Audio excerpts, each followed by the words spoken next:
Hi hello ಎಲ್ರಿಗೂ ನಮಸ್ಕಾರ.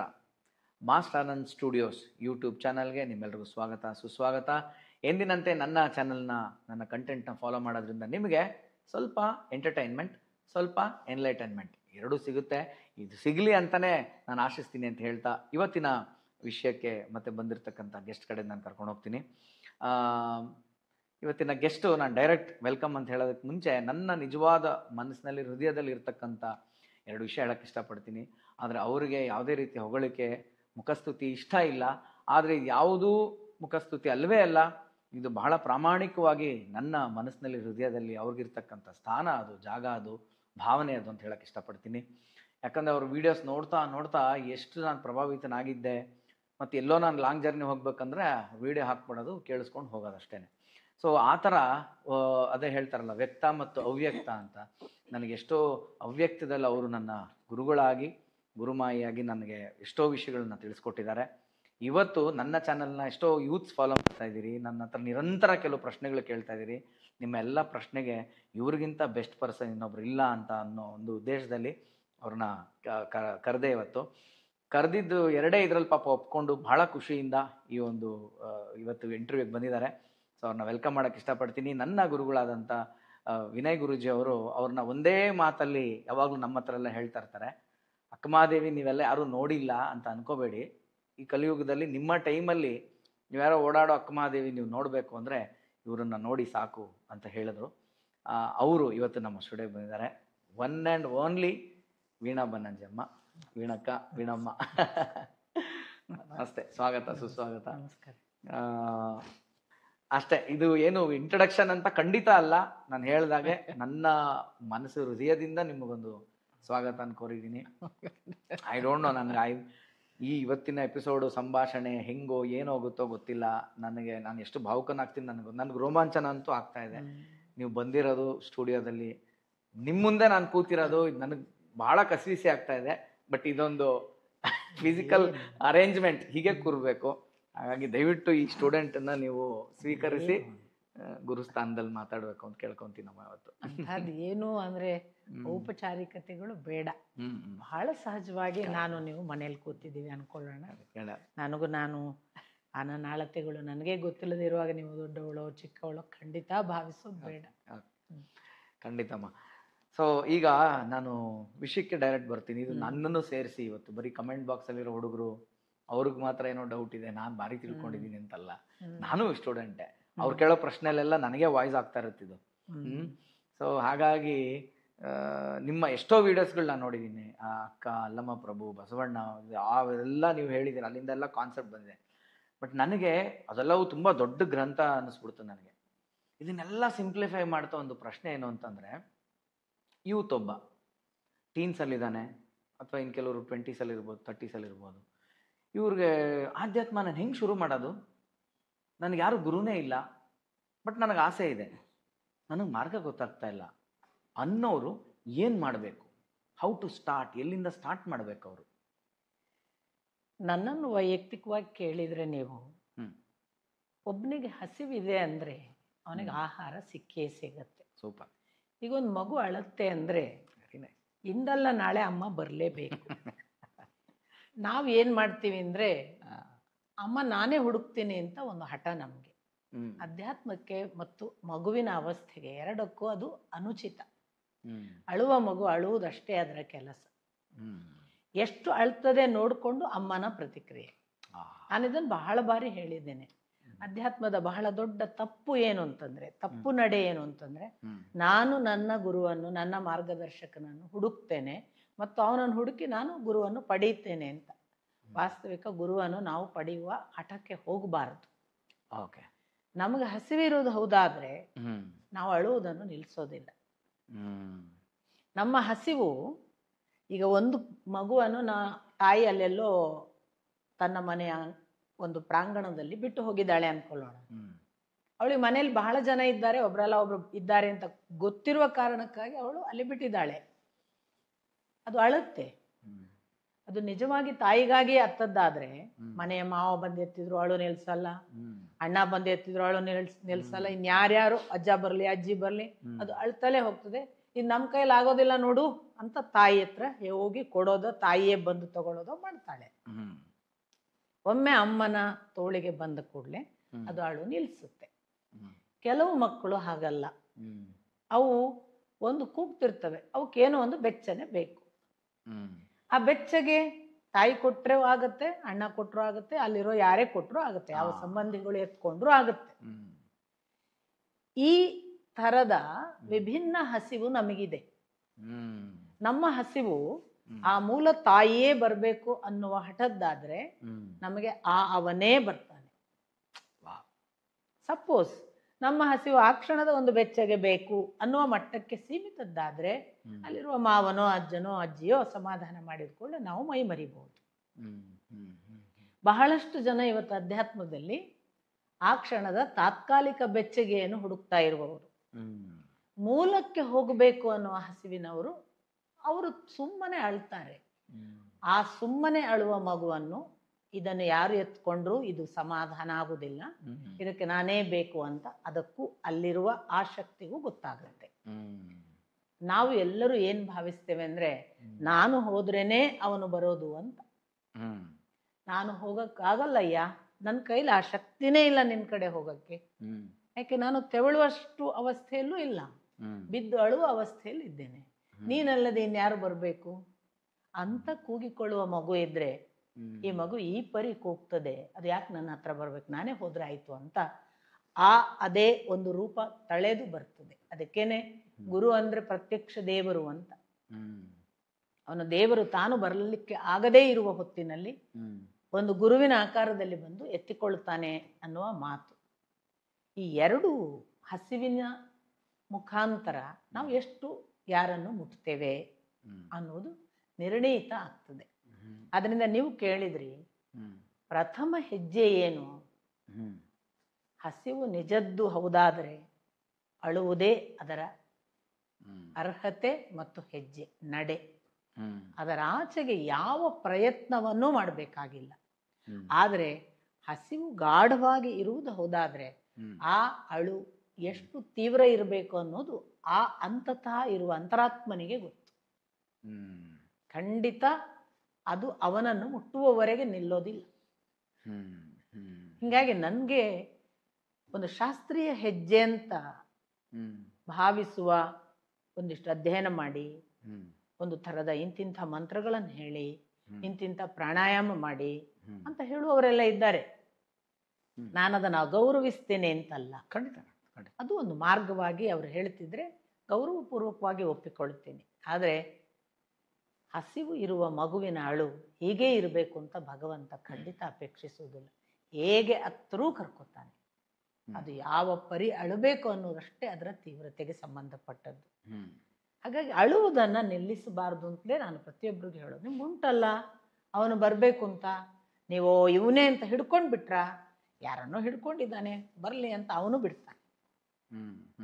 ಯಾರನ್ನೋ ಹಿಡ್ಕೊಂಡಿದ್ದಾನೆ ಬರಲಿ ಅಂತ ಅವನು ಅಲ್ಲಿಂದ ನಿಂತು ನೋಡುವಾಗ ನಾವು ಇವನನ್ನು ಬಿಡುವವರೆಗೆ ಅವನು ಬರಲ್ಲ. ದ್ರೌಪದಿ ಅಳುವಾಗ ನನ್ನನ್ನು ರಕ್ಷಿಸುವ ಸಭಾ ಸದಸ್ಯರಲ್ಲಿ ಯಾರೂ ಇಲ್ವಾ ಅಂತ ಎಲ್ಲಾ ಹಿರಿಯರನ್ನ ಕೇಳುವಾಗ ಅಲ್ಲಿಯ ಸಭಾಸದರಲ್ಲಿ ಒಬ್ಬ ಭೀಷ್ಮಾಚಾರ್ಯರಿರ್ಬೋದು, ಯಾರೇ ಇರಬಹುದು, ರಕ್ಷಣೆಗೆ ನಿಂತಿದ್ರೆ ಕೃಷ್ಣನ ಅನುಗ್ರಹವೇ ಆಗ್ತಿರ್ಲಿಲ್ಲ. ಅಳು ತೀವ್ರವಿದೆ, ಇಲ್ಲಿ ಇದನ್ನು ರಕ್ಷಿಸುವವರಿಲ್ಲ, ಈ ಅಳು ನನ್ನನ್ನು ಕರೀತಿದೆ ಅಂತ ಅವನಿಗೆ ಮುಟ್ಟುತ್ತೆ, ಅವನು ಬಂದೇ ಬರ್ತಾನೆ. ಇದು ನನ್ನ ಪಕ್ಕಾ ನಂಬಿಕೆ. ಎಸ್, ಬಹಳ ಚೆನ್ನಾಗಿ ಹೇಳಿದ್ರಿ ಅಮ್ಮ. ಇದು ಅಂದ್ರೆ ನಿಜವಾಗ್ಲೂ ಇದು ಅರ್ಥ ಆಗುವವರಿಗೆ ನಿಜವಾಗ್ಲೂ ಅರ್ಥ ಆಗ್ತಕ್ಕಂಥದ್ದು. ಇನ್ನೂ ಸ್ವಲ್ಪ ಬಿಗಿನರ್ಸ್ಗೆ ತಿಳಿಯಾಗಿ ಈ ಪ್ರಶ್ನೆಯನ್ನ ನಾನು ವಿಸ್ತರಿಸಕ್ಕೆ ಇಷ್ಟಪಡ್ತೀನಿ. ಈಗ ಅಮ್ಮ ಹೇಳಿದ ಅರ್ಥ ಇಷ್ಟೇನೆ, ತೀವ್ರತೆ ಅಂದ್ರೆ ನನಗೆ ಅವನೇ ಬೇಕು ಅಂತ, ಅವನಿಂದ ನನಗೇನೋ ಬೇಕು ಅಂದ ತಕ್ಷಣ ಅದು ಮಟೀರಿಯಲ್ ಆಗ್ಬಿಡುತ್ತೆ. ಈಗ ಓಕೆಮ್ಮ, ಈಗ ಈ ಅಳ್ತಾ ಇರೋ ಮಗುಗೆ ಅದಕ್ಕೆ ಅಳು ಬಂದು ದೇವರು ಅಂತ ಲೇಬಲ್ ಕೊಟ್ಕೊಂಡಿದೆ. ಆದರೆ ಅದಕ್ಕೆ ಬೇಕಾಗಿರೋದು ಇವಾಗ ಇದೊಂದು ಚಾಕ್ಲೇಟು, ನೀವು ಹೇಳ್ದಾಗ ಬೆಚ್ಚನೆ ಅದೇನೋ ಒಂದು ಕೋಟು ರಗ್ಗು, ಇದು ಕೆಲವ್ರಿಗೆ ಅವ್ರಿಗೆ ಗೊತ್ತೇ ಇರಲ್ಲ ನಾವು ಇದಕ್ಕೋಸ್ಕರ ಅಳ್ತಾ ಇದ್ದೀವಿ ಅಂತ. ಅವ್ರು ಅನ್ಕೋತಾ ಇರ್ತಾರೆ ನಾನು ಇದು ಅಳ್ತಾ ಇರೋದು ದೇವ್ರಿಗೋಸ್ಕರ ಅಂತ. ಇನ್ನೂ ಅದನ್ನ ಓಪನ್ ಆಗಿ ಹೇಳ್ಬೇಕಂದ್ರೆ ನನಗೇನೋ ಒಂದು ಸಕ್ಸಸ್ ಸಿಗಬೇಕು, ದೇವರೇ ನೀನ್ಯಾಕೆ ನಂಗೆ ಸಕ್ಸಸ್ ಕೊಡ್ತಿಲ್ಲ ಲೈಫಲ್ಲಿ, ನೀನ್ ಯಾಕೆ ನಂಗೆ ದುಡ್ಡು ಕೊಡ್ತಿಲ್ಲ, ಅವ್ರು ಅವನ್ನ ಹೊಣೆ ಮಾಡಿ ಈ ಬೆಚ್ಚಗಿರೋದನ್ನ ಕೇಳ್ತಾ ಇದಾರೆ. ತಿರ್ಗಾ ಅಲ್ಲಿ ಅವ್ನು ಕನೆಕ್ಟೆಡ್ ಇದ್ದಾರೆ, ಬಟ್ ಮಧ್ಯದಲ್ಲಿ ಇದೊಂದಿದೆ. ಇದನ್ನ ದಾಟದೆ ಅವನ್ನ ಹೋಗಿ ಸೇರೋ ಆಸೆ ಬರುತ್ತಾ, ಅಥವಾ ಇದನ್ನ ನೋಡಿ ಹೋಗ್ಬೇಕಾ ಅದನ್ನ, ಹಿಂಗದು ಇದು? ದೇವರ ವಿಷಯದಲ್ಲಿ ಒಂದು ಮಾತು ಇದೆ, ಬಯಸಿ ಬೇಡಿದರೆ ಬಯಸಿದ್ದನ್ನೇ ಇವ, ಬಯಸದೇ ಬೇಡಿದರೆ ತನ್ನನ್ನೇ ಇವ.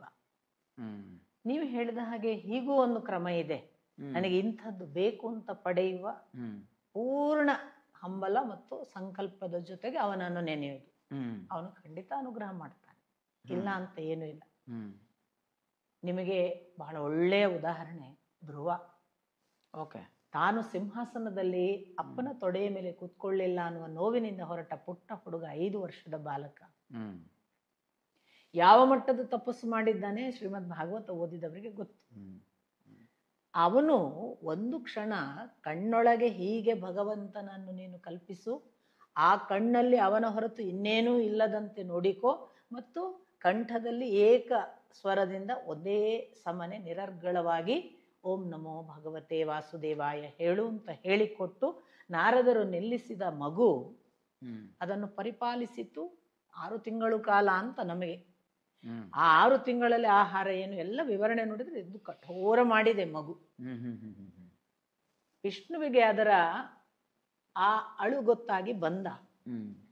ಭಗವಂತ ಬಂದು ನಿಂತಾಗ ಇದು ಕಣ್ಣೊಳಗೆ ಕಾಣ್ತಾ ಇರುವ ಮೂರ್ತಿಯಲ್ಲಿ ತನ್ಮಯ ಆಗಿದೆ, ಕಣ್ಣು ತೆಗೀಲಿಲ್ಲ. ಭಗವಂತ ಏನು ಮಾಡಿದ, ಕಣ್ಣೊಳಗೆ ಕಾಣಿಸುವ ಮೂರ್ತಿಯನ್ನು ಕಳಚಿದ. ನಾನು ಇಷ್ಟು ಹೊತ್ತು ನೋಡ್ತಿದ್ದ ಭಗವಂತ ಎಲ್ಲಿ ಹೋದ ಅಂತ ಮಗು ಕಣ್ ತೆಗೆದಾಗ ಎದುರಿಗೆ ಭಗವಂತ ಇದ್ದ ಅನ್ನೋದು ಅದಕ್ಕೆ ಪ್ರತಿಕ್ರಿಯೆ ಭಾಗ.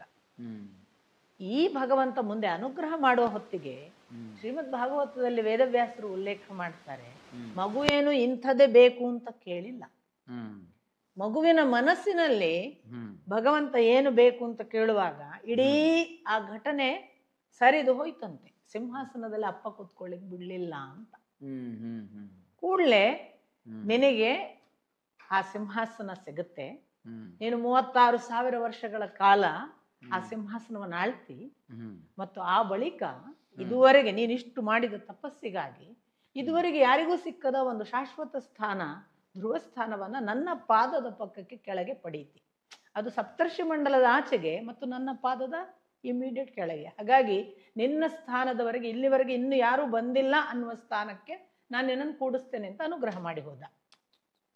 ಬೆಸ್ಟ್ ಪಾರ್ಟ್ ಯಾವುದು ಅಂದ್ರೆ, ಭಗವಂತ ಅದೃಶ್ಯನಾದಾಗ ಮಗು ಯೋಚಿಸ್ತಂತೆ, ಅಯ್ಯೋ ದೇವರೇ, ನಾನು ಭಗವಂತ ಬಂದಾಗ ನಿಜಕ್ಕೂ ಕೇಳಬೇಕಾದದ್ದನ್ನು ಕೇಳದೆ ಎಷ್ಟು ಕನಿಷ್ಠವಾದದ್ದನ್ನು ಕೇಳಿದ್ನಲ್ಲ, ಅದೇ ಕನಿಷ್ಠ ಅಂತ.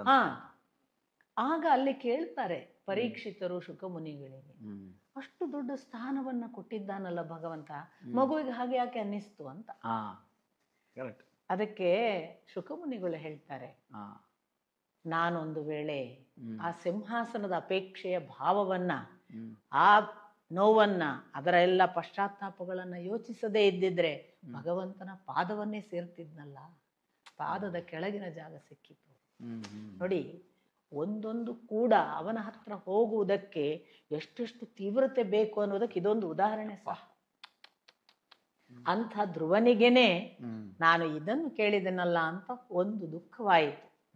ಇದರ ಆಚೆಗಿನದ್ದು ಯಾವುದೋ ಇದೆ ಅಂತ ಅವನು ಭಾವಿಸಿದ. ಹಾಗೆ ಒಂದು ಸಿಕ್ಕಾಗ ಮನಸ್ಸಿನಲ್ಲಿ ಇದೇ ಬೇಕು ಅಂದ್ರೆ ಖಂಡಿತ ಅನುಗ್ರಹಿಸ್ತಾನೆ.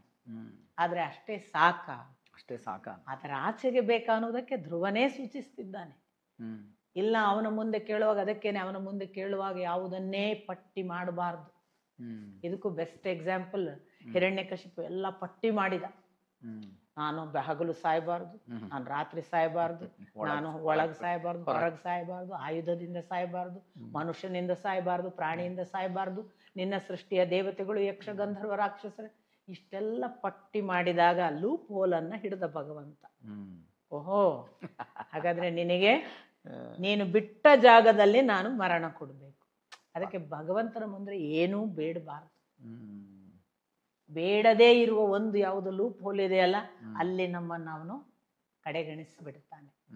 ಆದ್ರಿಂದ ಭಗವಂತನ ಮುಂದೆ, ನನಗೆ ನನ್ನ ಅಪ್ಪ ಒಂದು ಬಹಳ ಚಿಕ್ಕವಳಿರುವಾಗ, 4ನೇ ಕ್ಲಾಸ್ನಲ್ಲಿರುವಾಗ, ನಾನು ದೇವರ ಮುಂದೆ ಕೂತು ಉದ್ದುದ್ದ ಪಟ್ಟಿ ಮಾಡಿ ಹೊರಗೆ ಬರುವಾಗ ಕೇಳಿದ್ರು, ಅವ್ರಿಗೆ ಹೇಳಿದ್ದೆ, ನಾನು ಏನು ಮಾಡಿದ್ದೀನಿ ಮಗಳೇ ಅಂತ ಕೇಳಿದಾಗ ಇಷ್ಟು ಪಟ್ಟಿ ಹೇಳಿದೆ.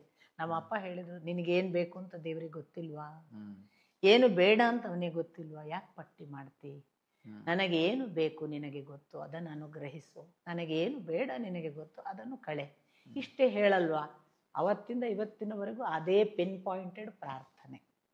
ಬಹುಶಃ ಈ ದಾರಿಗೆ ಬಂದಿದ್ರೆ ಅದೊಂದೇ ಪ್ರಾರ್ಥನೆ ಕಾರಣವೋ ಏನು. ನಾನು ಎಂದೂ ಅದನ್ನು ಕಲ್ಪಿಸಿ ಹೀಗಾಗಬೇಕು ಅಂತ ಭಾವಿಸಿ ಎಲ್ಲ ಬಂದವಳೇ ಅಲ್ಲ. ಹಾಗಾಗಿ ನಾನು ಎಣಿಸೋದು, ಒಂದು ಪ್ರಾರ್ಥನೆ ನಿರರ್ಗಳವಾಗಿ ಅಂತರಾತ್ಮನಿಗೆ ಕೇಳುವಷ್ಟು ನಮ್ಮೊಳಗೆ ಯಾವತ್ತೂ ಇರಬೇಕಾದ್ದು. ನನಗೆ ಏನು ಬೇಕು ನಿನಗೆ ಗೊತ್ತು ಅದನ್ನು ಕೊಡು, ನನಗೇನು ಬೇಡ ನಿನಗೆ ಗೊತ್ತು ಅದನ್ನು ತೆಗೆ. ಅದು ಬಹಳ ಒಳ್ಳೆಯ ಪ್ರಾರ್ಥನೆ. ಮುಟ್ಟಿಸಬೇಕಾದಲ್ಲಿಯೇ ಮುಟ್ಟಿಸ್ಬೇಕೆ. ಅವನಿಗೆ ಗೊತ್ತು ನನ್ನನ್ನು ಎಲ್ಲಿ ಮುಟ್ಟಿಸ್ಬೇಕು ಅಂತ, ನನಗೆ ಗೊತ್ತಿಲ್ಲ. ನಿಮಗೆ ನನಗೆ ನಾವು ಏನನ್ನು ಕಲ್ಪಿಸುವ ಜಗತ್ತಿನವರು. ಅವನಿಗೆ ಡೆಸ್ಟಿನೇಷನ್ ಗೊತ್ತು, ಇದು ಇಲ್ಲಿಗೆ ಬರಬೇಕಾದದ್ದು, ಇಲ್ಲಿ ಸೇರಬೇಕಾದದ್ದು. ಸಪೋಸ್ ನಾನು ಹೀಗೊಂದು ಆಗಬೇಕು ಅಂತ ಅವನಿಗಿತ್ತು ಅಂತ ಇಟ್ಕೊಳ್ಳೋಣ, ನಾನು ನನ್ನ ಹಠಕ್ಕಿದ್ದು ಅದಲ್ಲದ್ದು ಯಾವುದೋ ಯೋಚಿಸ್ತಿದ್ರೆ ನನಗೆ ಮಿಸ್ಸಿಂಗ್ ಫ್ಯಾಕ್ಟರ್ ಬಹಳ ಆಯ್ತಲ್ಲ. ಅವನ ಮತ್ತು ನನ್ನನ್ನು ಅಷ್ಟರ ಮಟ್ಟಿಗೆ ಸರೆಂಡರ್ ಮಾಡದೇ ಇದ್ರೆ ಅವನು ನಾನು ಏನಾಗಬೇಕೋ ಅದನ್ನು ಆಗದ ಹಾಗೆ ನಾನೇ ಅಡ್ಡಿ ಅಲ್ವಾ. ನಾವು ಭಗವಂತನನ್ನು ಏನು ಬೈಯೋದು. ಹಾಗಾಗಿ ನಾನು ಇಂಥದ್ದಾಗಬೇಕು ಅಂತ ಅವನಿಗೂ ಇದೆ. ಬರೇ ನಮ್ಮ ಅಪ್ಪ ನಮ್ಮನ್ನು ಹೆರುವಾಗ ನನ್ನ ಮಗ ಹೆತ್ತ ನನ್ನ ಮಗಳನ್ನು ಹೆತ್ತೆ ಅಷ್ಟಕ್ಕೆ ಬಿಟ್ಟು ಬಿಡ್ತಾರೆ ಅಂತಿಲ್ಲ. ಅವರಿಗೊಂದು ಕಲ್ಪನೆ ಇರುತ್ತೆ, ನನ್ನ ಮಗ ಹಿಂಗಾಗಬೇಕು, ನನ್ನ ಮಗಳು ಹಿಂಗಾಗಬೇಕು. ಯಾವಾಗ ಆಗ್ತೀವಿ? ಪೂರ್ತಿ ಅಪ್ಪನಿಗೆ ಸರೆಂಡರ್ ಆದಾಗ. ಯಾವ ಅಪ್ಪ ಹಾಗೆ ಆಗ್ಲಿಕ್ಕೆ ಬಿಡ್ತಾನೆ? ಅವನಿಗೆ ಅವನದೇ ಸ್ವಾತಂತ್ರ್ಯ ಇದೆ, ಬೆಳೀಲಿ, ಅವನೇನೋ ಆಗ್ತಾನೆ ಅಂತ ಅನ್ನುವವ ಆ ಮಗ ಕೆಟ್ಟರೂ ಸುಮ್ಮನೆ ನೋಡ್ತಾನೆ, ಒಳ್ಳೇದಾದ್ರೂ ಸುಮ್ಮನೆ ನೋಡ್ತಾನೆ.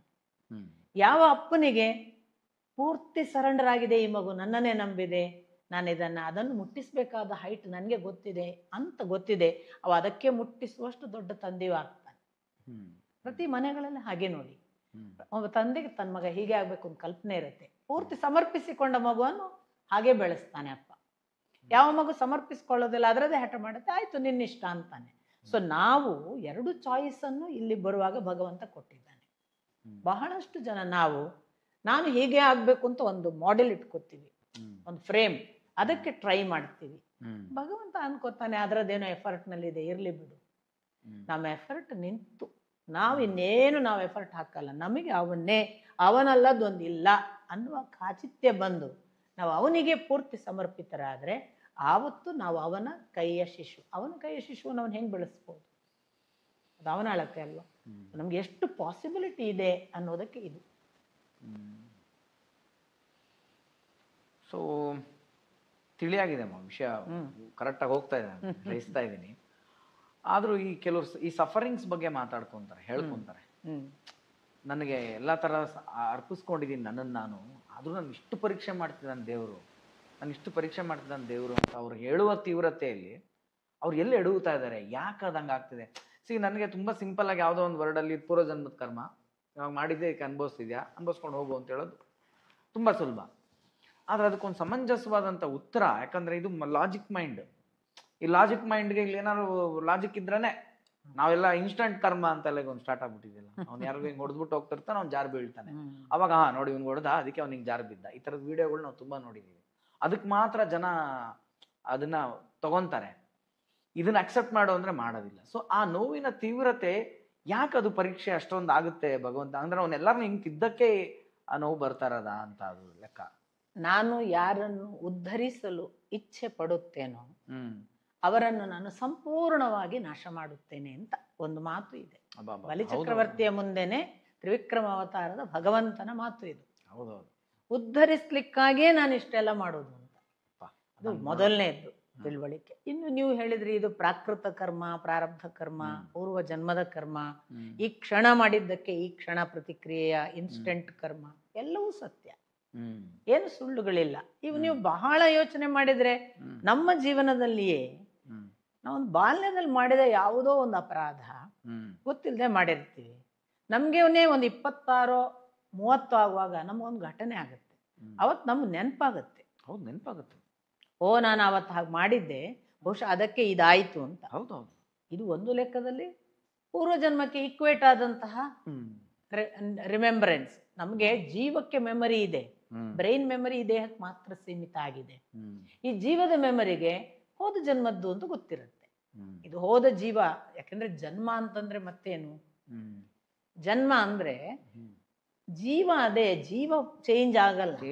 ಜೀವ ಇವಾಲ್ವ್ ಆಗ್ತಾ ಇದೆ through its experiences with all its bodies. ಒಂದು ಫಾರ್ಮಿನಿಂದ ಇನ್ನೊಂದು ಫಾರ್ಮಿಗೆ change. It's only a form change, change of form. ಬದಲಿಗೆ ಬಾಡಿಯ ಒಳಗಿರುವ ಜೀವ ಅದೇ ಇರೋದ್ರಿಂದ ಅದು ಒಂದೇ. ಹಾಗಾಗಿ ಜನ್ಮ ಅಂತಂದ ಅನ್ನೋದು ಜೀವಕ್ಕೆ ಸಂಬಂಧಪಟ್ಟದ್ದಲ್ಲ, ದೇಹಕ್ಕೆ ಸಂಬಂಧಪಟ್ಟ. ಈ ದೃಷ್ಟಿಯಲ್ಲಿ ಪ್ರಾರಬ್ಧ ಖಂಡಿತ ಹಿಂದಿನದ್ದು ಯಾವುದೋ ನನ್ನ ಜೀವದ ಎಕ್ಸ್ಪೀರಿಯನ್ಸ್ ಅಲ್ಲಿ ಇದ್ದೇ ಇದೆ. ಬಹಳ ಬೇಡಪ್ಪ, ನಾನೊಂದು ಮಲವನ್ನ ಮೆಟ್ಟಿ ಬಂದೆ, ತೊಳೆಯುವವರೆಗೆ ವಾಸನೆ ಇರ್ತದೋ ಇಲ್ಲೋ? ಹೌದೌದು. ಇದನ್ನೇ ಕರ್ಮ ಅಂತ ಭಾವಿಸಿ ಒಂದು ವಾಸನೆ ನಾನು ಮಾಡಿದ್ದು ನನ್ನ ಜೊತೆಗೆ ಬರುತ್ತೆ. ಎಲ್ಲಿವರೆಗೆ? ತೊಳ್ಕೊಳ್ಳುವವರೆಗೆ. ತೊಳ್ಕೊಳ್ಳದೆ ಇದ್ರೆ ಮಲದ ವಾಸನೆ 3 ದಿವಸ ಆದ್ರೂ ಹೋಗಲ್ಲ. ಅಥವಾ 3 ದಿವಸದವರೆಗೆ ಹೋಗ್ಬೇಕಾದ್ರೂ ಕೂಡ ನಾನು ಅದನ್ನು ಇದು ಹೋಗುವವರೆಗೆ ನಾನು ಇದನ್ನು ಓಪನೆ ಮಾಡಲ್ಲ ಅಂತ ಕಟ್ಟಿಟ್ರೆ ಹೋಗಲ್ಲ. ನಾನು ಬಯಲಿಗೆ ಬಿಟ್ರೆ ಹೋದಿತ್ತು, ಬಿಸಿಲಿಗೆ ಬಿಟ್ರೆ ಹೋದಿತ್ತು, ಗಾಳಿಗೆ ಬಿಟ್ರೆ ಹೋದಿತ್ತು. ಹಾಗೆ ಒಂದು ನನ್ನನ್ನು ನಾನು ತೊಳ್ಕೊಳ್ಳುವ ವೈಯಕ್ತಿಕ ಪ್ರಯತ್ನ. ನನಗೆ ಏನ್ ತಪ್ಪು ಮಾಡಿದ್ದೇನೆ ಗೊತ್ತಿಲ್ಲ, ನನ್ನ ತಪ್ಪುಗಳನ್ನು ನೀನ್ ಪರಿಹರಿಸು ಅಂತ ಅವನಿಗೆ ಬಿಟ್ಟು ಬಿಡುವಂತಹ ಎರಡನೆಯ ದಾರಿ. ಸೊ ಪ್ರಕೃತಿಗೆ ಬಿಟ್ಟು ಬಿಟ್ಟು ಮಲದ ವಾಸನೆ ಹೋಗುವ ಒಂದು ದಾರಿ. ನಾನೇ ತಂದು ಇವತ್ತೇ ತೊಳೆದು ಬಿಡ್ತೀನಿ, ಯಾಕೆ 3 ದಿವಸ ಕಾಯೋದು ಅಂತ ಒಳಗೆ ತಂದು ಅದು ಮಲ ಇರ್ಲಿ ಮತ್ತೊಂದಿರ್ಲಿ ಅಂತ ನನ್ನ ಕೈಯಿಂದ ಸಾಬೂನು ಗಿಬ್ಬನ್ನು ಹಚ್ಚಿ ಬ್ರಷ್ ಮಾಡಿ ಆ ವಾಸನೆಯನ್ನ ತೆಗೆಯುವುದು. 2 ಸಾಧ್ಯತೆಯೂ ಇದೆ ಕರ್ಮ ನಿವಾರಣೆಗೆ. ಕರ್ಮ ನಿಮಗೆ ಚೆನ್ನಾಗಿ ಗೊತ್ತಿದೆ, ಮನುಷ್ಯ ಜನ್ಮಕ್ಕೆ ಮಾತ್ರ ಸಂಬಂಧಪಟ್ಟದ್ದು. ಬುದ್ಧಿ, ವಿವೇಕ, ಪ್ರಜ್ಞೆ, ಜ್ಞಾನ ಈ ಅಂಶಗಳು ಎಲ್ಲಿ ಇವಾಲ್ವ್ ಆಗ್ಲಿಲ್ಲ ಅಲ್ಲಿ ಅದಕ್ಕೆ ಕರ್ಮ ಬಂಧನ ಇಲ್ಲ. ಹಾಗಾಗಿ ಪ್ರಾಣಿ ಜಗತ್ತಿನಲ್ಲಿ ಕರ್ಮ ಬಂಧನದ ಬಾಧೆಗಳನ್ನು ವಿವರಿಸೋದಿಲ್ಲ ವೇದವ್ಯಾಸರು. ಮನುಷ್ಯ ಜನ್ಮಕ್ಕೆ ಬಂದಾಗ ಹೇಳ್ತಾರೆ.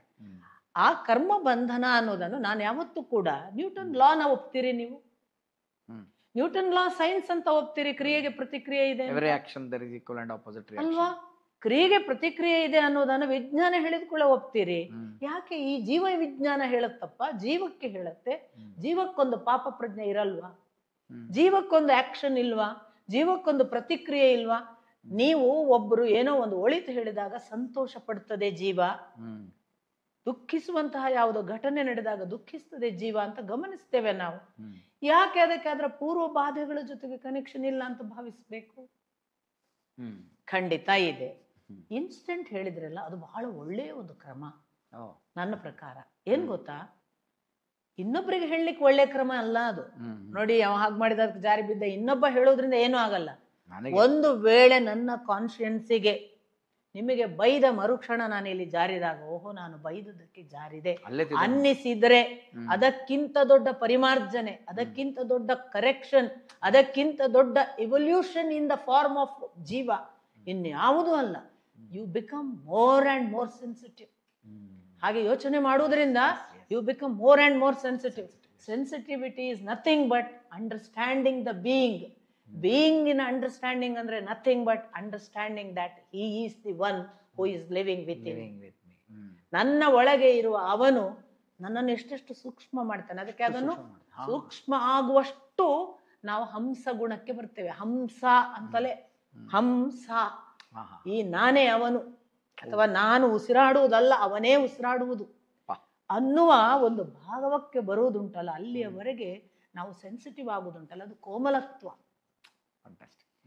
ಜೀವಕ್ಕೆ ಕೋಮಲವಾದ ಒಂದು ಪ್ರಾಣಿ ಪಕ್ಷಿಯನ್ನೇ ಉಲ್ಲೇಖ ಮಾಡುವುದು. ಅತ್ಯಂತ ಕೋಮಲವಾದ ಹಂಸ, ಅತ್ಯಂತ ಕೋಮಲವಾದ ಗಿಣಿ, ಇವುಗಳಿಗೇನೆ ಜೀವವನ್ನ ಸಮೀಕರಿಸ್ತಾರೆ. ಯಾಕೆ? ಸೆನ್ಸಿಟಿವ್ ಆದಷ್ಟು ನಮ್ಮಲ್ಲಿ ಆ ತರದ ಒಂದು ಸೂಕ್ಷ್ಮತ್ವ ಬರಬೇಕು ಪ್ರತಿ ನಿಮಿಷ. ಈಗ ನೋಡಿ, ಇವತ್ತು ನಾನು ದಾರಿಯಲ್ಲಿ ಬರ್ತಿದ್ದೆ, ನಿಮ್ಮ ಸಾರಥಿ ಸಂತೋಷ್ ಅವರು ಕರ್ಕೊಂಡು ಬರ್ತಿದ್ದೆ. ಸಿಕ್ಕಾಪಟ್ಟೆ ವಾಹನಗಳು, ಒಂದರ ನಡುವೆ ಇನ್ನೊಂದಕ್ಕೆ ಅವಕಾಶ ಇಲ್ಲದ ಹಾಗೆ ಹೋಗಬೇಕು ಸಾಲು ಸಾಲಾಗಿ. ಅಂತಲ್ಲಿ ನಿಮ್ಮ ಸಾರಥಿ ಒಂದು ಕ್ಷಣ ನಿಂತು ಹಾರ್ನ್ ಹೊಡೆದು ಇಬ್ಬರು ವೃದ್ಧರನ್ನು ನೀವು ಹೋಗಿ ಅಂತ ದಾಟಿಸಿದ ಸೂಕ್ಷ್ಮತ್ವ ಇದು. ಇದು ಏನು? ಇದು ನಮ್ಮನ್ನ ಇವಾಲ್ವ್ ಮಾಡುವುದಕ್ಕೆ. ಅವ್ರಿಗೇನಾಯ್ತು ಅದರಿಂದ? ಅವ್ರಿನಷ್ಟು ಕಾಯ್ತಿದ್ರು, ಎಲ್ಲ ವಾಹನ ಹೋದ್ರೆ ಹೋಗ್ತಿದ್ರು, ಅವ್ರಿಗೇನು ಆಗಿರ್ಲಿಕ್ಕಿಲ್ಲ. ಅಥವಾ ಅವರು ಆಗ್ಲಿ ಈ ಹುಡುಗನಿಗೆ ಒಳ್ಳೇದಾಗ್ಲಿ ಅಂತ ಹಾರೈಸಿದ್ರು ಅದು ಇಲ್ಲಿಗೆ ಮುಟ್ಟುತ್ತೆ, ನಮಗೆ ಗೊತ್ತಾಗ್ಲಿಕ್ಕಿಲ್ಲ. ಜೀವ ಜೀವಕ್ಕೆ ಕನೆಕ್ಷನ್ ಇದೆ. ಆ ಜೀವ ಒಳಿತನ್ನು ಹಾರೈಸಿದ್ರೆ ಈ ಜೀವಕ್ಕೆ ಅದು ಖಂಡಿತ ತಂಪನ್ನು ನೀಡಲೇಬೇಕು. ಇದು ವಿಧಿ ನಿಯಮ ಮತ್ತು ಇಡೀ ವಿಶ್ವ ನಿಯಮ. ನಾನು ಅನ್ನುವ ಒಬ್ಬನೇ ಬದುಕ್ತಿದ್ದೇನೆ ಅನ್ನುವ ಮೂರ್ಖರಿಗಿದು ಅರ್ಥ ಆಗ್ಲಿಕ್ಕಿಲ್ಲ. ವಿಶ್ವ ವ್ಯವಸ್ಥೆ ಒಳಗೆ ನಾನು ನೀವುಗಳೆಲ್ಲ ಬದುಕ್ತಿದ್ದೇವೆ. ಇಲ್ಲಿರುವ ಪ್ರತಿ ಒಂದು ಜೀವಿ ಕನೆಕ್ಟೆಡ್ ಅಂತ ಯಾವನಿಗೆ ಅರ್ಥ ಆಗುತ್ತೆ, ಅವನಿಗೆ ಅರ್ಥ ಆಗುತ್ತೆ. ಹಾಗಾಗಿ ಸಂತೋಷಗೊಂದು ಆನಂದ ಆಯ್ತು. ನಾನು ಕಳಿಸಿದೆ ಅವರನ್ನು, ಆ ಬಳಿಕ ನಾನು ಹೋದೆ. ಈ ಆನಂದ ಜೀವ ವಿಕಾಸಕ್ಕೆ ಸಹಾಯ ಮಾಡುತ್ತೆ. ಅವ್ರಿಗೆ ಯಾರು 4 ಜನ ನೋಡಿದ್ರ, ಪುರಸ್ಕಾರ ಮಾಡಿದ್ರ, ಅದಕ್ಕೆ ಸಂಬಂಧಪಟ್ಟದ್ದಲ್ಲ. ಅದು ಆತ್ಮ ಸಂತೋಷ. ಇಂತಹ ಸೂಕ್ಷ್ಮಜ್ಞತೆಯನ್ನೇ ಜಿಡ್ಡು ಕೃಷ್ಣಮೂರ್ತಿ ಯಾವಾಗಲೂ ಹೇಳೋದು, when you are walking on the road, don't forget that so many are going to walk on the same road. It is not only you. So if at all you see a stone, just don't ignore the stone. You might have seen it, so you have not stepped on it. You never fell. But somebody who is coming behind may not watch and may fall. So just throw it away. Be sensitive towards every being on this earth. ಇದನ್ನೇ ಕೃಷ್ಣ ಭಗವದ್ಗೀತೆಯಲ್ಲಿ ಹೇಳುವಾಗ, ಅಥವಾ ನಾವು ಮಹಾಭಾರತದಲ್ಲಿ ಬೇರೆ ಬೇರೆ ಸಂದರ್ಭಗಳಲ್ಲಿ ಕೃಷ್ಣನ ಮಾತುಗಳನ್ನ ಅನುಶಾಸನ, ಅಶ್ವಮೇಧಿಕ ಪರ್ವದಲ್ಲೆಲ್ಲ ಓದಿದ್ರೆ ಪಕ್ಕಾ ಗೊತ್ತಾಗುತ್ತೆ. ಕೃಷ್ಣ ಹೇಳ್ತಾನೆ, ನನ್ನ ಇರುವಿಕೆಯನ್ನ ಪ್ರತಿಯೊಬ್ಬರಲ್ಲಿ ಗಮನಿಸುವವರೆಗೆ ಸೂಕ್ಷ್ಮ ಆಗಿ, ನಾನು ನಿಮ್ಮೊಳಗಿದ್ದೇನೆ ಅನ್ನುವುದು ಮೊದಲ ಅರ್ಥೈಸುವಿಕೆ. ನನ್ನ ಒಳಗಿದ್ದಾನೆ ಇವನು ಅಂತ ಅರ್ಥೈಸುವುದಕ್ಕೆ ನಿತ್ತರೆ ಅದು ಅಲ್ಲಿಗೆ ನಿಂತೀತು. ಅದರ ಆಚೆಗೆ ಅವನು ಅಲ್ಲಿದ್ದಾನೆ, ಇಲ್ಲಿದ್ದಾನೆ, ಪ್ರತಿಯೊಬ್ಬರೊಳಗಿದ್ದಾನೆ. ಆ ಒಬ್ಬನ ಒಳಗೆ ಇರುವಾಗ ಅವನು ಎಲ್ಲಿಯೂ ಭೇದ ಮಾಡಿಲ್ಲ. ಭೇದ ಗೊತ್ತಲ್ಲ, ಎಲ್ಲರಲ್ಲೂ ಅಲ್ಲ. ಅವನು ಕೂಡ ಇರುವಾಗ ಯಾರಲ್ಲೂ ಭೇದ ಮಾಡಲಿಲ್ಲ. ನಾನು ಇವ್ರ ಹತ್ರ ಇಷ್ಟು ಅಂಶ ಇರ್ತೇನೆ, ಅವನು ಯಾರಲ್ಲೂ ಭೇದ ಮಾಡಿಲ್ಲ. ಅವನ ಇಂಡಿಸ್ಪ್ಯಾರಿಟಿ ಅಥವಾ ಅವನು ಎಲ್ಲಿಯೂ ಏನನ್ನೂ ಒಂದು ಯಾರಿಗೂ ಕೂಡ ವ್ಯತ್ಯಾಸ ಆಗದ ಹಾಗೆ ಇರುವ ಅವನ ಕ್ರಮ ಇದೆಯಲ್ಲ, ಆ ಥರದ ಒಂದು ಭಾವವನ್ನ ನಮ್ಮೊಳಗೆ ಬೆಳೆಸುವ ಸೂಕ್ಷ್ಮಜ್ಞತೆ ಬರಬೇಕಲ್ಲ, ಅದನ್ನು ನಾವು ಗಮನಿಸ್ಲಿಕ್ಕಾಗಿ ಈ ಕರ್ಮ ಮೊದಲಾದ ಸಿದ್ಧಾಂತ ಇದೆಯೇ ಹೊರತು ಸುಮ್ಮನೆ. ಆಮೇಲೆ ನೀವೇ ಹೇಳಿದ್ರಿ, ಅನುಭವಿಸ್ಬೇಕು, ಕರ್ಮ ಹೋದ ಜನ್ಮದ್ದು, ಅದರಿಂದ ಅನುಭವಿಸ್ಲಿಕ್ಕಿದೆ. ಪಕ್ಕಾ ಕೃಷ್ಣನೇ ಹೇಳ್ತಾನೆ, ಯಾವನು ಇದನ್ನು ಅರ್ಥೈಸಿಕೊಂಡು ನಾನು ಅಧಪ್ಪತನದಲ್ಲಿದ್ದೇನೆ, ನಾನು ಕೆಟ್ಟ ಕೆಟ್ಟ ಕೆಲಸಗಳನ್ನು ಮಾಡ್ತಿದ್ದೇನೆ, ನಾನು ಇದರ ಆಚೆಗೆ ಹೋಗಲೇಬೇಕು ಅಂತ ಅರ್ಥೈಸಿಕೊಂಡು ನಿರಂತರವಾಗಿ ನನ್ನನ್ನು ಹಂಬಲಿಸಿ ಇದನ್ನು ಪಾರು ಮಾಡುವುದರ ಕಡೆಗೆ ನಡೀತಾನೆ, ಅವನನ್ನು ನಾನು ಉದ್ಧರಿಸ್ತೇನೆ. ಅಂದ್ರೆ ಏನು? ಕರ್ಮ ಜನ್ಮ ಫಲಗಳನ್ನೆಲ್ಲ ನಾನು ನಿವಾರಿಸುವಷ್ಟು ನಿಮಗೆ ರಿವಾರ್ಡ್ ಕೂಡ ಕೊಡ್ತೇನೆ. ಯಾವಾಗ? ನಿಮ್ಮ ಎಫರ್ಟ್ ನೋಡ್ಕೊಂಡು. ಇದನ್ನೇ ರಮಣರು ಹೇಳಿದ್ರು, ಪ್ರಾರಬ್ಧ, ಆಗಾಮಿ, ಸಂಚಯ ಎಲ್ಲ ಕರ್ಮಗಳಿವೆ. ಆದರೆ ಮನುಷ್ಯ ತಾನು ಪ್ರಯತ್ನ ಪಟ್ಟು ಇದನ್ನು ನಾನು ಇಂದಿನಿಂದ ಈ ಕ್ಷಣ ಬದಲಾಯಿಸಿಕೊಳ್ಳಬೇಕು ಅಂತ ತೀರ್ಮಾನ ಮಾಡಿ ತನ್ನ ಬದುಕಿನ ಇಡೀ ಇರುವಿಕೆಯನ್ನ ಹೊಸ ದಿಕ್ಕಿಗೆ ತಿರುಗಿಸಿ ಬದುಕಲೇಬೇಕಾದ ಹೊಸ ಮಾರ್ಗವನ್ನ ಶೋಧಿಸ್ತೇನೆ ಅಂತ ಹಠ ಹಿಡಿದವನು ಅವನ ಯಾವ ಪ್ರಾರಬ್ಧ ಕರ್ಮಗಳನ್ನು ಅಳಿಸಿ ಹಾಕಬಲ್ಲ ಅಂತ ರಮಣರು ಹೇಳ್ತಾರೆ. ಇದು ಬಹಳ ಉದಾಹರಣೆಗಳು ಬೇಡ. ಹುಟ್ಟಿದ ಮೇಲೆ ಕರ್ಮ ಸ್ವಭಾವ ಎಲ್ಲ ಬದಲಾಗ್ಲಿಕ್ಕೆ ಬರಲ್ಲ ಅಂತ ಒಂದು ವಾದ ಇದೆ. ಅದು ಹೋಗೋದೇ ಅಲ್ಲ, ಅದು ಇರೋದೆ ಅಂತ. ನಮ್ಮಲ್ಲಿ 2 ಉದಾಹರಣೆಗಳನ್ನ ನಾನು ನಿಮಗೆ ಕೊಡ್ಲಿಕ್ಕೆ ಇಷ್ಟಪಡ್ತೇನೆ. ಒಂದು ಬೊಟಾನಿಕಲ್ಲಿ ಗ್ರಾಫ್ಟಿಂಗ್ ಸಿಸ್ಟಮ್ ಬಂತು. ಒಂದು ಒಳ್ಳೆಯ ಬೇರಿನಿಂದ ಸಸ್ಟೈನೇಬಲ್ ಕೆಪಾಸಿಟಿ ಇರುವ ಟಫ್ ಗಿಡವನ್ನ ತಂದು ಸೂಕ್ಷ್ಮವಾದ ಗಿಡಕ್ಕೆ ಗ್ರಾಫ್ಟ್ ಮಾಡಿ ಆ ಸೂಕ್ಷ್ಮ ಗಿಡದ ಮೂಲಕ ಹಣ್ಣು ಪಡೆಯುವುದು. ಈ ಸಸ್ಟೈನೇಬಿಲಿಟಿ ಈ ಗಿಡಕ್ಕಿದೆ. ಆದ್ರೆ ಇದು ಹಣ್ಣು ಬಿಡುವ ಒಳ್ಳೆಯ ಮರ ಅಲ್ಲ. ಆದ್ರೆ ಕಠೋರ, ಧಾರ್ಷ್ಟ್ಯ, ಗಟ್ಟಿತನ ಎಲ್ಲ ಇದೆ. ಇದಕ್ಕೆ ತಂದುಬಿಟ್ಟು ಚಿಕ್ಕ ಗಿಡನ ಗ್ರಾಫ್ಟ್ ಮಾಡಿದ್ದು. ಇವತ್ತಿಗೂ ನಮ್ಮ ಮನೆಯಲ್ಲಿದೆ, ನಾನು ನಿಮ್ಗೆ ಬಂದು ತೋರಿಸ್ತೀನಿ. ಮುಳ್ಳು ಕಂಟಿ ಕೆಳಗಿನದ್ದು ಬೇರು, ಮುಳ್ಳು ಕಂಟಿ ಸ್ಟ್ರಾಂಗ್ ಆಗಿ ಬೇರ್ ಬಿಟ್ಕೊಂಡು ಹೋಗಬಲ್ಲ ಮತ್ತು ಗುಡ್ಡಗಾಡುಗಳಲ್ಲಿ ಬೆಳೆಯಬಲ್ಲ ರೂಟ್ ಅದು. ಅದಕ್ಕೆ ತಂದು ಚಿಕ್ಕ ಗಿಡನ ಗ್ರಾಫ್ಟ್ ಮಾಡಿ ಈ ರೂಟು ಮೇಲೆ ಇರುವ ಚಿಕ್ಕ ಗಿಡವನ್ನ ಹೆಂಗ ಬೆಳೆಸಿ ಚಿಕ್ಕ ಹಣ್ಣು ಕೊಡುತ್ತೆ ಅಂತ ಆದ್ರೆ ನಾನು ಎಂಥ ಮನುಷ್ಯನೇ ಇದ್ರು ಹೇಗೂ ಆಗಬಹುದಲ್ವಾ? ಯಾವ ಅಪರಾಧ, ಯಾವ ತಪ್ಪುಗಳನ್ನು ಕೂಡ ಚಿಕ್ಕ ಗಿಡಕ್ಕೆ ಧಾರೆ ಎರೆಯಿತು ಆ ಕಠೋರ ಗಿಡ. ನನ್ನ ದೋಷ, ನನ್ನ ಕೆಡುಕು, ನನ್ನ ಮೋಸ, ನನ್ನ ಅಪಚಾರಗಳನ್ನು ಇನ್ನು ನನ್ನನ್ನು ಪರಿವರ್ತಿಸು ಅಂತ ನಾನು ಭಗವಂತನಿಗೆ ಅರ್ಪಿಸಿದ್ರೆ ನನ್ನೊಳಗೊಂದು ಚಿಕ್ಕ ಗಿಡ ಹುಟ್ಟುತ್ತೆ. ನಾನೆಷ್ಟೇ ಕೆಟ್ಟವನಿದ್ರು, root may be the same root, ನಾನು ಮಾಡಿದ ಪ್ರಾರಬ್ಧದ ರೂಟೇ ಇರ್ಬೋದು, but I can change my life. ಇದು ಒಂದು. ಬೊಟ್ಯಾನಿಕಲ್ ಎಕ್ಸ್ಪೀರಿಯನ್ಸ್ ಅಥವಾ ಎಕ್ಸ್ಪ್ಲನೇಷನ್. ಎಸ್. ಇನ್ನೊಂದು ನೀವು ನೋಡಿದ್ದೀರಿ, ಇದು ಕೂಡ ಬೊಟ್ಯಾನಿಕಲಿ ಹೇಗೆ ಪ್ರೂವ್ ಮಾಡಿದ್ದಾರೆ ನನಗೆ ಗೊತ್ತಿಲ್ಲ. ಹುಣಸೆ ಹಣ್ಣು ಅಂದ್ರೆ ಹುಳಿ. ಯಾವಾಗಲೂ ಎಲ್ಲರೂ ಉದಾಹರಣೆ ಕೊಡ್ತಾರೆ, ಯಾವತ್ತಾದ್ರೂ ನಿಮಗೆ ಹಾಗಲಕಾಯಿ ಸಿಹಿ ಆಗುತ್ತಾ ಅಂತ ಉದಾಹರಣೆ ಕೊಟ್ಬಿಡ್ತಾರೆ ಈ ಕರ್ಮದ ಸಿದ್ಧಾಂತ ಹೇಳುವಾಗ. ಅದಕ್ಕೆ ನಾನು ಈ ಉದಾಹರಣೆ ಕೊಡೋದು. ಹುಣಸೆ ಹಣ್ಣು ಅಂದ್ರೆ ಹುಳಿ. ಆದ್ರೆ ಇವತ್ತು ನೀವು ಒಂದು ಫ್ರೂಟ್ ಮಾರ್ಕೆಟ್ಗೆ ಹೋಗಿ ಅಲ್ಲಿ ಥೈಲ್ಯಾಂಡ್ ಹುಣಸೆ ಹಣ್ಣು ಕೊಡ್ತಾರೆ, ನಿಮಗೆ ಖರ್ಜೂರ ತಿಂದಷ್ಟು ಸಿಹಿ ಇರುತ್ತೆ. ಯಾರು ಮಾಡಿದ್ರು, ಹೇಗ್ ಮಾಡಿದ್ರು, ಏನೋ ಮಾಡ್ತಿದ್ದಾರೆ. ಒಂದು ಹಣ್ಣಿನ ಗುಣವನ್ನು ಇನ್ನೊಂದು ಹಣ್ಣಿಗೆ ಸೇರಿಸಿ ಪರಿವರ್ತಿಸುವ ಕೆಲಸಗಳು ಬೇಕಾದಷ್ಟು ಆಗ್ತಿವೆ. ಇದೆಲ್ಲ ಹೊರಗಿನ ಮಾದರಿಗಳಿಂದ ನಾವು ಗಮನಿಸಬಹುದಾದ್ದು. ನಾವೊಂದು ಒಳ್ಳೆಯ ಸತ್ಸಂಗಕ್ಕೆ ಹೋದರೆ ನನ್ನ ಕೆಡುಕಿನ ಜೀವನ, ನನ್ನ ಅಪಚಾರಗಳು, ನನ್ನ ದೋಷ, ನಾನು ತಿಳಿಯದೆ ಮಾಡಿದ ಎಂತೆಂಥದೋ ಅಪರಾಧಗಳು, ನಾನು ಇನ್ನು ಮೇಲೆ ಇದನ್ನು ಮಾಡಲ್ಲ ಅನ್ನುವ ಒಂದು ಸಂಕಲ್ಪ ಮತ್ತು ಸದಾ ಇನ್ನು ಒಳಿತಿನವರ ಜೊತೆಗಿರ್ತೇನೆ ಅನ್ನುವ ಎರಡನೆಯ ನಿರ್ಣಯ, ಇದು ನಮ್ಮನ್ನು ಬದಲಾಯಿಸಬಹುದು. ಆಗ ನಮ್ಮ ಕರ್ಮ ಫಲಗಳನ್ನು ಕೂಡ ನಾವು ಬದುಕಿರುವಾಗಲೇ ಬದಲಾಯಿಸಬಹುದು. ಭಗವಂತನೇ ಬದಲಾಯಿಸಬೇಕು, ಈ ಜನ್ಮಕ್ಕಾಗಲ್ಲ ಅಂತ ಏನೂ ಇಲ್ಲ. ಅಷ್ಟರ ಮಟ್ಟಿಗೆ ಡೆಡಿಕೇಶನ್ ಬೇಕು, ಅಷ್ಟರ ಮಟ್ಟಿಗೆ ಸರೆಂಡರ್ ಬೇಕು. ಅವನಿಗೆ ಅರ್ಪಿಸಿಕೊಳ್ತೇನೆ, ಇಷ್ಟರವರೆಗೆ ನಡೆದದ ನೀನು ನಡೆಯಲ್ಲ ಅನ್ನುವ ಕನ್ವಿಕ್ಷನ್ ಬೇಕು. ಮತ್ತೆ ಅದನ್ನೇ ಮಾಡಂಗಿಲ್ಲ. ಕನ್ವಿಕ್ಷನ್ ಮಾಡಿ ಪುನಃ ಮಾಡಿ ಮಾಡಿ ಅವನಿಗೆ ಸರೆಂಡರ್ ಅಂದ್ರೆ ಉಪಯೋಗ ಇಲ್ಲ. ಇವತ್ತು ಮಾಡಲ್ಲ ಅಂತ ನಾನು ನಿರ್ಣಯ ಮಾಡಿದ್ನ, ಇದರ ನೆಕ್ಸ್ಟ್ ಮಿನಿಟ್ನಿಂದ ಪ್ರಾಣ ಹೋಗೋ ಪ್ರಸಂಗ ಬಂದರೂ ಆ ಕಡೆಗೆ ಮುಖ ಮಾಡ್ತಾರೆ. ಅದು ಆ ಕನ್ವಿಕ್ಷನ್ ಬೇಕು. ಮತ್ತೆ ನಂತರದ ಪರಿಣಾಮ ಅವನೊಟ್ಟಿಗೆ ಮಾಡಿದ ಟೋಟಲ್ ಸರೆಂಡರ್ಗೆ ಅದು ಅವನಿಗೆ ಬಿಡೋದು, ಅವನು ರಿಸಲ್ಟ್ ಕೊಡ್ತಾನೆ. ನಾನು ಮಾತ್ರ ವಾಪಸ್ ತಪ್ಪು ಮಾಡಲ್ಲ. ಪಶ್ಚಾತ್ತಾಪ ಶಬ್ದಕ್ಕೆ ಇರುವ ಅರ್ಥವೇ ಇನ್ನೊಮ್ಮೆ ತಿರುಗಿ ಅದನ್ನು ಮಾಡದೇ ಇದ್ದರೆ ಅದು ಪಶ್ಚಾತ್ತಾಪ, ಇಲ್ಲದಿದ್ರೆ ಅಲ್ಲ. ನಾನು ಒಂದು ತಪ್ಪು ಮಾಡೋದು, ಪಶ್ಚಾತ್ತಾಪ ಪಟ್ಟು ಕಾಲಿಗೆ ಬಿದ್ದು ಕ್ಷಮೆ ಕೇಳಿ ಇನ್ನೇನು ಮಾಡಲ್ಲ ಅಂತ ಅನ್ನೋದು, ನಾಳೆ ಇನ್ನೊಬ್ರ ಜೊತೆಗೆ ಅದೇ ತಪ್ಪು ಅವ್ರನ್ನ ಕಂಡಾಗ ಮತ್ತೆ ಅದೇ ಅಪೇಕ್ಷೆ ಬಂತು, ಅವ್ರ ಹತ್ರ ಮಾಡಿದೆ, ಏನು ಉಪಯೋಗ? ಪಶ್ಚಾತ್ತಾಪ ಅಂದ್ರೆ ಇನ್ನೊಮ್ಮೆ ನಾನು ಅದನ್ನು ಮಾಡಲ್ಲ, ಆ ಥರದ ಪ್ರಾಯಶ್ಚಿತ್ತ ಆಗಬೇಕು. ಕನ್ವಿಕ್ಷನ್ ಅನ್ನೋ ಪದ ನೀವು ಬಳಸಿದ್ ನಂಗೆ ಇಷ್ಟ ಆಯ್ತು. ಕನ್ವಿಕ್ಷನ್ ಲೆಕ್ಕಕ್ಕೆ ಬಂದಾಗ, ಓಕೆ, ಈಗ ನಾನು ಇದನ್ನ ಡಿಸೈಡ್ ಮಾಡ್ತೇನೆ, ಓಕೆನಾ, ಇದನ್ನ ಆಚರಣೆಯಲ್ಲೂ ನಾನು ಇಟ್ಕೊಂಡಿದ್ದೀನಿ. ಈಗ ಏನೇನೋ ಬರ್ತಾ ಆಚರಣೆಯಲ್ಲಿ ಇಟ್ಕೊತಾ ಇದ್ದೀನಿ. ಎಲ್ಲಿ ಮಟ್ಟಿಗೆ ಕಾಯ ವಾಚ ಮಟ್ಟಿಗೆ ಇಟ್ಕೊತಾ ಇದ್ದೀನಿ, ಮನಸ ಆಗ್ತಿಲ್ಲ ಅಂತ ಅನ್ಕೊಳ್ಳೋಣ. ತ್ರಿಕರಣ ಶುದ್ಧಿಯಲ್ಲಿ ಹೆಂಗೆ ಇಟ್ಕೊಳಕ್ಕಾಗುತ್ತೆ ಅದನ್ನ? ಏಕಕಾಲದಲ್ಲಿ ಹೆಂಗೆ ಆ ಕನ್ವಿಕ್ಷನ್ನು ತ್ರಿಕರಣಕ್ಕೆ ಇಳಿಯಕ್ ಆಗುತ್ತಾ? Just asking. ನೋಡಿ, ಬೇರೆ ಬೇರೆ ಸಂದರ್ಭಗಳಲ್ಲಿ ಈ ತ್ರಿಕರಣ ಶುದ್ಧಿ ಆಗದೆ ಕಂಪ್ಲೀಟ್ ಕೆಲಸ ಅಂತ ಇಲ್ವೇ ಇಲ್ಲ. ಯಾಕಂದ್ರೆ ಅದು ಅತ್ಯಂತ ಸಟ್ಲರ್ ಫಾರ್ಮಿನಲ್ಲಿ ಬೀಯಿಂಗ್ ಇರುವುದು ಮನಸ್ಸಿನ ಜೊತೆಗೇನೆ. ಮನಸ್ಸು nearest connection to take over, to make it something else. ಎಲ್ಲದಕ್ಕೂ ಕೂಡ ಜೀವವನ್ನ ಡೈರೆಕ್ಟ್ ಕನೆಕ್ಟ್ ಮಾಡಿರೋದು ಮನಸ್ಸು. ಹಾಗಾಗಿ ಹೌದು, ಕಾಯ ವಾಚ ನಾನು ಮಾಡ್ತೀನಿ. ಯಾಕೆ? ಎಚ್ಚರ ಇದೆ, ನಂಗೆ ಗೊತ್ತಾಗುತ್ತೆ, ಕನ್ವಿಕ್ಷನ್ ಇದೆ. ಹೌದು, ಮತ್ ನನ್ಗೆ ಗೊತ್ತಿದೆ, ನನಗೆ ಎಚ್ಚರ ಇದೆ, ಗೊತ್ತಿದೆ ನನಗೆ. ಮನಸ್ಸು ಅನ್ನೋದು ನಿದ್ರೆಯಲ್ಲೂ ಇದೆ, ಕನಸಿನಲ್ಲೂ ಇದೆ, ಈ ಎಲ್ಲ ಕಾಲದಲ್ಲೂ ಅದು ಒಂದೇ ಇರಬೇಕು. ಅದಕ್ಕೆ ಸಾಧನೆ ಅಂತಲೇ ಹೇಳೋದು. ಅದಕ್ಕೆ ಹೆಂಗೆ ಅವಾಗ ಸಾಧನೆ ಮಾಡ್ಬೇಕು? ಅದಕ್ಕೆ ಸಾಧನೆ ಅಂತಲೇ ಹೇಳೋದು. ಈಗ ಉದಾಹರಣೆಗೆ ನಾನು ಬ್ರಹ್ಮಚರ್ಯ ಪಾಲನೆ ಮಾಡ್ತೀನಿ, ಸಂಕಲ್ಪ. ನಾನು ಇವತ್ತಿನಿಂದ ದೈಹಿಕ ಸುಖ, ದೈಹಿಕ ಆಕಾಂಕ್ಷೆ, ದೈಹಿಕ ಅಪೇಕ್ಷೆಗಳನ್ನು ಬಂದ್ರೆ ಇಲ್ಲ ಅಂತ ನನಗೆ ನಾನು ತೀರ್ಮಾನ ಮಾಡ್ಕೊಳ್ಳೋದು.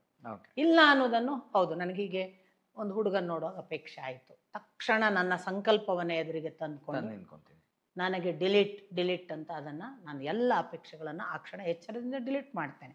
ಕಾಯ ಆಯ್ತು.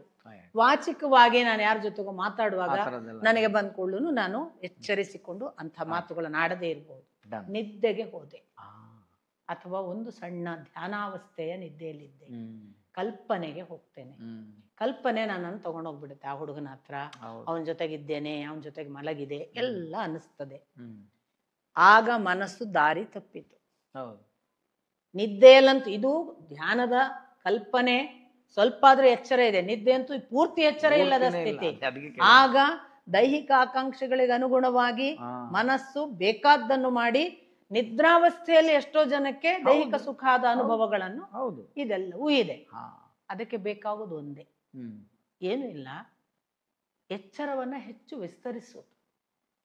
ಈಗ ಎಚ್ಚರವನ್ನು ಕಣ್ಣು ತೆರೆದ ಅವಸ್ಥೆಯಲ್ಲಿ ಎಚ್ಚರ ನಮಗೆ ಪ್ರಾಕ್ಟೀಸ್ನಿಂದ ಇದೇ ರೂಢಿಯಲ್ಲಿ ಗೊತ್ತಾಗುತ್ತೆ, ಮಾಡ್ತೀವಿ ಅನ್ಕೊಳ್ಳೋಣ. ಕಲ್ಪನೆಗೆ ಕೂತದ್ದು, ಧ್ಯಾನಕ್ಕೆ ಹೋದದ್ದು ಕಲ್ಪನೆಗೆ ಹೋಯ್ತು ಮನಸ್ಸು, ಹೋದ ತಕ್ಷಣ ಗೊತ್ತಾಗುತ್ತೆ ಟ್ರ್ಯಾಕ್.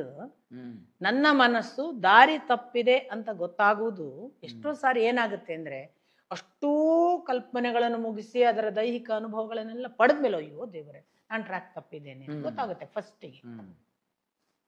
ಓಹೋ, ಇದು ನನಗೆ ಎಲ್ಲ ಕಲ್ಪನೆ ಮುಗಿದ ಮೇಲೆ ಎಚ್ಚರ ಬಂತು. ನಾಳೆ ಇದು ಹೊರಡುವಾಗಲೇ ಎಚ್ಚರ ಇರಬೇಕು, ನನಗೆ ಮನಸ್ಸು ಬೇರೆ ಕಡೆ ಹೋಗ್ತಿದೆ ಅಂತ ನನಗೆ ಗೊತ್ತಿರಬೇಕು ಅಂತ ನಾನು ಎಚ್ಚರ ಮಾಡ್ಕೊಂಡು ಅವತ್ತು ಹೇಳಿ, ಸೆಕೆಂಡ್ ಡೇ ನಾನು ಕೂತಾಗ ಪುನಃ ಹೋಯ್ತು, ಏನೇನೋ ಮಾಡ್ತು.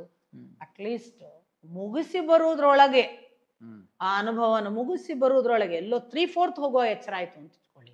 ಇವತ್ತು 1/4 ಕಮ್ಮಿ ಹೋಗಿದ್ದೇನೆ, ನಾಳೆ ಇನ್ನಷ್ಟು ಬೇಗ ವಾಪಸ್ ಬರ್ಬೇಕು, ಇನ್ನಷ್ಟು ಬೇಕು. ಇದು ನಮ್ಮ ಲೈಫ್ ಟೈಮ್ನಲ್ಲಿ ನಾವು ಎಷ್ಟೆಷ್ಟು ಪ್ರಾಕ್ಟೀಸ್, ಸತತಾಭ್ಯಾಸಂ ಕೌಂತೇಯ ಅಭ್ಯಾಸೇನತು ಕೌಂತೇಯ, ಇದು ಕೃಷ್ಣ ಕೊಡೋ ಕಮಾಂಡ್. ಇದು ಕೃಷ್ಣನಿಗೆ ಏನು ಮನಸ್ಸನ್ನು ಹಿಡಿದಿಡಬೇಕು ಅಂತಿ, ಅದು ಕೂಡ ಗಾಳಿ ಇಲ್ಲದ ಕೋಣೆಯಲ್ಲಿ ದೀಪ ಹೇಗೆ ಅಲುಗುವುದಿಲ್ಲವೋ ಹಾಗೆ ಹಿಡಿದಿಡಬೇಕು ಅಂದ ಕೃಷ್ಣ. ಇವನು ಅದೇ ಅಂದ, ಅದು ಗಾಳಿಯನ್ನು ಹಿಡಿದಷ್ಟು ಕಷ್ಟಪ್ಪ, ನೀನ್ ಹೇಳ್ತಿ ವಾಯು ಇಲ್ಲದ ದೀಪದಂತೆ ಅಂತ, ನಾನು ಹೇಳ್ತೇನೆ ಗಾಳಿಯನ್ನು ಹಿಡಿದಷ್ಟು ಕಷ್ಟ, ಅಷ್ಟು ಸ್ಪೀಡ್ ಇದೆ. ನೀನ್ ಏನಪ್ಪ ಹೇಳ್ತೀಯ ಮನೋವೇಗ. ಆಗ ನೀನ್ ಹೇಳುದಲ್ಲ ಅಂತ ಕೃಷ್ಣ ಹೇಳುದಿಲ್ಲ, ಸರಿಯಾಗಿ ಹೇಳಿದ್ದಿ ಅರ್ಜುನ, ತುಂಬಾ ಕಷ್ಟ ನಾನು ಒಪ್ತೇನೆ, ಆದರೆ ಸತತ ಅಭ್ಯಾಸಂ ಕೌಂತೇಯ ಅಭ್ಯಾಸೇನತು ಕೌಂತೇಯ ಅಂತಲೇ ಅವನು ಕೊಡುವ ಬೀಜ ಸೂತ್ರ. ಏನು ಬೀಜ ಮಂತ್ರ, ಯಾಕೆ ಅದು ಬೀಜ ಮಂತ್ರವಾಗಿ ಹೌದು ಅಂತಂದ್ರೆ, ನಿಮಗೆ ಡೇ ಬೈ ಡೇ ಪ್ರಾಕ್ಟೀಸ್ ಮಾಡ್ತಾ ಹೋದ್ರೆ ನಿಮಗೆ ಗೊತ್ತಾಗುತ್ತೆ, yes I can come out of it ಅಂತ. ಹೌದು, ನಿಮಗೆ ಗೊತ್ತಾಗ ನನ್ನ ಕಲ್ಪನೆ.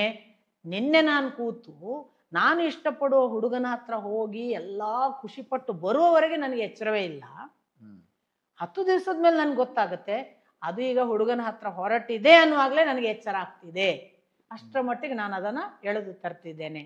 ಒಬ್ಬ ಈ ಸಾಧನಾ ಪಥದಲ್ಲಿರುವ 26ರ ಹುಡುಗನನ್ನು, ಅವನು ತನ್ನ 8ನೇ ತರಗತಿಯಿಂದ ಅವನು ಒಳಗೆ ಕೂತ್ಕೊಂಡು ಧ್ಯಾನ ಲೋಕದವ.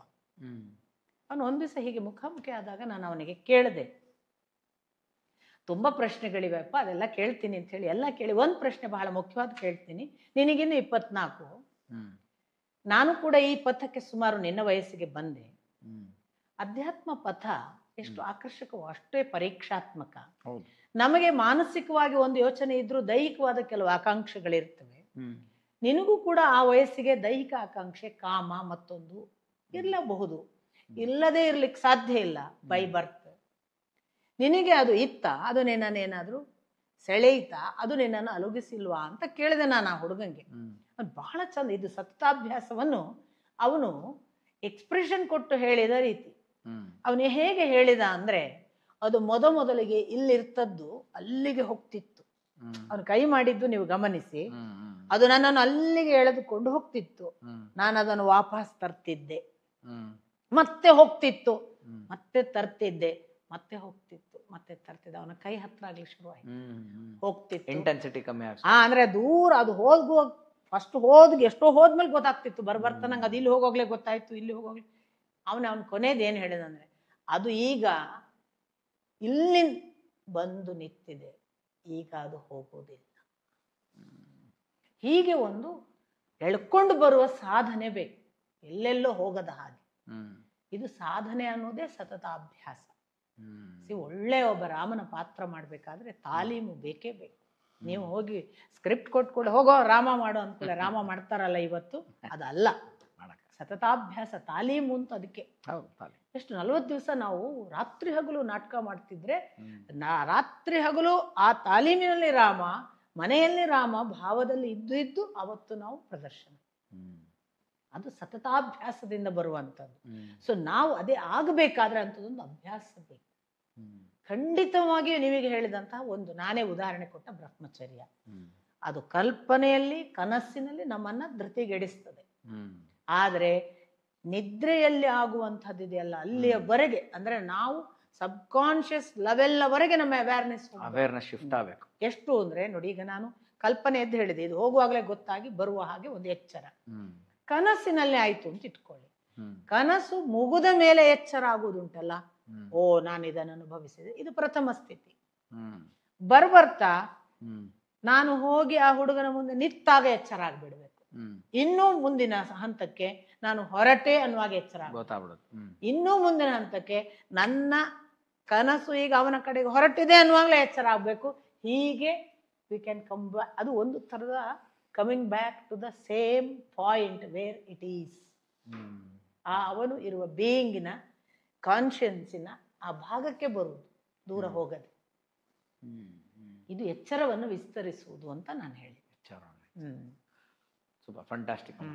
ಇದಕ್ಕೆ ನಿಜವಾಗ್ಲೂ ಆಕ್ಚುಲಿ ಅರ್ಥ ಮಾಡ್ಕೊಳ್ಳೇಬೇಕು ಇದನ್ನ. ಅಂದ್ರೆ ಎಲ್ಲದಕ್ಕೂ ನನ್ನ ಮೊದಲ ಗುರುಗಳು ಅವರು ಹೇಳೋರು, ಅದನ್ನ ಒಂದು ಆಡು ಭಾಷೆಯಲ್ಲಿ ಹೇಳೋರು, ತೀಟೆ ನಿನಗ ತೀಟೆ ಇಲ್ಲ ಅಂದ್ರೆ ನೀನೇನು ಮಾಡಲ್ಲಪ್ಪ.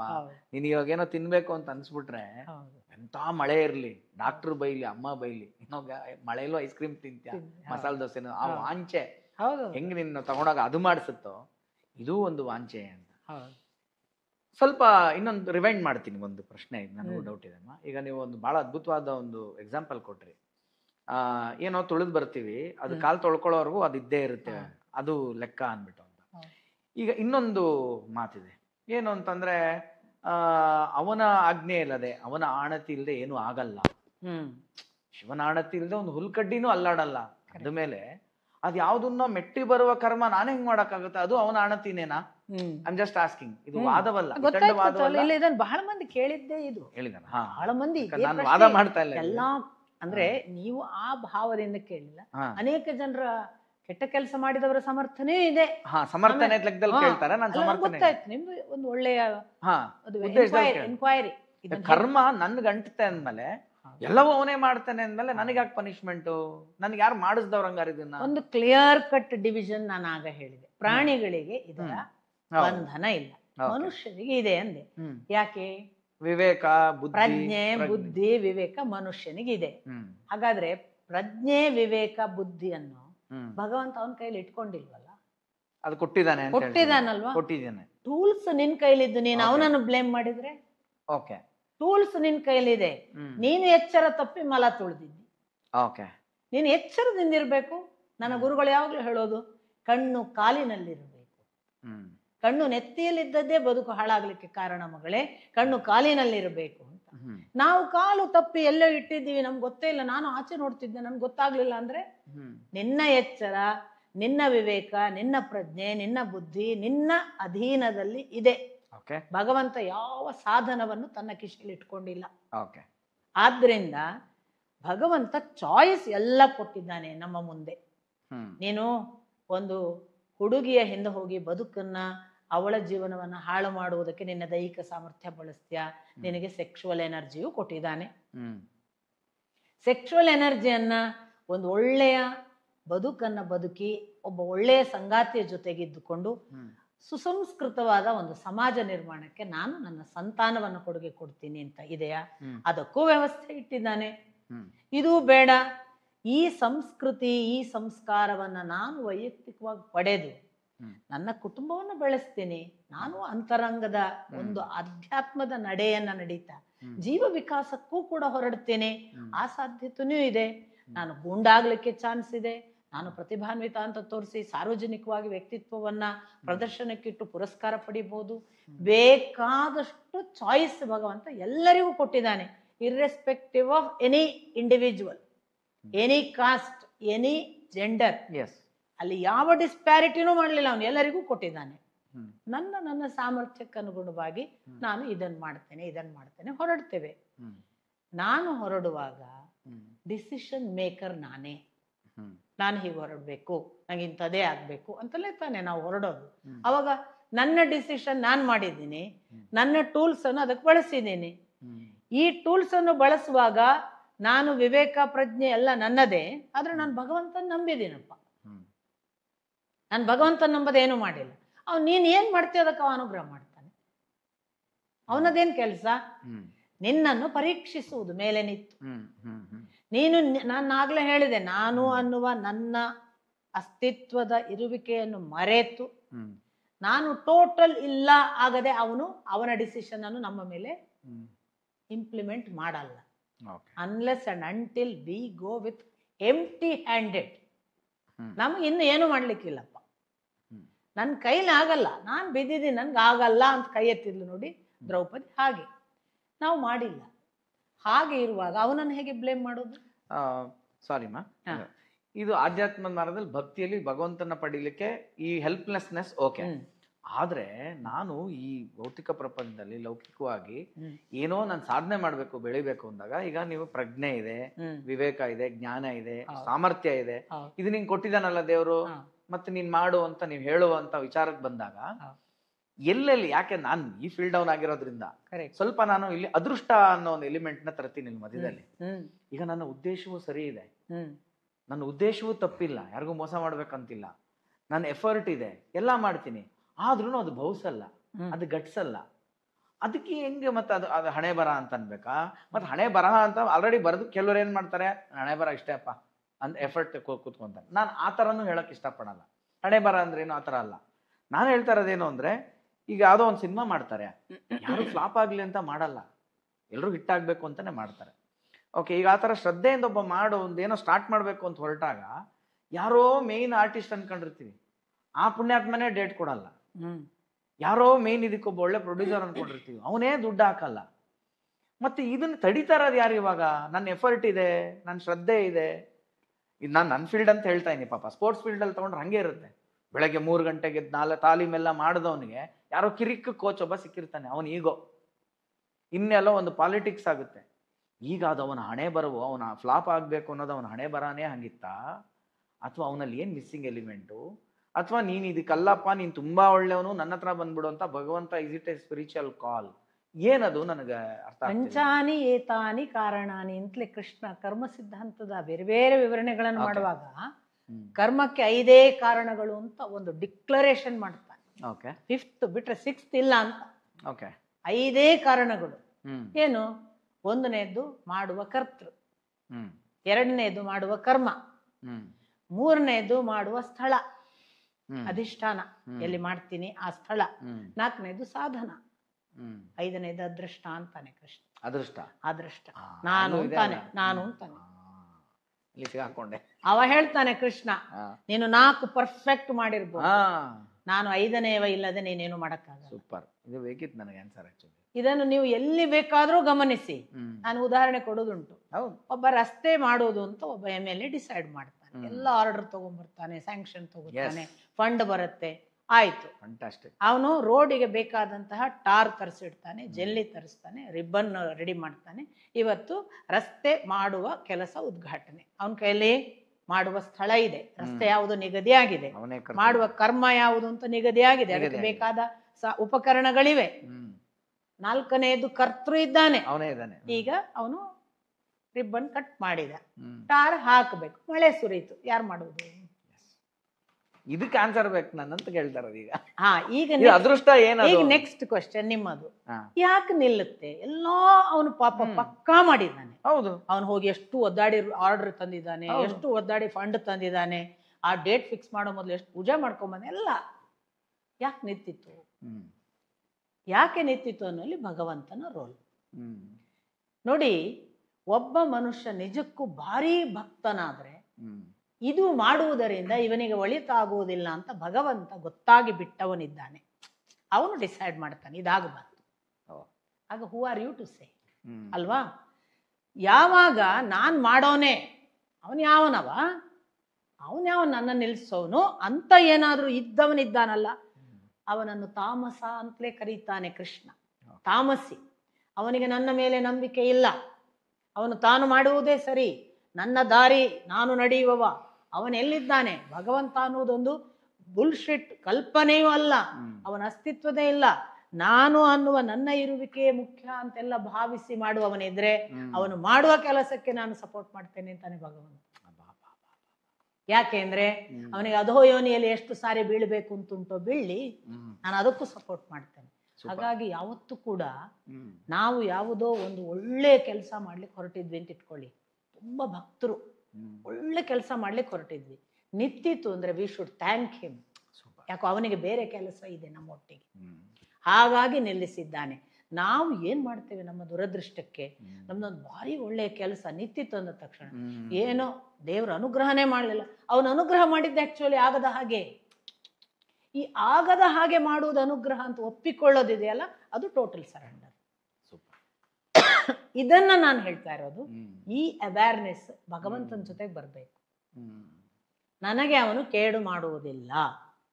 ಒಂದು ವೇಳೆ ನಾನು ಬದುಕಿರುವಾಗ ನನ್ನ ಮಗನನ್ನು ನನ್ನ ಮುಂದೆ ಕರ್ಕೊಂಡು ಹೋಗಿದ್ದಾನೆ ಅಂತಂದ್ರೆ, ನನ್ನ ಮಗನನ್ನು ಯಾಕೆ ಕರ್ಕೊಂಡು ಹೋದ, ಇವನಿಗೆ ನಾನು ಏನ್ ಪಾಪ ಮಾಡಿದ್ದೆ, ನಾನು ಎಷ್ಟು ಭಕ್ತಿ ಮಾಡಿದ್ದೆ ದೇವರನ್ನು ಅಂತ ಹೇಳ್ತೀವಿ ನಾವು. ಹೌದೌದೌದು. ಈ ಮಗನನ್ನ ಕರ್ಕೊಂಡು ಹೋಗಿದ್ದಾನೆ ಅಂದ್ರೆ ಭಗವಂತನಿಗೆ ನನ್ನ ಜೊತೆಗೆ ಬೇರೆ ಕೆಲಸ ಇದೆ.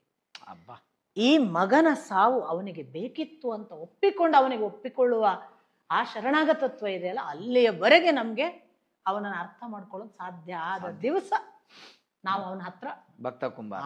ಡೆಫಿನೆಟ್ಲಿ. ಇಲ್ಲ, ನನಗೆ ತುಂಬಾ ಬೇಕಿದ್ದ ಆನ್ಸರ್ ಇದು. ಯಾಕಂದ್ರೆ ಆ ಅದೃಷ್ಟಕ್ಕೆ ಏನ್ ಹೆಸರು ಅನ್ನೋದು ಒಂದು ಗೊತ್ತಿರಲಿಲ್ಲ. ಈಗ ಅದನ್ನೇ ನೀವು ಕೃಷ್ಣ ಅಂದಾಗ ಅದಕ್ಕೆ ನನಗೆ ಅದು ಬ್ರೇಕ್ ಡೌನ್ ಆದೆ. ಓಕೆ, ಏನ್ ನೆಕ್ಸ್ಟ್ ಪ್ರಶ್ನೆ ಕೇಳಿದೆ ನನಗೆ ಬ್ಲ್ಯಾಂಕ್ ಆಗ್ಬಿಟ್ಟೆ ಒಂದು ಸೆಕೆಂಡ್. ನಾನು ಕೇಳ್ತಾ ಓಕೆ, ತುಂಬಾ ಥ್ಯಾಂಕ್ಸ್. ನನಗೆ ತುಂಬಾ ವೆರಿ ಮಚ್ ನೀಡೆಡ್ ಉತ್ತರ ಅದು. ಯಾಕಂದ್ರೆ ಸುಮ್ಮನೆ ಎಲ್ಲ ಕಂಪ್ಯಾರಿಸನ್ಸು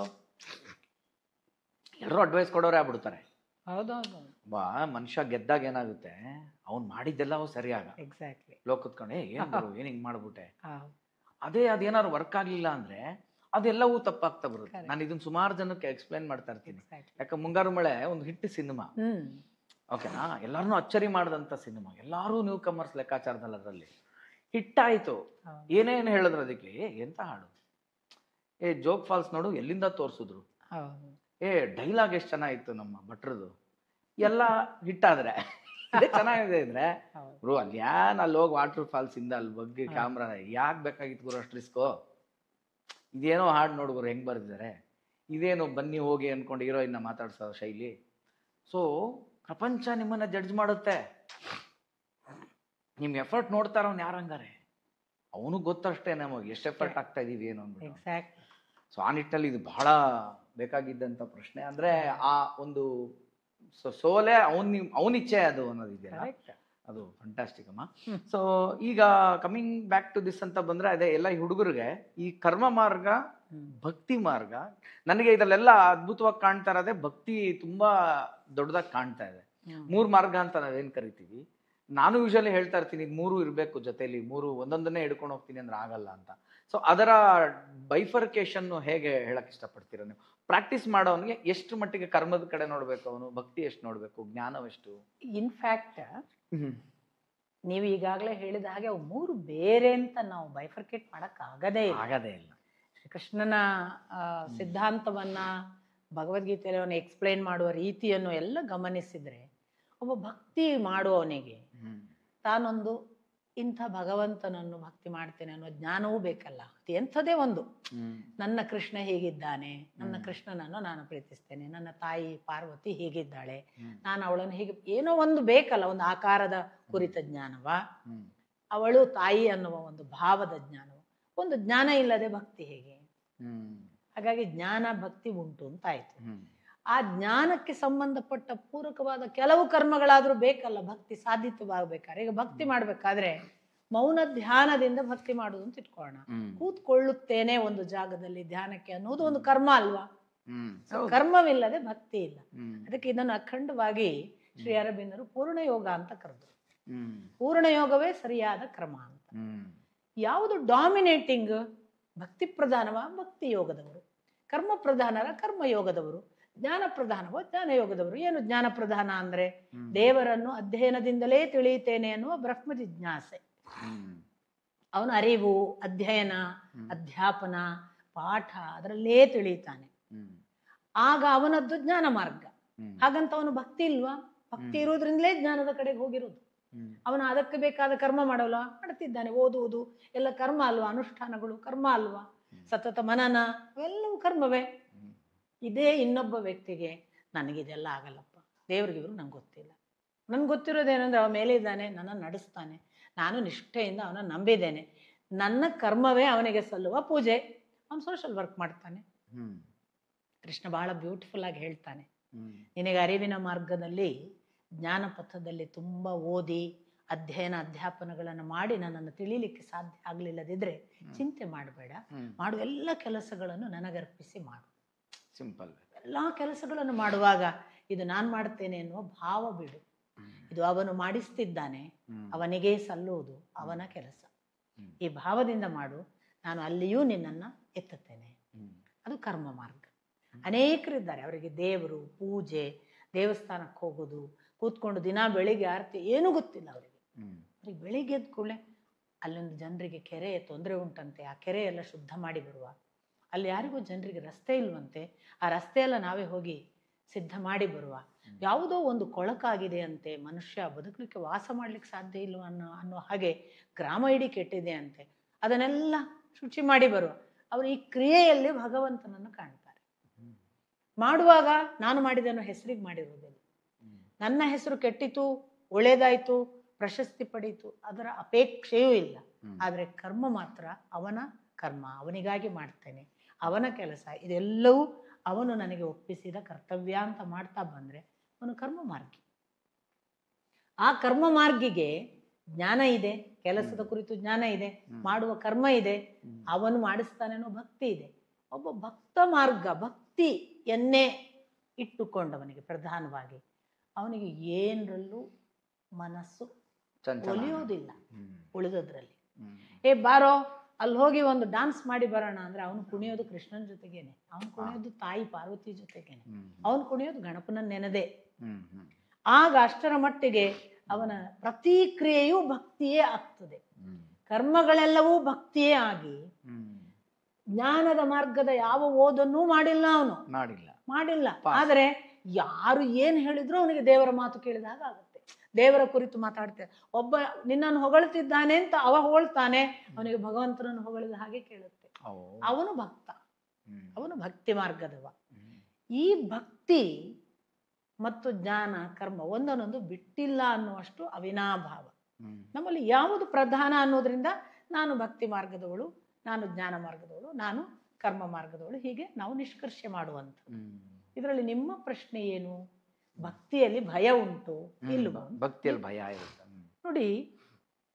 ನಮ್ಮಲ್ಲೊಂದು ಬಹಳ ಹಳೆಯ ಗಾದೆ ಇದೆ, ದೇವರ ಭಯವೇ ಜ್ಞಾನದ ಆರಂಭ. ದೇವರ ಭಯವೇ ಜ್ಞಾನದ ಆರಂಭ. ಭಕ್ತಿ ಮಾಡುವವನಿಗೆ ಭಯ ಇರಬಾರ್ದು ಅಂತಲೂ ಒಂದು ತಿಳುವಳಿಕೆ ಇದೆ. ಹೌದು, ಭಕ್ತಿ ಮಾಡುವವನಿಗೆ ಭಯ ಇರಬಾರ್ದು. ಹೌದು. ಹಾಗಾದ್ರೆ ದೇವರ ಭಕ್ತಿ ಸುಳ್ಳಾಯ್ತಲ್ವಾ ಅಂತ ನಾನು ಸ್ವಲ್ಪ ಇದರಲ್ಲಿ ನನ್ನ ಅನಿಸಿಕೆಗಳನ್ನ ಬಹಳ ಅಂದ್ರೆ ನಾನೇ ನನ್ನನ್ನು ಪ್ರಶ್ನಿಸಿಕೊಳ್ತಾ ಹೇಳೋದು.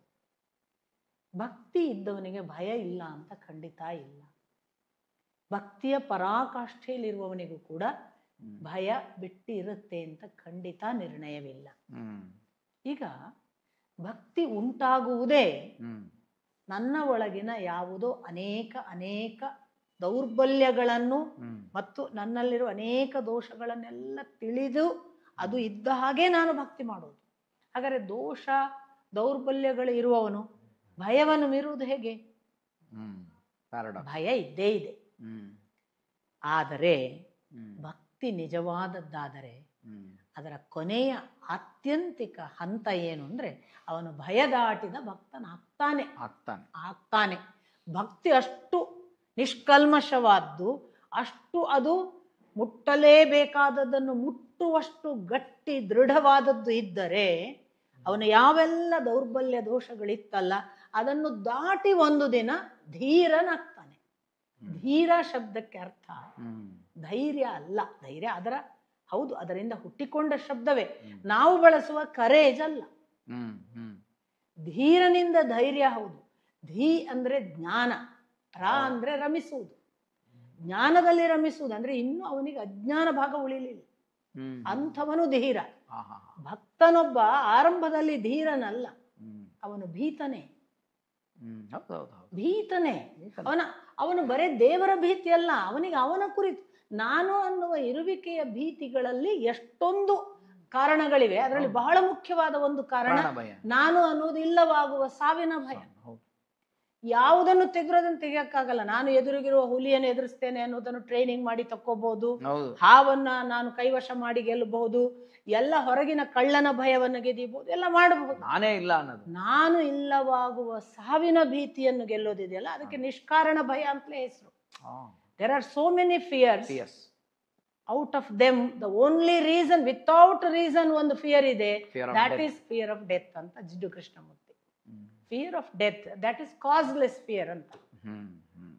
ಎಲ್ಲ ಉಳಿದದ್ದು ಕಾಸ್ ಇರುವ ಫಿಯರ್.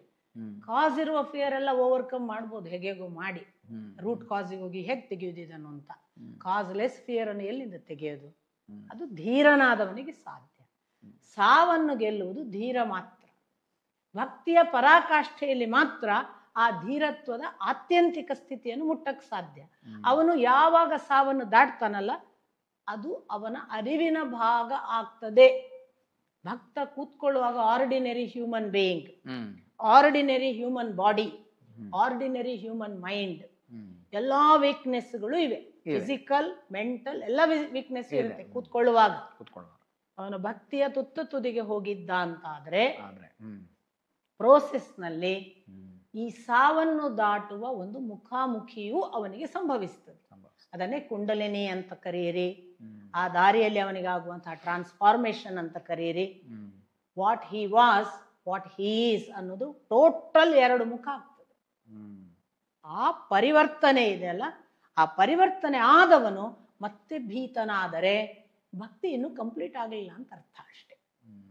ಭಯ ಭಕ್ತಿಯ ಆರಂಭದ ತಳಹದಿಯಲ್ಲಿ ಇದ್ದೇ ಇದೆ. ಭಕ್ತ ಭಕ್ತಿಯ ತುದಿಗೆ ಮುಟ್ಟಿದ ದಿನ ಭಯ ನಿರ್ನಾಮ ಆಗಲೇಬೇಕು. ಇದು ಸೂತ್ರ, ಸಿದ್ಧ ಸೂತ್ರ. ಒಂದೊಮ್ಮೆ ಅವನು ಕಣ್ಮುಚ್ಚಿ ನೋಡಿದಾಗ ಇನ್ನೂ ಭೀತಿ ಉಳಿದಿದೆ ಅಂದ್ರೆ ಭಕ್ತಿ ಮುಗಿದಿಲ್ಲ ಅಂತ ಅವ ತಿಳ್ಕೋಬೇಕು. ನಾನು ಮುಟ್ಟಿಲ್ಲ ಅಂತ, ಅದು ಖಚಿತ. ಅಂತ ಅದು ನೇಚರೇ ಕೊಡ್ಬೇಕು ಅದನ್ನ. ಅಲ್ಲ, ಭಕ್ತಿ ಇನ್ನೂ ಸಾಧಿತ ಆಗಬೇಕು. ಇನ್ನೂ ಮುಟ್ಟಿಲ್ಲ, ಇನ್ನೂ ಭಕ್ತಿಯ ಪರಾಕಾಷ್ಠೆಯನ್ನು ತಲುಪಲಿಲ್ಲ, ತಲುಪಬೇಕಾದ ಮಟ್ಟಕ್ಕೆ ಭಕ್ತಿಯ ಸಮರ್ಪಣೆ ಆಗ್ಲಿಲ್ಲ ಅನ್ನುವ ಖಚಿತ ಆತ್ಮಾವಲೋಕನ ಮಾಡ್ಕೊಳ್ಬೇಕು, ಕೂತ್ಕೊಳ್ಬೇಕು. ಭಗವಂತ ನನ್ನನ್ನು ನಿರ್ಭೀತನನ್ನಾಗಿ ಮಾಡುವಂತಲೂ ಕೇಳಿಕೊಳ್ಳೋ ಸ್ಥಿತಿಯೂ ಅಲ್ಲ ಅದು. ಯಾಕೆಂದ್ರೆ ವಿನಯ್ ಗುರುಜಿ ಒಂದು ಎಕ್ಸಾಂಪಲ್ ಹೇಳಿದ್ರು. ಶ್ರೀಧರ ಸ್ವಾಮಿಗಳು ಅವ್ರಿದ್ದಂಥ ಪೀರಿಯಡ್ ಅಲ್ಲಿ ಇಂಡಿಯಾ ಪಾಕಿಸ್ತಾನ್ ವಾರ ಆದಾಗ ಇದು ಯಾರಿಗೂ ಗೊತ್ತಿಲ್ಲ ಕಣೋ ಅಂತಾನೆ ಹೇಳಿದ್ರು. ಯಾರಿಗೂ ಗೊತ್ತಿಲ್ಲ ಇದು, ಅಥವಾ ಸುಮಾರು ಸ್ವಲ್ಪ ಜನಕ್ಕೆ ಮಾತ್ರ ಗೊತ್ತಿರಬಹುದು. ಅವರು ಅಲ್ಲಿ ಬಾರ್ಡರ್ಗೆ ಹೋಗ್ತಾರಂತೆ ಶ್ರೀಧರ ಸ್ವಾಮಿಗಳು. ಫಿಸಿಕಲ್ ಪ್ಲೇನ್ ಅಲ್ಲ, ಎತ್ರಿಕಲ್ಲ, ನನಗೆ ಅದು ಡೀಟೇಲ್ ಕೇಳಲಿಲ್ಲ ನಾನು. ಐ ಥಿಂಕ್ ಫಿಸಿಕಲಿನೇ. ಯುದ್ಧ ಆಗಬೇಕಾದ್ರೆ ಆ ಕಡೆ ಪಾಕಿಸ್ತಾನ ಕಡೆಗೆ ಮುಖ ಮಾಡಿ ಕೂತ್ಕೊಂಡು ರಾಮ ಜಪ ಮಾಡ್ತಾರಂತ ಇವರು. ಅಂದ್ರೆ ಎಷ್ಟು ಧೈರ್ಯ ಇರಬೇಕು. ಈಗ ಯಾವುದೋ ಗುಂಡು ಬಂದು ಬೀಳುತ್ತೆ ಅಥವಾ ಬಾಂಬ್ ಬ್ಲಾಸ್ಟ್ ಆಗ್ಬೋದು, ನನ್ನ ದೇಹ ಈಗ ಹೆಂಗ್ ಸಾಧ್ಯ ಅದು? ಹಂಗೆ ಕೂತ್ಕೊಂಡು ಆ ದಿಕ್ಕಲ್ಲಿ ಜಪ ಮಾಡ್ತಾ ಇದ್ರು ಅವರು. ಅದು ನಿಷ್ಠೆ ಭಕ್ತಿ ಅಂತ ಹೇಳಿದ್ರು. ನೀವು ಹೇಳಿದ್ದನ್ನ ಕೇಳಿದಾಗ ನನಗೆ ಗೊತ್ತಾಗ್ತದೆ. ನೀವು ಇದನ್ನು ಹೇಳುವಾಗ ನನಗೆ ಪಕ್ಕ ಅಂದ್ರೆ ಛಳಕ್ಕಂತ ಹೊಳೆದದ್ದು ಸಂಜಯನ ಪಾತ್ರ. ಸಂಜಯನಿಗೆ ಏನು ದಿವ್ಯ ದೃಷ್ಟಿ ಅನುಗ್ರಹ ಮಾಡಿದ್ರಲ್ಲ ವೇದವ್ಯಾಸರು, ಕೇಳಿದ್ದು ಧೃತರಾಷ್ಟ್ರನಿಗೆ, ನೀನು ಯುದ್ಧ ವಿವರವನ್ನ ಕಣ್ಣಾರೆ ನೋಡ್ತೀಯ. ನಾನು ನೋಡುದಿಲ್ಲ ಅಂದ ಧೃತರಾಷ್ಟ್ರ. ಸಾಕ್ಷಾತ್ ವೇದವ್ಯಾಸರ ಮಗ, ಅವನಿಗೆ ಚೆನ್ನಾಗಿ ಗೊತ್ತಿತ್ತು. ಎಷ್ಟೊಂದ್ರು ವೇದವ್ಯಾಸರ ಸೃಷ್ಟಿ ಅಲ್ವಾ, ಅವನಿಗೆ ಗೊತ್ತಿತ್ತು ನಾಳೆ ನನ್ನ ಕುಲ ಇಡೀ ನಾಶ ಆಗತ್ತೆ, ನೋಡಬಾರ್ದು ಅಂತ. ಹಾಗಾಗಿ ನೋಡಲ್ಲ ಅಂದ. ಕೇಳ್ತೇನೆ ಅಂದ. ಕೇಳ್ಬೇಕಾದ್ರೆ ಒಬ್ಬನಿಗೆ ದಿವ್ಯ ದೃಷ್ಟಿ ಕೊಡ್ಬೇಕಲ್ಲ. ನೆಕ್ಸ್ಟ್ ಆಯ್ಕೆ ಮಾಡಿದ್ದು ಸಂಜಯನನ್ನು. ಸಂಜಯನನ್ನು ಆಯ್ಕೆ ಮಾಡಿದಾಗ ಅನುಗ್ರಹದಲ್ಲಿ ದಿವ್ಯ ದೃಷ್ಟಿಯಲ್ಲಿ ಏನೆಲ್ಲ ಬಂತು ಗೊತ್ತಾ? ಅವನು ಎಲ್ಲಿಗೆ ಬೇಕೋ ಅಲ್ಲಿಗೆ ಹೋಗ್ಬೋದು. ಅವನಿಗೆ ಯಾವ ಶಸ್ತ್ರಾಘಾತ ಆಗುದಿಲ್ಲ. ಅವನು ಎಲ್ಲಿ ಬೇಕೋ ದ್ರೋಣಿನ ಹಾಗೆ ಮೇಲಿಂದ ತಿರುಗಿ ನೋಡ್ಬೋದು ಯುದ್ಧ ಭೂಮಿಯನ್ನು.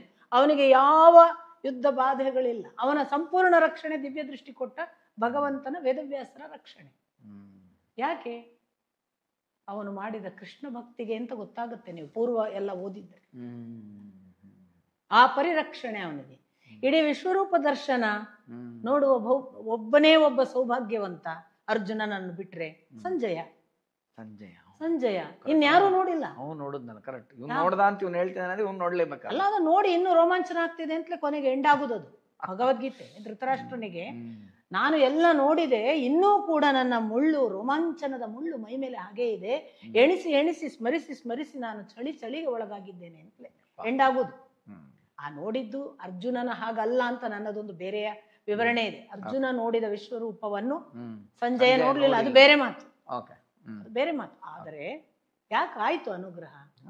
ಕೃಷ್ಣನನ್ನು ನೀನು ಹೇಗೆ ನೋಡಿದಿ, ನಿನಗಿಷ್ಟು ಭಕ್ತಿ ಹೇಗೆ ಸಾಧ್ಯ ಆಯಿತು ಅಂತ ಒಂದು ಪ್ರಶ್ನೆಯನ್ನು ಧೃತರಾಷ್ಟ್ರ ಕೇಳ್ತಾನೆ. ಸಂಧಾನದ ಪೂರ್ವದ ಮಾತುಕತೆಗೆ ಸಂಜಯ ಹೋಗ್ತಾನೆ ದೂತನಾಗಿ ಪಾಂಡವರ ಹತ್ರ. ಆಗ ಅಲ್ಲಿಂದ ಬಂದವನನ್ನು ಕೇಳುವುದು ಧೃತರಾಷ್ಟ್ರ, ನಿನಗೆ ಅಷ್ಟು ಚೆನ್ನಾಗಿ ಅಷ್ಟು ಸಮೀಪದಿಂದ ಕೃಷ್ಣ ನೋಡಕ್ ಹೆಂಗ್ ಸಾಧ್ಯ ಆಯ್ತು?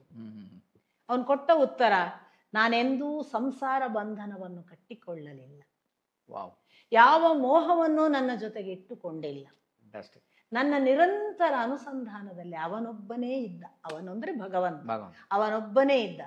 ಮತ್ತು ನಾನು ಅವನ ಸ್ತುತಿಯನ್ನು ಬಿಟ್ಟು ಇನ್ಯಾವುದನ್ನೂ ಇದುವರೆಗೂ ಮಾಡಿಲ್ಲ. ಬಹುಶಃ ಅದರ ಫಲವಾಗಿ ನನಗೆ ಕಾಣಿಸಿದನಿರಬೇಕು. ಇದನ್ನು ಧೃತರಾಷ್ಟ್ರನಿಗೆ ಸಂಜಯ ಹೇಳುವಾಗ ಅಲ್ಲಿ ವೇದವ್ಯಾಸರು ಉಪಸ್ಥಿತರಿರ್ತಾರೆ. ಅಲ್ಲಿ ಕೇಳಿದ ಮಾತೇ ಬಹುಶಃ ನಂಗೆ ಕಾಣೋದು, ಮುಂದೆ ದಿವ್ಯ ದೃಷ್ಟಿ ಅನುಗ್ರಹಿಸ್ಲಿಕ್ಕೆ ಇವನೇ ಲಾಯಕ್ಕು ಅಂತ ಆಯ್ಕೆ ಮಾಡಿರ್ಬೋದು. ಸೊ ಭಕ್ತಿ ನಿಮ್ಗೆ ಯಾವ ಪರಿಣಾಮವನ್ನ ಕೊಡುತ್ತೆ, ಎಷ್ಟು ನಿಮ್ಮನ್ನು ನೀವಿರುವುದರ ಇನ್ನೊಂದು ಹೈಟಿಗೆ ತಗೊಂಡು ಹೋಗುತ್ತೆ ಅನ್ನೋದಕ್ಕೆ ಸಂಜಯ ಉದಾಹರಣೆ. Thank you so much. ಈಗ ಕೊನೆ ಹಂತ, ಲಾಸ್ಟ್ ಅಂದ್ರೆ ನನಗೆ ಅದು ಮಾತಾಡ್ತಾ ಇದ್ರೆ ತುಂಬಾ ಖುಷಿ. ಪಾಪ ನಿಮ್ಮ ಟ್ರಾವೆಲ್ ಮಾಡಿ ಬಂದಿದ್ದೀರಿ, ನಿಮ್ಮ ಸಮಯ ಆಯಾಸ ಎಲ್ಲ ಇಟ್ಕೊಂಡು. ಎರಡು ಸ್ಮಾಲ್ ಕ್ವಶನ್ಸ್. ಇದು ಅಪ್ಪನಿಗೆ ರಿಲೇಟೆಡ್ ಆಗಿರ್ತದೆ. ಏನಿಲ್ಲ, ಏನಂತಂದ್ರೆ ನೀವು ಈ ವರ್ಷ ಅವರ 90ನೇ ವರ್ಷದ ಸಂಭ್ರಮ ಏನು ಮಾಡ್ತಾ ಇದ್ದೀನಿ, ಅದ್ರ ಬಗ್ಗೆ ನಂಗೆ ಒಂಚೂರು ತಿಳಿಸಿ. ಮೊದಲನೇದಾಗಿ ಏನದು ಕಾರ್ಯಕ್ರಮ, ಏನದು ನಿಮ್ಮ ಇದು, ಅದ್ ನಂಗೊಂಚೂರು ಎಲ್ಲರಿಗೂ ನನ್ಗೆ ಗೊತ್ತಾಗ್ಬೇಕಾದ. ನಾವು ಬನ್ನಂಜೆ ಗೋವಿಂದಾಚಾರ್ಯ ಪ್ರತಿಷ್ಠಾನ ಅಂತ ಸ್ಥಾಪನೆ ಮಾಡ್ಲಿಕ್ಕೆ ಕಾರಣವೇ ಅಪ್ಪ. ಅಂದ್ರೆ ಒಂದು ಕಾಲಕ್ಕೆ 60ರ ಸಂಭ್ರಮವನ್ನ ಊರಿನಲ್ಲಿ ಬೇರೆ ಬೇರೆ ಶಿಷ್ಯರು ಸೇರಿ ಬೆಂಗಳೂರಲ್ಲಿ ಮಾಡಿದ್ರು. 70ರ ಕಾರ್ಯಕ್ರಮವನ್ನ ಮತ್ತೊಂದಿಷ್ಟು ಜನ ಉಡುಪಿಯಲ್ಲೆಲ್ಲ ಮಾಡಿದ್ರು. 80 ಹತ್ರ ಆದಾಗ ನಾನು ಬೆಂಗಳೂರಿನಲ್ಲಿ ಅಚಾನಕ್ಕಾಗಿ ಇದ್ದೆ. ಆ ಟೈಮಿಗೆ ಬಂದಿದ್ದೆ. ಬೇರೆ ಬೇರೆ ಶಿಷ್ಯರು ನನ್ನ ಹತ್ರ ಬಂದು ನೀವು 80ರ ಕಾರ್ಯಕ್ರಮ ಮಾಡಿ ಅಂತಿದ್ರು. ನಾನು ನಗ್ತಿದ್ದೆ. ಮತ್ತೆ ಯಾರೋ 1-2 ಸರಿ ಬಂದು ಕೇಳ್ತಿದ್ರು, ಅಪ್ಪನಿಗೆ 80 ಆಯ್ತಲ್ವಾ, ಏನು ಯೋಚನೆ ಮಾಡ್ತಿದ್ರಿ ಅಂತ. ನಾನು ನಗ್ತಾ ಹೇಳ್ತಿದ್ದೆ, ಅವರಿಗೆ 80 ಆಯ್ತು, ನನಗೆ 50 ಆಯ್ತಲ್ಲ ಅಂತ ಯೋಚನೆ ಮಾಡ್ತಿದ್ದೀನಿ ಅಂತ ತಮಾಷೆನೆ ಮಾಡ್ತಿದ್ದೆ. ಅಂದ್ರೆ ಅವರ ಆ ಮಾತಿಗೆ ಈ ಉತ್ತರ ಹೊರತಾಗಿ ಇನ್ಯಾವುದನ್ನು ಉತ್ತರ ಕೊಡ್ತಿರ್ಲಿಲ್ಲ. ಯಾಕಂದ್ರೆ ನಾನು ಅಂತ ಆ ಲೋಕದಲ್ಲಿ ಇರ್ಲಿಲ್ಲ ಕೂಡ ಅವಾಗ. ಆಗ ನಮ್ಮ ತಂದೆ ಒಂದ್ ದಿವಸ ಒಳಗ್ ಕರೆದು, ಏನು ಅಲ್ಲೆಲ್ಲ ನನ್ನ ಹುಡುಗರ ಹತ್ರ ಮಾತಾಡಿ ಏನೋ ನಗ್ತಿದ್ದಿ ಅಂತ. ಹೀಗಪ್ಪ ಅಂತ ನಮ್ಮ ಅಪ್ಪ ಒಂದ್ ದಿವಸ ಹೇಳಿದ್ರು ನನಗೆ, ಅದನ್ನು ಯಾರ್ಯಾರೋ ಮಾಡೋ ಬದಲು ನೀನ್ ಮಾಡೋದು ಒಳ್ಳೇದು ಅಂತ. ಹೀಗೆ ಅಪ್ಪ ಆದೇಶಿಸಿದ್ರಲ್ಲ ಅಂತ ಹೇಳಿ, ಯಾಕಂದ್ರೆ ನನ್ನ ಜೀವನದಲ್ಲೂ ನನ್ನ ಅಪ್ಪನ ಯಾವ ಆದೇಶವನ್ನು ಇಲ್ಲ ಅಂದಿಲ್ಲ. ಅವ್ರು ಅಂದದ್ದೇ ಕಡಿಮೆ, ನೀನಿದು ಮಾಡು ಅಂದದ್ದೇ ವರ್ಷ 2, 3, 4 ಇರ್ಬೋದು, ಲೆಕ್ಕ ಮಾಡಿರಿ ನನ್ನ ಜೀವಿತಾವಧಿಯಲ್ಲಿ. ಹಾಗಿರುವಾಗ ಅವರು ಹೇಳ್ತಿದ್ದಾರೆ ಮಾಡೋದು ಅಂತ. ಆಗ ಸ್ಥಾಪಿತವಾಯಿತು ಈ ಸಂಸ್ಥೆ. ಯಾಕೆಂದ್ರೆ ಒಂದು ಸಂಸ್ಥೆ ಇಲ್ಲದೆ ಹಣ ಸಂಗ್ರಹ ಹೇಗೆ, ಖಾತೆ ಹೇಗೆ, ವೈಯಕ್ತಿಕ ಖಾತೆ ಎಲ್ಲ ಮಾಡಕ್ ಸಾಧ್ಯ ಇಲ್ಲ. ಹಾಗೆ ಸ್ಥಾಪಿತವಾಯಿತು. ಸೊ 80 ಹೋಗಿ ಈಗ ದಶಮಾನೋತ್ಸವ ನಮ್ಮ ಸಂಸ್ಥೆಗೆ. ದಶಮಾನೋತ್ಸವ ಏನೋ ಮಾಡೋದು ಅಂತ ಅಷ್ಟೇ ಇತ್ತು ತಲೆಯಲ್ಲಿ. ಕಳೆದ ವರ್ಷ ದೀಪಾವಳಿ ಸ್ನಾನ, ಅದರ ಮರುದಿವಸ ಅಮಾವಾಸ್ಯೆ, ಅದರ ಮರುದಿವಸ ನಮ್ಮ ಅಜ್ಜನ ಪುಣ್ಯತಿಥಿ ವಾಸ್ತವಿಕ. ನಾನು ನನ್ನ ಮನೇಲಿ ದೇವ್ರ ಪೂಜೆ ಕೂತೀನಿ, ಸ್ನಾನಾಗಿನ ಮುಗಿಸಿ ದೇವ್ರ ಪೂಜೆ ಮಾಡಬೇಕು. ಆಗ ನನ್ನ ಕಣ್ಮುಂದೆ ಚಕ ಚಕ ಚಕ ಚಕ ಅಂತ ಹೀಗೀಗ್ ಮಾಡು ಅಂತ ಕಾಣಿಸಿತು. 90ರ ಕಾರ್ಯಕ್ರಮ ಹೀಗೆ ಮಾಡು ಅಂತ. ನಾನು ನಿಜಕ್ಕೂ ಒಂದು ಫ್ಲಾಶ್ ಆಫ್ ಸೆಕೆಂಡ್ಸ್ ಕೂಡ ನಮ್ಮ ಅಪ್ಪನ 90 ಏನ್ ಮಾಡುದು ಅಂತ ನಾನು ಎಣಿಸಿರ್ಲಿ. ಇದೆಲ್ಲ ಹೇಳಿದ್ರೆ ನಾವೇನೋ ವೈಭವೀಕರಿಸ್ತೀವಿ ಅಂತ ಏನಾದ್ರೂ ಅಪಾರ್ಥ ಆಗ್ಬೋದು. ನಂಗಂಥ ಅಪೇಕ್ಷೆಗಳಿಲ್ಲ, ಯಾವ ವೈಭವೀಕರಿಸುವ ಅಪೇಕ್ಷೆ ಇಲ್ಲ. ನಾನು ಒಂದು ಗಮನಿಸಿದ್ದು ನನ್ನ ಗುರುಗಳ ವಿಷಯದಲ್ಲೂ ಈಗ ನನ್ನ ಅಪ್ಪನ ವಿಷಯದಲ್ಲೂ, ಅವರಿಗೆ ಏನೋ ಉದ್ದೇಶ ಇದ್ದದನ್ನು ಅವ್ರು ನಮ್ಮಿಂದ ಮಾಡಿಸ್ತಾರೆ ಅಂತ ನನ್ ಕಾಣೋದು. ಯಾಕಂದ್ರೆ ನನ್ನ ಗುರುಗಳು ಅಲ್ಲಿ ಒಂದು ಕಟ್ಟಡ ಕಟ್ಟಿಸಿಕೊಂಡ ರೀತಿ ನೋಡಿದ್ರೆ ನಾನು ಕಟ್ಟಿದ್ದಲ್ಲ. ಇವತ್ತು ನೀವು ಹೋಗಿ ನೋಡಿದ್ರೆ ಒಂದು 4 ಕೋಟಿಯ ಕೆಲಸ ಆಗಿದೆ. ನಾನು ಮಾಡಿದ್ದೆ ಅಂದ್ರೆ ಯಾವ ಮೂರ್ಖ ಹೇಳ್ಯಾನು? ನಾನಂತೂ ಮಾಡಿಲ್ಲ. ಅವರಿಗೆ ಏನೋ ಇಚ್ಛೆ ಇತ್ತು ಮಾಡಿಸಿದ್ದಾರೆ ಅಂತಲೇ ನಾನು ಭಾವಿಸೋದು. ಮತ್ತೆ ಇವರಿಗೆ ಏನೋ ಒಂದು ಉದ್ದೇಶ ಇದೆ ಅಂತ ಈಗಂತೂ ನನಗೆ ಹೆಚ್ಚು ಹೆಚ್ಚು ಸ್ಪಷ್ಟ ಆಗ್ತಿದೆ, ಅದು ಹತ್ರ ಬಂದ ಹಾಗೆ. ಆವತ್ತು 90ರ ಕಾರ್ಯಕ್ರಮವನ್ನು ವರ್ಷ ಪೂರ್ತಿ ಹೀಗೀಗ್ ಮಾಡು ಅಂತ ಇಂಥದೋ ಒಂದು ಮೋಡದ ಹಾಗೆ ಕಾಣಿಸಿತು. ಕಾಣಿಸಿದ ತಕ್ಷಣ ಒಂದು ಮೆಸೇಜ್ ಅನ್ನ ನಾನು ಮಲ್ಲೇಪುರಂ ಅವರಿಗೆ ಮಾಡಿದೆ. ನಮ್ಮ ಅಧ್ಯಕ್ಷರು ಅವರು, ನಮ್ಮ ಕಮಿಟಿ, ವರ್ಕಿಂಗ್ ಕಮಿಟಿ ಅಂತ ನಾವೇ ಮಾಡಿಕೊಂಡು ಅದಕ್ಕೆ ಅಧ್ಯಕ್ಷರು. ಅಲ್ಲದಿದ್ದರೆ ಅವರು ಒನ್ ಆಫ್ ದಿ ಟ್ರಸ್ಟೀಸ್. ಅಪ್ಪ ಇರುವಾಗಲೇ ಹೇಳಿದ್ರು ಅವರ ಮಾರ್ಗದರ್ಶನದಲ್ಲಿ ನಡಿ ಅಂತ. ಸೊ ನಾನು ಅವ್ರಿಗೊಂದು ಮೆಸೇಜ್ ಮಾಡಿದೆ. ಅವರೊಂಥರ ಬಹಳ ಬಹಳ ವಿಶೇಷವಾದ ಒಂದು ನ್ಯೂಟ್ರಲ್ ಆಗಿ ಚಿಕ್ಕವರನ್ನ ಬಹಳ ಸಂಭ್ರಮದಿಂದ ಪ್ರೋತ್ಸಾಹಿಸುವ ವ್ಯಕ್ತಿ. ತಕ್ಷಣ ಬರೆದ್ರು ಅವರು, ವೀಣಾ ನೀವು ಏನು ಮಾಡಿದ್ರು ತಂದೆಗೆ ಉಚಿತವಾದದ್ದನ್ನೇ ಮಾಡುತ್ತೀರಿ, ನೀವು ಮಾಡುವ ಎಲ್ಲ ಕೆಲಸಗಳಲ್ಲಿ ನಾನಿದ್ದೇನೆ, ನೀವು ಮುಂದುವರಿಯಿರಿ. ನಮ್ಮ ಹತ್ರ ಫಂಡ್ ಇಲ್ಲ, ಹಣ ಇದೆ ಅಂತ ಮಾಡುವುದಲ್ಲ, ಬಟ್ ಹೊರಟ್ವಿ. ಆಗ ನಾನು ಮಾಡಿದ ಒಂದು ಮೆಸೇಜ್ ನನ್ನಲ್ಲಿರುವ ಅಷ್ಟು ಜನರಿಗೆ, ನನ್ನ ಹತ್ರ ಇರುವ ಗ್ರೂಪ್ಗಳಿಗೆ, ಏನು ನಾವು ಹೀಗೊಂದು ಮಾಡಬೇಕು ಅಂತ ಹೊರಟಿದ್ದೀವಿ, ನೀವು ನಮ್ಮ ಯೋಚನೆ ಏನು, ಆಗ ಬಂದ ಸ್ಪಷ್ಟತೆ. ಅಪ್ಪ ಎಲ್ಲೆಲ್ಲಿ ಭಾಷಣ ಮಾಡಿದ್ದಾರೆ, ಎಲ್ಲೆಲ್ಲಿ ಯಾವ್ಯಾವ ಊರುಗಳಲ್ಲಿ ನಿರಂತರ ಉಪನ್ಯಾಸ ಮಾಡಿದ್ದಾರೆ, ಅಲ್ಲಿ ಸ್ಥಳೀಯ ಆಯೋಜಕರನ್ನು ಸೇರಿಕೊಂಡು ಮಾಡುವುದು. ನೀವೇ ಮುಂದೆ ಬರಬೇಕು, ನಾವು ಬರಲ್ಲ. ಸ್ಥಳೀಯ ಆಯೋಜಕರು ನೀವು ನಾವು ಮಾಡ್ತೀವಿ ಅಂತ ಬಂದರೆ ನಾವು ನಿಮ್ಮ ಜೊತೆ ಕೈ ಜೋಡಿಸಿ ಸಹಯೋಗದಲ್ಲಿ ಕಾರ್ಯಕ್ರಮ ಮಾಡೋಣ, ವರ್ಷ ಪೂರ್ತಿ ಕಾರ್ಯಕ್ರಮ ಅಂತ ಒಂದು ಮೆಸೇಜ್ ಮಾಡಿದೆ. ಸ್ಥಳೀಯ ಆಯೋಜಕರು ನನಗೆ ಇನ್ನು ಏನೇ ಉತ್ತರ ಬಂತು ಅಂತ ನೋಡೋದ್ರೊಳಗೆ ಒಂದು 20 ಜನ ನಾವು ಮಾಡ್ತೀವಿ, ನಮ್ಮೂರಲ್ಲಿ ನಾವು ಮಾಡ್ತೀವಿ, ನಮ್ಮೂರಲ್ಲಿ ನಾವು ಮಾಡ್ತೀವಿ, ಹೀಗೆ 20 ಕಾರ್ಯಕ್ರಮಗಳು ಸಿದ್ಧ ಆದವು. ಇದರಲ್ಲಿ ಒಂದು ಕಾರ್ಯಕ್ರಮವನ್ನು ಬನ್ನಂಜೆ ಗೋವಿಂದಾಚಾರ್ಯ ಪ್ರತಿಷ್ಠಾನ ತಾನೇ ಮಾಡುವುದು ಸ್ವತಂತ್ರವಾಗಿ. ಅದು ನನ್ನ ತಂದೆ 1 ತಿಂಗಳ ಕಾಲ ಋಷಿಕೇಶದ ಒಂದು ಆಶ್ರಮದಲ್ಲಿ ನನ್ನ ಜೊತೆಗಿದ್ದು. ಅದು ನನ್ನ ಗುರುಗಳಿದ್ದ ಆಶ್ರಮ. ಅವ್ರಿಗೆ ತುಂಬ ಇಷ್ಟವಾದ ಜಾಗ ಆಗಿತ್ತು. ಅವ್ರು ಹೇಳಿದ್ರು ನಾನು ಶಿಬಿರಗಳನ್ನೆಲ್ಲ ನನ್ನ ವಿದ್ಯಾರ್ಥಿಗಳ ಜೊತೆಗೆ ಇಲ್ಲಿ ಮಾಡಬೇಕು ಅಂತ. ಆ ನಂತರ ಕೊರೋನಾ ಬಂತು ಅಥವಾ ಬೇರೆ ಬೇರೆ ಕಾರಣಗಳಿಗೆ ಅವರಿಗೆ ಅಲ್ಲಿ ಆಗಲಿಲ್ಲ. ಆ ಒಂದು ಜಾಗದಲ್ಲಿ ಮಾತ್ರ ನಾವು 7 ದಿನ ಶ್ರೀಮದ್ ಭಾಗವತವನ್ನು ಗಂಗಾ ತಟದ ಆ ಆಶ್ರಮದಲ್ಲಿ ಪಲಿಮಾರು ಶ್ರೀಗಳು, ನನ್ನ ಅಪ್ಪನ ಗುರುಪೀಠ, ಅವರಿಂದ ಹೇಳಿಸ್ತೀವಿ. ಕರ್ಜಗಿ ಇರ್ತಾರೆ, ವಿಜಯಸಿಂಹ ಮತ್ತು ಕೃಷ್ಣರಾಜ್ ಅನ್ನುವಂತಹ ಅಪ್ಪನ ಆಪ್ತ ಶಿಷ್ಯರಿರ್ತಾರೆ, ವಿದ್ಯಾಭೂಷಣರಿದ್ದಾರೆ. ಕರ್ಜಗಿಯವರು ವಿಜಯಸಿಂಹ ಕೃಷ್ಣರಾಜೆಲ್ಲ ಅಪ್ಪನ ಕುರಿತು ಬೆಳಗಿನ ಅವಧಿಯಲ್ಲಿ 1 ಗಂಟೆ ಮಾತಾಡ್ತಾರೆ. ಅವ್ರು ಕರ್ಜಗಿಯವರು ಟೆಕ್ಸ್ಟ್ ಅಲ್ಲಿ ಒಂದೊಂದು ದಿನ ಒಂದೊಂದು ಟೆಕ್ಸ್ಟ್. ವಿಜಯಸಿಂಹ ಕೃಷ್ಣರಾಜ, ವಿಜಯಸಿಂಹ ಅವರು ಅಪ್ಪನ ಸರ್ವಮೂಲ ಗ್ರಂಥದ ಎಡಿಟಿಂಗ್ ಕುರಿತೇ ಮಾತಾಡಿ ಅಂತ ನಾನು ಕೇಳಿದ್ದೀನಿ, ಅದನ್ನು ಮಾತಾಡ್ತಾರೆ. ಕೃಷ್ಣರಾಜ್ ಕುತ್ಪಾಡಿಯವರು ಮಹಾಭಾರತ ತಾತ್ಪರ್ಯ ನಿರ್ಣಯ, ಮಧ್ವಾಚಾರ್ಯರ ವ್ಯಾಖ್ಯಾನ, ಅಪ್ಪ ಅದನ್ನ ಹೇಳುವ ಕ್ರಮ, ಇವುಗಳನ್ನು ಮಾತಾಡುವ ಹಾಗೆ 7 ದಿನ ಬೆಳಗ್ಗಿನ ಸೆಷನ್. ಸಂಜೆ ಎಲ್ಲ 2 ಗಂಟೆ ಭಾಗವತವನ್ನ ಅಲಿಮಾರ್ ಶ್ರೀಗಳು, ಉಳಿದ ಹೊತ್ತಿನಲ್ಲಿ ಅಪ್ಪನಿಗೆ ಇಷ್ಟವಾದ ಮಂತ್ರ ಪಠಣಗಳೆಲ್ಲ ನಾವು ಸೇರಿ ಮಾಡುದು. ಇದನ್ನು ನಾವೇ ಆಯೋಜಿಸಿದ್ವಿ. 7 ದಿನ 120 ಜನ ಈಗ ನಮ್ಮ ಜೊತೆಗೆ ರಿಜಿಸ್ಟರ್ ಆದ ಜನ ಇದ್ದಾರೆ. ಅವ್ರನ್ನೆಲ್ಲ ಕರ್ಕೊಂಡೋಗಿ ಅಲ್ಲೇ ನಮ್ಮ ಅಡುಗೆ ಭಟ್ರ ಜೊತೆಗೆ ವ್ಯವಸ್ಥೆ ಎಲ್ಲ ನಾವು ಮಾಡೋದು. ಇದು ಬಿಟ್ಟರೆ ಉಳಿದದೆಲ್ಲ ಸ್ಥಳೀಯ ಆಯೋಜಕರು, ನಮ್ಮದು ಸಹಯೋಗ, ನಮ್ಮದು ಸ್ವಲ್ಪ ಕಾಂಟ್ರಿಬ್ಯೂಷನ್, ಎಲ್ಲ ಖರ್ಚು ವೆಚ್ಚ ಅವರದ್ದು. ಹೀಗೆ ಒಂದು ವಿನಂತಿ ಕೊಟ್ಟರೆ ಆ ಪರಿ ರೆಸ್ಪಾಂಡ್ ಮಾಡ್ತಾರೆ ಅಂದರೆ ನನಗೆ ಈಗ ಅನ್ನಿಸ್ತಿರೋದು, ಅಪ್ಪ ಹೋಗಿ 5 ವರ್ಷ ಆಗ್ತಾ ಬಂತು, ಎಷ್ಟು ಜನರ ಜೊತೆಗೆ ಅಪ್ಪ ಇನ್ನು ಬದುಕ್ತಿದ್ದಾರೆ. ಮತ್ತೆ ಅವರು ಯಾರಿಗೆ ಸಲ್ಲುವವರು? ನಾವು ಮಾಧ್ವರಿಗೆ ಸಂಬಂಧಪಟ್ಟವರು, ಬ್ರಾಹ್ಮಣರಿಗೆ ಸಂಬಂಧಪಟ್ಟವರು ಈ ತರ ಕಟ್ಟು ಹಾಕಿದರೆ ಅದು ಎಷ್ಟು ದೊಡ್ಡ ಮೋಸ ಮತ್ತು ಎಷ್ಟು ದೊಡ್ಡ ನರಕ, ನಾವು ಅಪ್ಪನಿಗೆ ಒದಗಿಸುವ ನರಕ. ಅಪ್ಪ ಅಲ್ಲಿ ಎಲ್ಲರಲ್ಲೂ ಇದ್ದಾರೆ ಅಂತ. ಈಗ ಉಡುಪಿಯ ಕಾರ್ಯಕ್ರಮ ನೋಡಿದ್ರೆ ಮಾಡಿದ ಹುಡುಗರು, ಅವರ ಉತ್ಸಾಹ, ಅವರು ಕಟ್ಟಿದ ಆ ದಿನದ ಆ ಕಾರ್ಯಕ್ರಮ, ಅವರು ನಡೆದಾಡಿದ ರೀತಿ, ಅಲ್ಲಿ ಬಂದಂತಹ ಜನ ಎಲ್ಲ ನೋಡಿದ್ರೆ ಬಹಳ ವಿಶೇಷ ವಲಯಕ್ಕೆ ಅಪ್ಪ ಇದ್ದಾರೆ ಅನ್ನುವ ಪರಿಚಯ ಆಗ್ತಿದೆ. ಅದನ್ನು ನಾವು ಮಾಡ್ತಿದ್ದೇವೆ. ಅದು ಎಲ್ಲಿವರೆಗೆ ವಿಸ್ತಾರ ಆಯಿತು ಕಡೆಗೆ ಅಂದ್ರೆ, ಅಮೆರಿಕದ ಶಿಷ್ಯರು ಹೇಳಿದ್ರು ನಾವು 3 ದಿನ ಇಲ್ಲಿ ಮಾಡ್ತೇವೆ, ನೀವು ಬನ್ನಿ ಅಂತ. ಸೊ ಈಗ ಅಮೆರಿಕದ ಶಿಷ್ಯರು ತುಂಬಾ ಜನ ಇದ್ದಾರೆ ಅಪ್ಪನಿಗೆ. ಅಪ್ಪ 6 ತಿಂಗಳು ಇರ್ತಿದ್ರಲ್ಲ ವರ್ಷದಲ್ಲಿ, ಕೊನೆಯ 4-6 ವರ್ಷ. ಸೊ ಅಲ್ಲೂ ಮಾಡ್ತೀವಿ. ಕಟ್ಟ ಕಡೆಯದ್ದು ಮುಂದಿನ ವರ್ಷ, ಈಗ ಆಗಸ್ಟ್ 3 ಉಡುಪಿ ಹುಟ್ಟೂರಲ್ಲಿ ಆರಂಭ ಮಾಡಿದ್ವಿ. ಅಪ್ಪನ ಕೊನೆಯ ಸಾರ್ವಜನಿಕ ಭಾಷಣ ಬನ್ನಂಜೆ ಗೋವಿಂದಾಚಾರ್ಯ ಪ್ರತಿಷ್ಠಾನದ್ದೇ, ಆನಂತರ ಮಾಡಲಿಲ್ಲ ಅವರು. 2020 ಫೆಬ್ರವರಿ 26, 20 ಡಿಸೆಂಬರ್ಗೆ ತೀರ್ಕೊಂಡ್ರು ಅವರು. ಮಾರ್ಚಿಂದ ಕೊರೋನಾದ ಲಾಕ್ಡೌನ್, ಹಾಗಾಗಿ ಅವ್ರು ಹೊರಗೆ ಬರಲೇ ಇಲ್ಲ. ಅವರಿಗೆ ಕಾಯಿಲೆ ಇರಲಿದ್ರು ಹೊರಗೆ ಬರಲಿಲ್ಲ. ಸೊ 20 ಡಿಸೆಂಬರ್ ತೀರ್ಕೊಂಡಿದ್ದು, ಫೆಬ್ರವರಿ 26 ಅವರ ಸಾರ್ವಜನಿಕ ಕೊನೆಯ ಭಾಷಣ. ಹಾಗಾಗಿ ನಮ್ಮ ಸಮಾರೋಪ ಕಾರ್ಯಕ್ರಮ ಬನ್ನಂಜೆ 90ರ ನಮನ ಅಂತ ಈ ಕಾರ್ಯಕ್ರಮಕ್ಕೆ ಹೆಸರು. ನಾವು 80ರ ಸಂಭ್ರಮ ಅಂತ 5 ದಿನ ಮಾಡಿದ್ವಿ ಬೆಂಗಳೂರಲ್ಲಿ. ಅದನ್ನ ವೆಂಕಟ ಸುಬ್ಬಯ್ಯ ಅವರು ಎಲ್ಲ ನಭೂತೋ ನ ಭವಿಷ್ಯತಿ ಅಂದ್ರೆ, ಹೀಗೊಬ್ಬ ಸಾಹಿತಿಗಾಗ್ಲಿ ಒಬ್ಬ ವ್ಯಕ್ತಿಗಾಗ್ಲಿ ಇದುವರೆಗೆ ಹೀಗಾಗ್ಲಿಲ್ಲ ಅಂತ. ನಾನು ನನ್ನ 102 ವರ್ಷವೋ ಏನೋ ಇತ್ತು ಕಾಣ್ತದೆ ವೆಂಕಟ ಸುಬ್ಬಯ್ಯ ಅವರಿಗೆ, ನಾನು ಇಷ್ಟರವರೆಗೆ ನೋಡಿಲ್ಲ, ಇನ್ನು ಗೊತ್ತಿಲ್ಲ ಅಂತ ಹೇಳಿದ್ರು. ಈಗ ನಾವು 90ರ ನಮನ ಮಾಡ್ತಿರೋದು 80ರ ಸಂಭ್ರಮ ಅವರಿದ್ದದ್ರಿಂದ, ಅವರಿಲ್ಲದ್ರಿಂದ ನಮನ ಅಂತ ಇಟ್ಕೊಂಡ್ವಿ. ಸೊ 90ರ ನಮನ ಅದರ ಸಮಾರೋಪ ಮುಂದಿನ ವರ್ಷ ಆಗಸ್ಟ್ 1, 2, 3 ಬೆಂಗಳೂರಲ್ಲಿ ಮಾಡ್ತೀವಿ. ಇದು ದೊಡ್ಡವರಿಗೆ ಒಂದು ನಮಸ್ಕಾರ ಮಾಡೋದು ಚಿಕ್ಕವರ ಕರ್ತವ್ಯ ಅಂತ ಹೇಳುವ ಒಂದು ಸಣ್ಣ ಸಂದೇಶ ಅಷ್ಟೇ.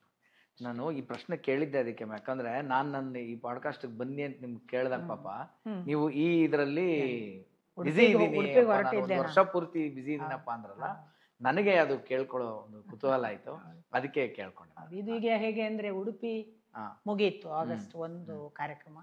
ಇನ್ನು ಮುಂದಿನ ತಿಂಗಳು ಮೂಡುಬಿದ್ರೆ ಮಂಗಳೂರು, ಅದರ ಮುಂದಿನ ತಿಂಗಳು ನವೆಂಬರ್ ಹೃಷಿಕೇಶ್, ಅದರ ಮುಂದಿನ ತಿಂಗಳು ಪುತ್ತೂರು ಸುಬ್ರಹ್ಮಣ್ಯ, ಅದರ ಮುಂದಿನ ತಿಂಗಳು ಶಿವಮೊಗ್ಗ ಸಾಗರ, ಅದರ ಮುಂದಿನ ಹೀಗೆ ಹುಬ್ಬಳ್ಳಿ ಧಾರವಾಡ, ರಾಯಚೂರು, ಗುಲ್ಬರ್ಗ, ಜಮಖಂಡಿ, ಬಾಗಲಕೋಟೆ, ಅಮೇರಿಕ, ಮತ್ತೆ ಬೆಂಗಳೂರು, ಹೀಗೆ 2 ಮೈಸೂರು, ಚಿಕ್ಕಮಗಳೂರು ಎಲ್ಲ ಕಡೆ ಆಗ್ಲಿಕ್ಕೆ ತಿಂಗಳಿಗೆ 2 ಕಾರ್ಯಕ್ರಮ. ಸ್ವಲ್ಪ ಆಯೋಜನೆಯ ಜವಾಬ್ದಾರಿಗಳು.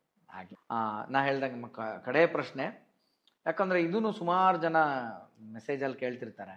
ಮತ್ತು ನಿಮ್ಮ ಒಂದು ವಿಡಿಯೋದಲ್ಲಿ ನಾನು ನೋಡಿದಂಥ ಅದೇ ಅಪ್ಪನ ಬಗ್ಗೆನೇ ಅವರು ಕೊನೆಯ ದೇಹ ಬಿಡುವ ದಿನವೋ ಅಥವಾ ಈ ಹಿಂದಿನ ದಿನ ನಡೆದಿದ್ದೋ ಈ ಘಟನೆ ನಂಗೆ ಗೊತ್ತಿಲ್ಲ. ಅವರು ಹೀಗೆ ಕಣ್ಮುಚ್ಚಿರ್ತಾರೆ, ಆಮೇಲೆ ನೀವು ಮಾತಾಡಿಸ್ತೀರಾ, ಆಮೇಲೆ ಅವ್ರಿಗೆ ಮತ್ತೆ ಜ್ಞಾನ ಬರುತ್ತೆ, ಕಾನ್ಷಿಯಸ್ ಬರ್ತಾರೆ. ನೀವು ಕೇಳಿದಾಗ ನಾನು ಮನೆ ಹುಡುಕ್ತಾ ಇದ್ದೆ ನಾನು ಅಂತಾರೆ.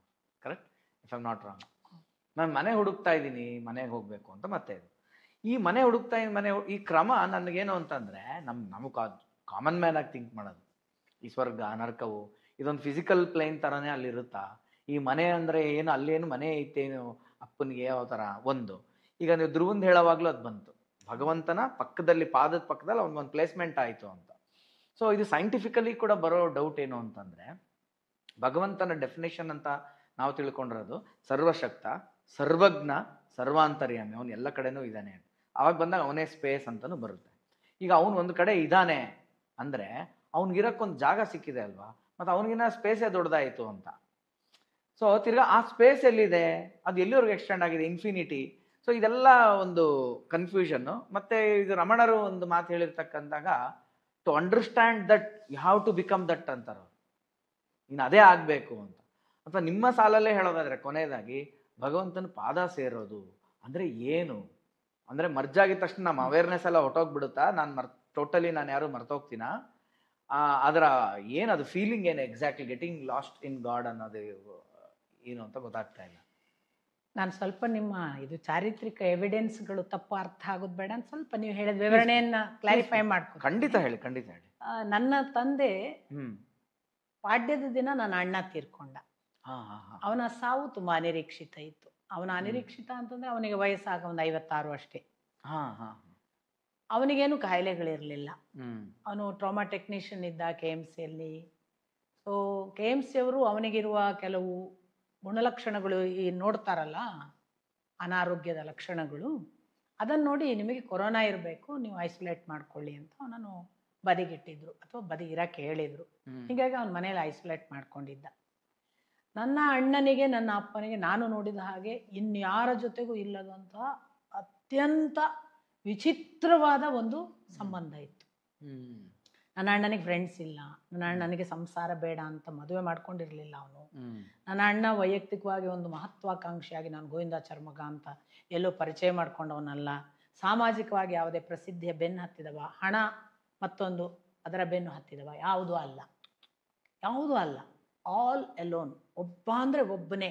ಮಾತು ಅತ್ಯಂತ ಕನಿಷ್ಠ, ಆಡಿದರೆ 1-2 ಮಾತು. ಹಾಗಂತ ಹೀಗೆ ಒಬ್ಬ ಬಂದು ಕೂತ್ ಕೂಡಲೇ ಇವನು ಯಾಕಾರು ಕೂತಿದ್ದಾನೆ ಮುಖ ಗಂಟು ಹಾಕಿ ಅನ್ನುವ ಭಾವ ಕೊಡೋದಿಲ್ಲ. ಒಂದು ಒಳ್ಳೆಯ ನಗು, ಇಷ್ಟು ಮಾಡಿಬಿಡುವ, ಚೆನ್ನಾಗಿದ್ದೀರಾ ಅನ್ನೋದನ್ನು ಬರೀ ಸನ್ನೆಯಿಂದ.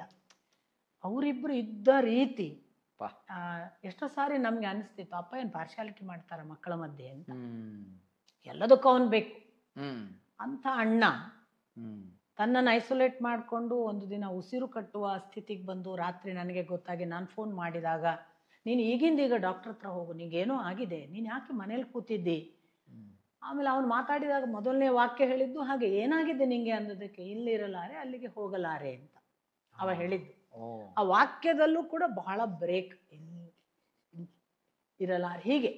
ಆಮೇಲೆ ಅಷ್ಟು ಉಸಿರಿಲ್ಲ ಅವನಿಗೆ ಅಂತ ನಾನು ಹೋಗು ಅಂದೆ. ಹೋದ. ಅವನು ಹೋಗುವಾಗ ಅಪ್ಪನಿಗೆ ಹೇಳಿ ಹೋಗಲಿಲ್ಲ. ಕಾರಣ ಅಪ್ಪನಿಗೆ ಮತ್ತೆ ನನ್ನ ಕೊರೋನಾ, ಅವನಿಗೆ ಕೊರೋನಾ ಅಂತ ಹೇಳ್ಬಿಟ್ಟಿದ್ದಾರೆ, ಡಯಾಗ್ನೋಸ್ ಮಾಡೋಕೆ ಅಲ್ಲ ಅಂತ ಬಂದಿದೆ.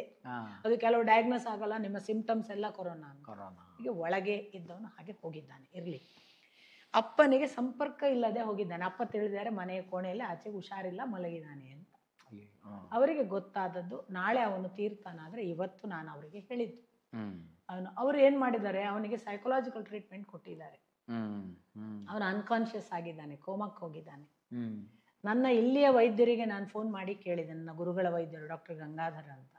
ಅವ್ರು ಹೇಳಿದ್ರು ಪಕ್ಕ ಅವನ ಸಿಂಪ್ಟಮ್ ನೋಡಿದ್ರೆ TB ಅಂತ ಗೊತ್ತಾಗುತ್ತೆ, ಯಾಕೆ TB ಟ್ರೀಟ್ ಮಾಡಲಿಲ್ಲ ಅಂತ ಜೋರು ಮಾಡಿದ್ರು ಅಣ್ಣ. ಅವನಿಗೆ ಹೇಳುದ್ರೊಳಗೆ ಅವನಿಗೆ ಅವರು ಸೈಕಲಾಜಿಕಲ್ ಟ್ರೀಟ್ಮೆಂಟ್ ಕೊಟ್ಟು ಅವನು ಅನ್ಕಾನ್ಶಿಯಸ್ ಆಗಿದೆ. ಈ 3 ದಿನ ಅವರು ICU ಇದ್ದಾಗ ಅಪ್ಪನಿಗೆ ಗೊತ್ತಿಲ್ಲ. ನಾನು ಇಷ್ಟೇ ಹೇಳಿದೆ, ಅವನ ಟ್ರೀಟ್ಮೆಂಟ್ಗೆ ಆಸ್ಪತ್ರೆಯಲ್ಲಿ ಇದ್ದಾನೆ, ಹೆಚ್ಚು ಮಾತಾಡ್ತಿಲ್ಲ, ನಿದ್ರೆಯಲ್ಲಿದ್ದಾನೆ. 3ನೇ ದಿವಸ ಹೇಳಿದ್ವಿ, ಇನ್ನು ಶಾಕ್ ಆಗಬಾರ್ದು ಅಪ್ಪ, ಏನೋ ತುಂಬಾ ಕ್ರಿಟಿಕಲ್ ಅಂತಾರೆ, ನೀವು ಪ್ರಾರ್ಥನೆ ಮಾಡಿದ್ರೆ ಆಗ್ತದಂತೆ ಅಂತ. ಆಗ ನಮ್ಮ ಅಪ್ಪ ಕೊಟ್ಟ ಉತ್ತರ ನನಗೆ, ನನ್ನ ಶಿಷ್ಯನೊಬ್ಬ ಕೊರೋನಾ ಕಾಲಕ್ಕೆ ಅಡ್ಮಿಟ್ ಆಗಿ ಇನ್ನು ಸಾವು ಬದುಕು ಮಾತ್ರ ಅವಸ್ಥೆ ಆದಾಗ ಅವನ ಹೆಂಡತಿ ನನಗೆ ಫೋನ್ ಮಾಡಿದ್ರು, ನನ್ನ ಗಂಡನನ್ನು ಬದುಕಿಸಿಕೊಡಿ ಅಂತ.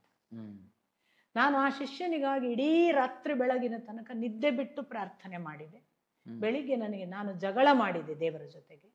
ಬೆಳಿಗ್ಗೆ ನನಗೆ ಕಿವಿಯಲ್ಲಿ ಒಂದು ಆಶ್ವಾಸನೆ, ಸಾಕು ಜಗಳ ನಿಲ್ಲಿಸು, ನಿನಗೆ ನಿನ್ನ ಶಿಷ್ಯ ಬೇಕಲ್ಲ, ತಗೋ ಅಂತ ಉತ್ತರ ಬಂತು. ನಾನು ಶಾಂತನಾದೆ. ಬೆಳಿಗ್ಗೆ ನನಗೆ ಆ ಶಿಷ್ಯನ ಹೆಂಡತಿ ಫೋನ್ ಮಾಡಿದ್ಲು, ಅವರು ICU ಇಂದ ಡಿಸ್ಚಾರ್ಜ್ ಆಗಿದ್ದಾರೆ, ಗುಣ ಆಗಿದ್ದಾರೆ. ನನ್ನ ಅಪ್ಪ ಮುಂದಿನ ಮಾತು ಹೇಳಿದ್ರು, ಈಗ ಇವನು ನನ್ನ ಮಗ, ಅವನು ರಾಘವೇಂದ್ರ ಸ್ವಾಮೀಜಿಯನ್ನು ಪೂಜೆ ಮಾಡಿದ್ದಾನೆ, ಆ ರಾಯರಿಗೆ ಬಿಟ್ಟಿದ್ದೇನೆ ಅಂತ. ಒಂದು ಕೊಟ್ಟದ್ದಕ್ಕೆ ಒಂದು ತಗೊಂಡದ್ದ ಗೊತ್ತಿಲ್ಲ, ಅವರ ಉತ್ತರ ಗೊತ್ತಿಲ್ಲ. ಹಾಗೆ ಉತ್ತರ ಇತ್ತು. ಮರುದಿವಸ ಅವನು ಹೋದ. ನಂತರ ಅವರು ಇವತ್ತು ಯಾವ ದಿನ ಅಂತ ಕೇಳಿದ್ರು, ಅವನು ಸತ್ತ ದಿನವನ್ನು. ಪಂಚಾಂಗತ ಅಂತ ಹೇಳಿ ನೋಡಿ, ಓಹೋ ಪಾಡ್ಯ ಅಂದಿದ್ದಾರೆ. ಸಾಯುವ ದಿನ ತ್ರಯೋದಶಿ, ಅವನ ಸಪಿಂಡೀಕರಣ ನಡೀತಿದೆ. ಅದು ತ್ರಯೋದಶಿ, 13 ದಿನಕ್ಕೆ ಸಪಿಂಡೀಕರಣ ಹೇಗೆ ಅಂತಂದ್ರೆ 1ನೇ ಏಕಾದಶಿ ಬಂತಲ್ಲ, ಆದ್ರಿಂದ ಇಲ್ಲ ವೈಕುಂಠ ಬರ್ತಿತ್ತು. ತ್ರಯೋದಶಿ ದಿನ ಆಜ್ಞೆ ಮಾಡಿ ನನ್ನನ್ನು ಕರಿ ಅಂತ ಕರೆಸಿದ್ದಾರೆ. ವೀಣಾಳನ್ನು ಕರಿ ನನ್ನ ಜೊತೆಗೆ ಇರ್ಲಿಕ್ಕೆ ಅಂತ. ನಾನು ಅಷ್ಟು ದಿವಸ ಅವರೊಟ್ಟಿಗೆ ಬಹಳ ಇದ್ದವಳಲ್ಲ, ಅವರ ಅವಶ್ಯಕತೆಗಳಿಗೆ ಮಾತ್ರ ಹೋದವಳು. ಅವ್ರು ಕರೆದಾಗೆಲ್ಲ ಅವರ ಸೇವೆ ಮಾಡಿದವಳು. 10ನೇ ದಿವಸದಿಂದ ಅವರ ಜೊತೆಗಿದ್ದೆ, ಅವ್ರು ಕರೆದಾಗೆಲ್ಲ. ಬಟ್ 13ನೇ ದಿನ ಆರ್ಡರ್ ಮಾಡಿ ಕರೆಸ್ತಿದ್ರು, ಬೆಳಿಗ್ಗೆ 5ವರೆಗೆ. ನಾನು ಅಷ್ಟರಲ್ಲಿ ಸ್ನಾನಕ್ಕೆ ಹೋಗಿದ್ದೆ, 6ವರೆ ಒಳಗೆಲ್ಲ ಬಂದು ಅವ್ರ ಹತ್ರ ನಿಂತೆ. ಅಪ್ಪ ಏನಪ್ಪ, ಏನ್ ಕರೆದಿದ್ದು, ಬಾ ಅಂದಿರಂತೆ. ಏನೂ ಇಲ್ಲ ಮಗಳೇ, ಇವತ್ತು ನೀನು ನನ್ನನ್ನು ಬಿಟ್ಟು ಹೋಗಬೇಡ ಅಂತ ಅವರ ಮೊದಲನೇ ಮಾತು. ಅಲ್ಲಿಂದ ನಂತರ ನನಗೆ ಅವರು ಒಂದೊಂದೇ ಸೂಚನೆ ಕೊಡ್ತಾ ಹೋದ್ರು. ನಾನು ಎಡಬದಿಯಲ್ಲಿ ನಿಂತು ಕೈ ಒತ್ತುತ್ತಾ ಇದ್ದೆ, ಕೈ ಮಸಾಜ್ ಮಾಡ್ತಾ ಇದ್ದೆ. ಕೂತ್ಕೋ ಅಂದ್ರು. ನಾನು ಅವರ ಪಕ್ಕ ಕೂತವಳಲ್ಲ, ಸಮಾನವಾಗಿ ನಾನು ಅಲ್ಲೇ ಪಕ್ಕಕ್ಕೆಲ್ಲ ಸ್ಟೂಲ್ ತಗೊಂಡು ಕೂತೆ. ಆಮೇಲೆ ನಾನು ಹೇಳಿದ್ದು ನನ್ನ ಪಕ್ಕ ಕೂತ್ಕೋ ಅಂತ ರಿಪೀಟ್ ಮಾಡಿದ್ರು. ನಾನು ಆದ್ರೂ ಕೂತ್ಕೊಳ್ಳಿಲ್ಲ. ನೀನು ಬಲಬದಿಗೆ ಬಾ ಅಂದ್ರು. ಬಲಬದಿಗೆ ಬಂದು ಈ ಕೈ ಮಸಾಜ್ ಮಾಡ್ತಿದ್ದೆ, ಕೂತ್ಕೋ ಅಂದ್ರು. ಅಲ್ಲಿ ಸ್ಟೂಲ್ ಇರಲಿಲ್ಲ, ಅನಿವಾರ್ಯವಾಯಿತು, ಕೂತ್ಕೊಳ್ಬೇಕು ಆಯಿತು. ಅವ್ರು ಹೇಳ್ತಾ ಇರುವಾಗ ಮಾತು ತಪ್ಪಲಿಕ್ಕಾಗದೆ, ನನ್ನ ಬಲ ಪಕ್ಕಕ್ಕೆ ಕೂತ್ಕೊಳ್ಳೋದು ಅಂದ್ರೆ ಏನು ಅಂತ ಅರ್ಥ ಆಯ್ತಲ್ಲ ಅಂತ ಕೇಳಿದ್ರು. ನಾನು ಏನು ಹೇಳಲಿಲ್ಲ, ಸುಮ್ಮನೆ ನಕ್ಕೆ. ಆ ನಂತರ ಅವರು ಒಂದೊಂದೇ, ಅಪ್ಪ ನೀವು ಸ್ನಾನ ಮಾಡ್ಲಿಲ್ಲಂತೆ, ಸ್ನಾನ ಮಾಡಿಸ್ಲಾ ಅಂತ ಕೇಳಿದೆ ನಾನು. ಅದಕ್ಕೆ ಮೊದಲು ಏನ್ ಮಾಡಿದ್ರು ಅಂದ್ರೆ, ಇಡೀ ಪೌಡರ್ನಲ್ಲಿ ನನ್ನನ್ನು ಇಡೀ ಮೈಯನ್ನು ಪೌಡರ್ ಹಾಕಿ ಒರೆಸು ಅಂದ್ರು ಅಪ್ಪ. ಸೊ ನಾನು ಪೌಡರ್ ಹಾಕಿದೆ ಇಡೀ ಮೈಗೆ. ಬಟ್ಟೆ ಎಲ್ಲ ತೆಗಿ ಅಂದ್ರು, ಅದನ್ನು ತೆಗೆದೆ. ಬಿಳಿ ಬಟ್ಟೆ ತಂದು ಹೊದಿಸು ಅಂದ್ರು. ನನಗೆ ಇದೆಲ್ಲ ಅವ್ರು ಕೊಡ್ತಾ ಇರೋದು ಸೂಚನೆ ಅಂತ ಗೊತ್ತಾಗ್ಲಿಲ್ಲ. ನಾನು ಆ ಬಟ್ಟೆ ಎಲ್ಲ ತೆಗೆದು ಅವ್ರು ಅಂದ್ರೆ ನೋಡಿ, ಒಬ್ಬ ಯೋಗಿ ಸಾಯುವಾಗ ಮೈ ಮೇಲೆ ಬಟ್ಟೆ ಇರುವುದಿಲ್ಲ ಅಂತ ಶಾಸ್ತ್ರ ಹೇಳುತ್ತೆ, ಅವನು ಯೋಗಿ ಆಗಿದ್ದರೆ. ಅದಕ್ಕೆ ಅವ್ರು ಎಲ್ಲ ತೆಗ್ಸಿದ್ರು. ಆ ಬೆತ್ತಲು ಮೈಗೆ ಬಿಳಿ ಬಟ್ಟೆ ಹೊತ್ಸಂದಾಗ್ಲೂ ನನಗೆ ಅವ್ರು ಯಾಕೆ ಬಿಳಿ ಬಟ್ಟೆ ಉದ್ದೇಶ ಗೊತ್ತಿಲ್ಲ ನೋಡಿ. ಅದು ಸಾವು ತಾನು ನಮ್ಮನ್ನು ಮರೆಯಲ್ಲಿ ಇಡ್ತದೆ. ಸೊ ಅದನ್ನು ಹಾಕಿದಾಗ ನನ್ನ ಮನೆಯಲ್ಲಿ ಒಬ್ರು ಹೋಗಿ ಅಪ್ಪ ಬಟ್ಟೆ ಕೇಳ್ತಿದ್ದಾರೆ ಅಂದ್ರೆ ಒಂದು ಹೊಸ ದೋತ್ರವೇ ಕೊಟ್ರು ನೋಡಿ, ಅದು ಕೂಡ ಗೊತ್ತಿಲ್ಲದೆ ಆ ದೋತ್ರನ ಹೊದಿಸಿದೆ. ಹೊದಿಸಿದ್ಮೇಲೆ ನಮ್ಮ ಅಪ್ಪ ಹೀಗೆ ಆ ದೋತ್ರ ಹೊದಿಸಿಕೊಂಡ ತಕ್ಷಣ ಈಗ ಸರಿ ಆಯ್ತಲ್ಲ ಮಗಳೇ ಅಂತ ಅಂದ್ರು. ಆಗ ನಾನು ಕೇಳಿದ್ದು, ಅಪ್ಪ ಸ್ನಾನ ಮಾಡ್ಲಿಲ್ವಂತೆ, ಮಾಡಿಸ್ಲಾ ಅಂತ. ಈಗ ನಿನ್ನ ಕೈಯಲ್ಲಿ ಅಮೃತ ಸ್ನಾನ ಆಯ್ತಲ್ಲ ಮಗಳೇ, ಇನ್ನು ಆ ಸ್ನಾನ ಇದ್ದೇ ಇದೆ. ನೋಡಿ, ಮೃತ ಸ್ನಾನ ಇದ್ದೇ ಇದೆ ಅಂತ. ಯಾಕೆ ಆವಾಗ ನಾವು ಮತ್ತೆ ಸ್ನಾನ ಮಾಡಿಸ್ಲಿಕ್ಕೆ ಉಂಟು ಮಕ್ಕಳು. ಸೊ ಮೃತ ಸ್ನಾನ ಇದ್ದೇ ಇದೆ ಅನ್ನೋದನ್ನು ಉಲ್ಲೇಖಿಸ್ಲಿಕ್ಕೆ ಈಗ ನಿನ್ನ ಕೈಯಲ್ಲಿ ಅಮೃತ ಸ್ನಾನ ಆಯ್ತಲ್ಲ ಮಗಳೇ, ಇನ್ನು ಆ ಸ್ನಾನ ಇದ್ದೇ ಇದೆ ಅಂತ. ಆಗ್ಲೂ ಗೊತ್ತಾಗ್ಲಿಲ್ಲ. ಇದಾದ ಮೇಲೆ ನಾನು ಅವರ ಪಕ್ಕ ಕೂತವ್ರಿಗೆ ಮಸಾಜ್ ಮಾಡ್ತಿರುವಾಗ ಅವರು ಒಂದೊಳ್ಳೆ ಹೀಗೆ ಹೊರಗಿದಲ್ಲಿ ನಿದ್ದೆ ಮಾಡಿದ್ದು ಗೊತ್ತಾಯ್ತು ನನಗೆ. ಒಳ್ಳೆ ಗಾಢ ನಿದ್ದೆಗೆ ಹೋದ್ರು ಅವರು. ಅಂದ್ರೆ ಅಂತ ನನಗೆ ಗೊರಕೆ ಕೂಡ ಕೇಳ್ತು. ನಾನು ನಿಧಾನಕ್ಕೆ ಕೈಯೆಲ್ಲ ಬಿಟ್ಟು ಹಾಗೆ ಸೈಲೆಂಟಾಗಿ ಕೂತಿದ್ದೀನಿ. ಅವರು ಇದ್ದಕ್ಕಿದ್ದ ಹಾಗೆ ಟಕ್ಕಂತ ಎಚ್ಚರ ಆಗಿ ನನ್ನ ಕಡೆ ನೋಡಿ, ಮಗಳೇ ಮನೆ ನಂಬರ್ ಸಿಕ್ತಿಲ್ಲ ಸಿಕ್ತಿಲ್ಲ ಅಂತ ಅಂದ್ರು. ನನ್ಗೆ ಅದು ತೀರಾ ಅನಿರೀಕ್ಷಿತ. ನಿದ್ದೆಯಲ್ಲಿದ್ದವರು ಮಾತಾಡುದೇ ಅನಿರೀಕ್ಷಿತ, ಸಡನ್. ಎರಡನೇದ್ದು ಅದು ಏನು ಅಂತ ಅರ್ಥ ಆಗದ ವಿಷಯ. ಮನೆ ನಂಬರ್ ಸಿಕ್ತಿಲ್ಲ ಏನ್ ಹೇಳೋಣ ಅಂತ ನಾನು ಬೆರಗಾಗಿ ಒಂದು ಅಷ್ಟೇ ನನ್ನ ಎಕ್ಸ್ಪ್ರೆಷನ್. ಈ ಮನೆ ಅಲ್ಲ ಮಗಳೇ, ಆ ಮನೆಯ ನಂಬರ್ ಸಿಕ್ತಿಲ್ಲ. ಇಷ್ಟು ಹೇಳಿ ಮತ್ತೆ ಕಣ್ಮುಚ್ಚಿದ್ರು, ನಿದ್ದೆಗೆ ಹೋದ್ರು. ಮತ್ತೆ ಗಾಢ ನಿದ್ದೆ, ಗೊರಕೆ, ಸಪಿಂಡೀಕರಣ ಆಯಿತು. ನಮ್ಮನ್ನು ಮಂತ್ರಾಕ್ಷತೆಗೆ ಬಾ ಅಂತ ಅಲ್ಲಿ ಕರೆದ್ರು. ನಾನು ಸಪಿಂಡೀಕರಣದ ಮಂತ್ರಾಕ್ಷತೆ ತೆಗೆದುಕೊಂಡೋಗಿ ಅಪ್ಪನಿಗೆ ಶಬ್ದ ಆಗದ ಹಾಗೆ ಸಪಿಂಡೀಕರಣ ಮಂತ್ರಾಕ್ಷತೆ ಹಾಕಿ ಎಲ್ಲರಲ್ಲಿ ಪುರೋಹಿತರೆಲ್ಲ ಹೇಳಿದ್ರು, ಅಪ್ಪನನ್ನು ಕರೀರಿ ಅಂತ. ಇನ್ನು ಬಾಗಿಲು ತೆಗೆದು ಬರುವಾಗ ಅಪ್ಪ ಹೀಗೆ ಹೋಗಿದ್ದಾರೆ. ಆ ಕ್ಷಣ ಅವ್ರು ನನ್ನನ್ನು ಬಿಟ್ಟು ಹೋಗಬೇಡ ಅನ್ನೋದು ಮರ್ತೋಯ್ತು ನೋಡಿ ನನಗೆ. ಮರಿಬಾರದು, ಪ್ರತಿ ಸಾವಿನ ಸಂದರ್ಭವೂ ಹೊಸ ಪಾಠ. ಇವತ್ತು ನೀನು ನನ್ನನ್ನು ಬಿಟ್ಟು ಹೋಗಬೇಡ ಮಗಳೇ, ಮತ್ತೇನು ಅಲ್ಲ ನಾನು ಕರೆದದ್ದು, ಇದೊಂದೇ ಕಾರಣ ಅಂದಿದ್ರು ಅವರು. ಅಷ್ಟೇ ಹೋದದ್ದು. ಆ ಆಬ್ಸೆನ್ಸ್ ಅಲ್ಲಿ ಅವ್ರು ಹೋದ್ರು.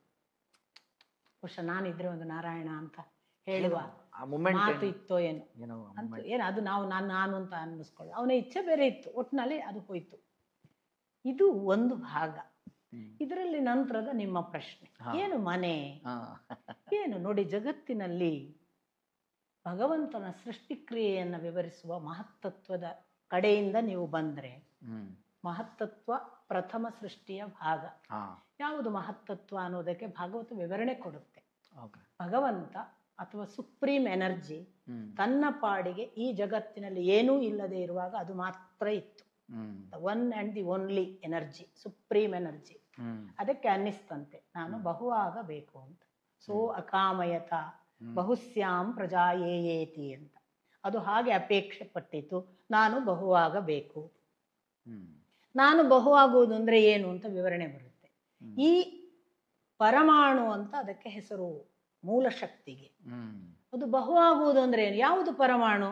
ಯಾವುದನ್ನು ವಿಭಾಗಿಸಲಿಕ್ಕೆ ಸಾಧ್ಯವಿಲ್ಲವೋ ಅದು, ಯಾವುದನ್ನು ಪರಿವರ್ತಿಸಲಿಕ್ಕೆ ಸಾಧ್ಯವಿಲ್ಲವೋ ಅದು, ಯಾವುದು ಇನ್ನೊಂದರ ಜೊತೆಗೆ ಸಂಯೋಗ ಹೊಂದುವುದಿಲ್ಲವೋ ಅದು. ಇಂಥದೆಲ್ಲ ವಿವರಣೆ ಕೊಟ್ಟು ಅಂತ ಅತ್ಯಂತ ಸೂಕ್ಷ್ಮವಾದ ಪರಮಾಣುವಿಗೆ ನಾನು ಬಹುವಾಗಬೇಕು ಅನ್ನಿಸಿದಾಗ ಅದು ಒಂದು ಕ್ಷಣ ಇನ್ನೊಂದರ ಜೊತೆಗೆ ಬೆರೆತಂತೆ ನಾಟಕ ಮಾಡಿತು ಅಂತ ಹೇಳ್ತಾರೆ. ಆಗ ಒಂದು ಆಕಾರ ಸೃಷ್ಟಿಯಾದ ಕಲ್ಪನೆ ಕಾಣಿಸಿತು. ಅದು ಮಹತ್ತತ್ವ ಅಂತ. ಸೊ ಆ ಪರಮಾಣುಗಳು ಹಲವು ಬಂದು ಒಂದು ಕಡೆ ಸೇರಿದ ಹಾಗಾಗಿ ಒಂದು ಆಕಾರ ನಿರ್ಮಾಣವಾದಾಗ ಉಂಟಾದ ಮಹತ್ತತ್ವವೇ ದೊಡ್ಡ ಅಂಡ. ಮೂಲ ಸೃಷ್ಟಿಯ ಅಂಡ ಎಷ್ಟೋ ಸಹಸ್ರ ವರ್ಷಗಳ ಕಾಲ ಈ ಅಪೇಕ್ಷೆಯನ್ನು ಹೊತ್ತು ನೀರಿನಲ್ಲಿ ಹಾಗೇ ಪವಡಿಸಿತ್ತು. ಅದೊಂದು ದಿನ ಅದಕ್ಕೆ ತಾನು ಪ್ರಕಟವಾಗಬೇಕು, ಇನ್ನು ಈ ಅಂಡದಲ್ಲಿದ್ದದ್ದು ಸಾಕು ಅನ್ನಿಸಿದಾಗ ವಿರಾಟ್ ಸ್ವರೂಪದಿಂದ ಎದ್ದಿತು. ಆಗ ಸೃಷ್ಟಿ ಅಂತ ಇದೊಂದು ವಿವರಣೆ. ಬಹಳ ಬ್ಯೂಟಿಫುಲ್ ಆದ ಒಂದು ಪೋಯಟ್ರಿ ಇದ್ದ ಹಾಗೆ ಇದೆ. ಆದರೆ ಅದನ್ನ ಸೈನ್ಸ್ ಅಲ್ಲಿ ನೋಡಿದ್ರೆ ತುಂಬಾ ಎಕ್ಸ್ಪ್ಲನೇಷನ್ ಕೊಡ್ಬೋದು, ಸ್ವಲ್ಪ ಸೈಂಟಿಫಿಕ್ ಆಟಿಟ್ಯೂಡ್ ಇಂದ ನೋಡಿದ್ರೆ. ಇರ್ಲಿ, ಇವ್ರು ಏನ್ ಹೇಳ್ತಾರೆ, ಈ ಮಹತ್ತತ್ವ ನಂತರದಲ್ಲಿ ಅದರ ನೆಕ್ಸ್ಟ್ ಅದರ ಎಕ್ಸ್ಪ್ಯಾನ್ಷನ್, ವಿಕಾರ ಅಂತ ಅವ್ರು ಕರೆಯೋದು. ವಿಕಾರ ಅಂದ್ರೆ ಎಕ್ಸ್ಪ್ಯಾನ್ಷನ್, ನಮ್ಮ ಅರ್ಥದ ವಿಕಾರ. ಎಕ್ಸ್ಪ್ಯಾನ್ಷನ್ ಆಫ್ ದಿ ಒರಿಜಿನಲ್ ಮಹತ್ತತ್ವ ಯಾವುದು ಅಂತ ಕೇಳಿದ್ರೆ ಅಹಂಕಾರ ಅಂತ. ಯಾವುದು ತಾನು ಇದ್ದದ್ದು ಇನ್ನೊಂದರ ಜೊತೆಗೆ ಪರಿವರ್ತನೆ ಆಗದೆ, ಸೂಕ್ಷ್ಮವಾಗಿ ವಿಭಾಗ ಆಗದೆ ತಾನೇ ತಾನವಾಗಿ ಇರುವಂತಹ ಎನರ್ಜಿ ಇದೆಯಲ್ಲ, ಅದೊಂದು ನೋಡಿ, ಭಗವಂತ ಅವನು ಅದಕ್ಕೆ ಕೊಟ್ಟ ರಿಪ್ಲೈ.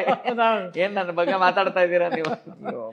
ತಾನೇ ತಾನಾಗಿ ಇರುವ ಆ ಸುಪ್ರೀಂ ಎನರ್ಜಿಗೆ ಅದು ಇನ್ನೊಂದರ ಜೊತೆಗೆ ತಾನು ಕೂಡಿಕೊಂಡ ಹಾಗೆ ಮಾಡುವಾಗ ಕಾಲ ಕರ್ಮ ಸ್ವಭಾವಗಳಿಗೆ ತನ್ನನ್ನು ತಾನು ಅಧೀನ ಮಾಡಿಕೊಳ್ತದೆ ಅಂತ. ಅದು ಒಂದು ಎಕ್ಸ್ಪ್ಲನೇಷನ್. ಇಲ್ಲದಿದ್ರೆ ಅದು ಕಾಲಾತೀತ, ಇಲ್ಲದಿದ್ರೆ ಅದು ಕರ್ಮಾತೀತ, ಇಲ್ಲದಿದ್ರೆ ಅದು ತ್ರಿಗುಣಗಳ ಸ್ವಭಾವಕ್ಕೆ ಅತೀತ. ಈ ಮೂರನ್ನು ಆವಾಹಿಸಿಕೊಳ್ತದಂತೆ ಅದು. ಟು ಕ್ರಿಯೇಟ್, ತನ್ನನ್ನು ಮತ್ತೊಂದು ಮಾಡುವಾಗ ಅದು ಕಾಲವನ್ನು, ಕರ್ಮವನ್ನು, ಗುಣವನ್ನು ತಾನು ಆವಾಹಿಸಿಕೊಂಡು ಪ್ರಕಟವಾಗುತ್ತೆ ಅಂತ. ಇದು ಒಂದು ಭಾಗ. ಯಾವಾಗ ಮಹತ್ತತ್ವ ಉಂಟಾಯಿತು ನೋಡಿ, ಒಂದು ಉಂಟಾದ ತಕ್ಷಣ ಬರುವ ಸೆಕೆಂಡ್ ಸ್ಟೆಪ್ ಅಹಂಕಾರಯತಿ, ನಾನು ಮಾಡ್ತಿದ್ದೇನೆ, ಅದು ಅಹಂಕಾರ ತತ್ವ. ಹೌದು. ಸೆಕೆಂಡ್, ಈ ಅಹಂಕಾರ ತತ್ವದಿಂದ ತ್ರಿಗುಣಗಳು, ಅದನ್ನು ವೈಕಾರಿಕ ಸ್ವರೂಪಗಳು ಅಂತ ಹೇಳುವಾಗ ವೈಕಾರಿಕ, ತೈಜಸ್ವಿ ಮತ್ತು ಮೂರನೇದು ತಾಮಸ ಅಂತ ವಿವರಣೆ, ಅದರಲ್ಲಿ ಮತ್ತೆ ಬೇರೆ ಬೇರೆ ಎಲ್ಲ ವಿವರಿಸ್ತಾರೆ.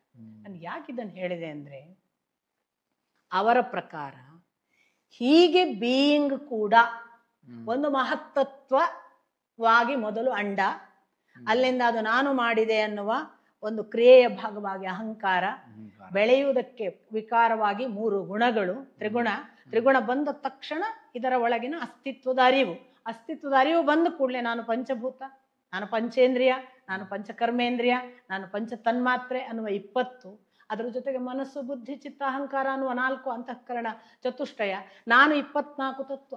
ಈ 24 ತತ್ವವೇ ನಾನು ಅಂತ ತಿಳಿದ್ರೆ ಅದು 24 ಪ್ರಕೃತಿ ತತ್ವ. ಡಿಸಾಲ್ವ್ ಆಗುವಂಥದ್ದು, ಕಾಯಂ ಇರುವಂಥದ್ದಲ್ಲ. ಕಾಯಂ ಇರುವಂಥದ್ದು 25ನೇದು ಜೀವ.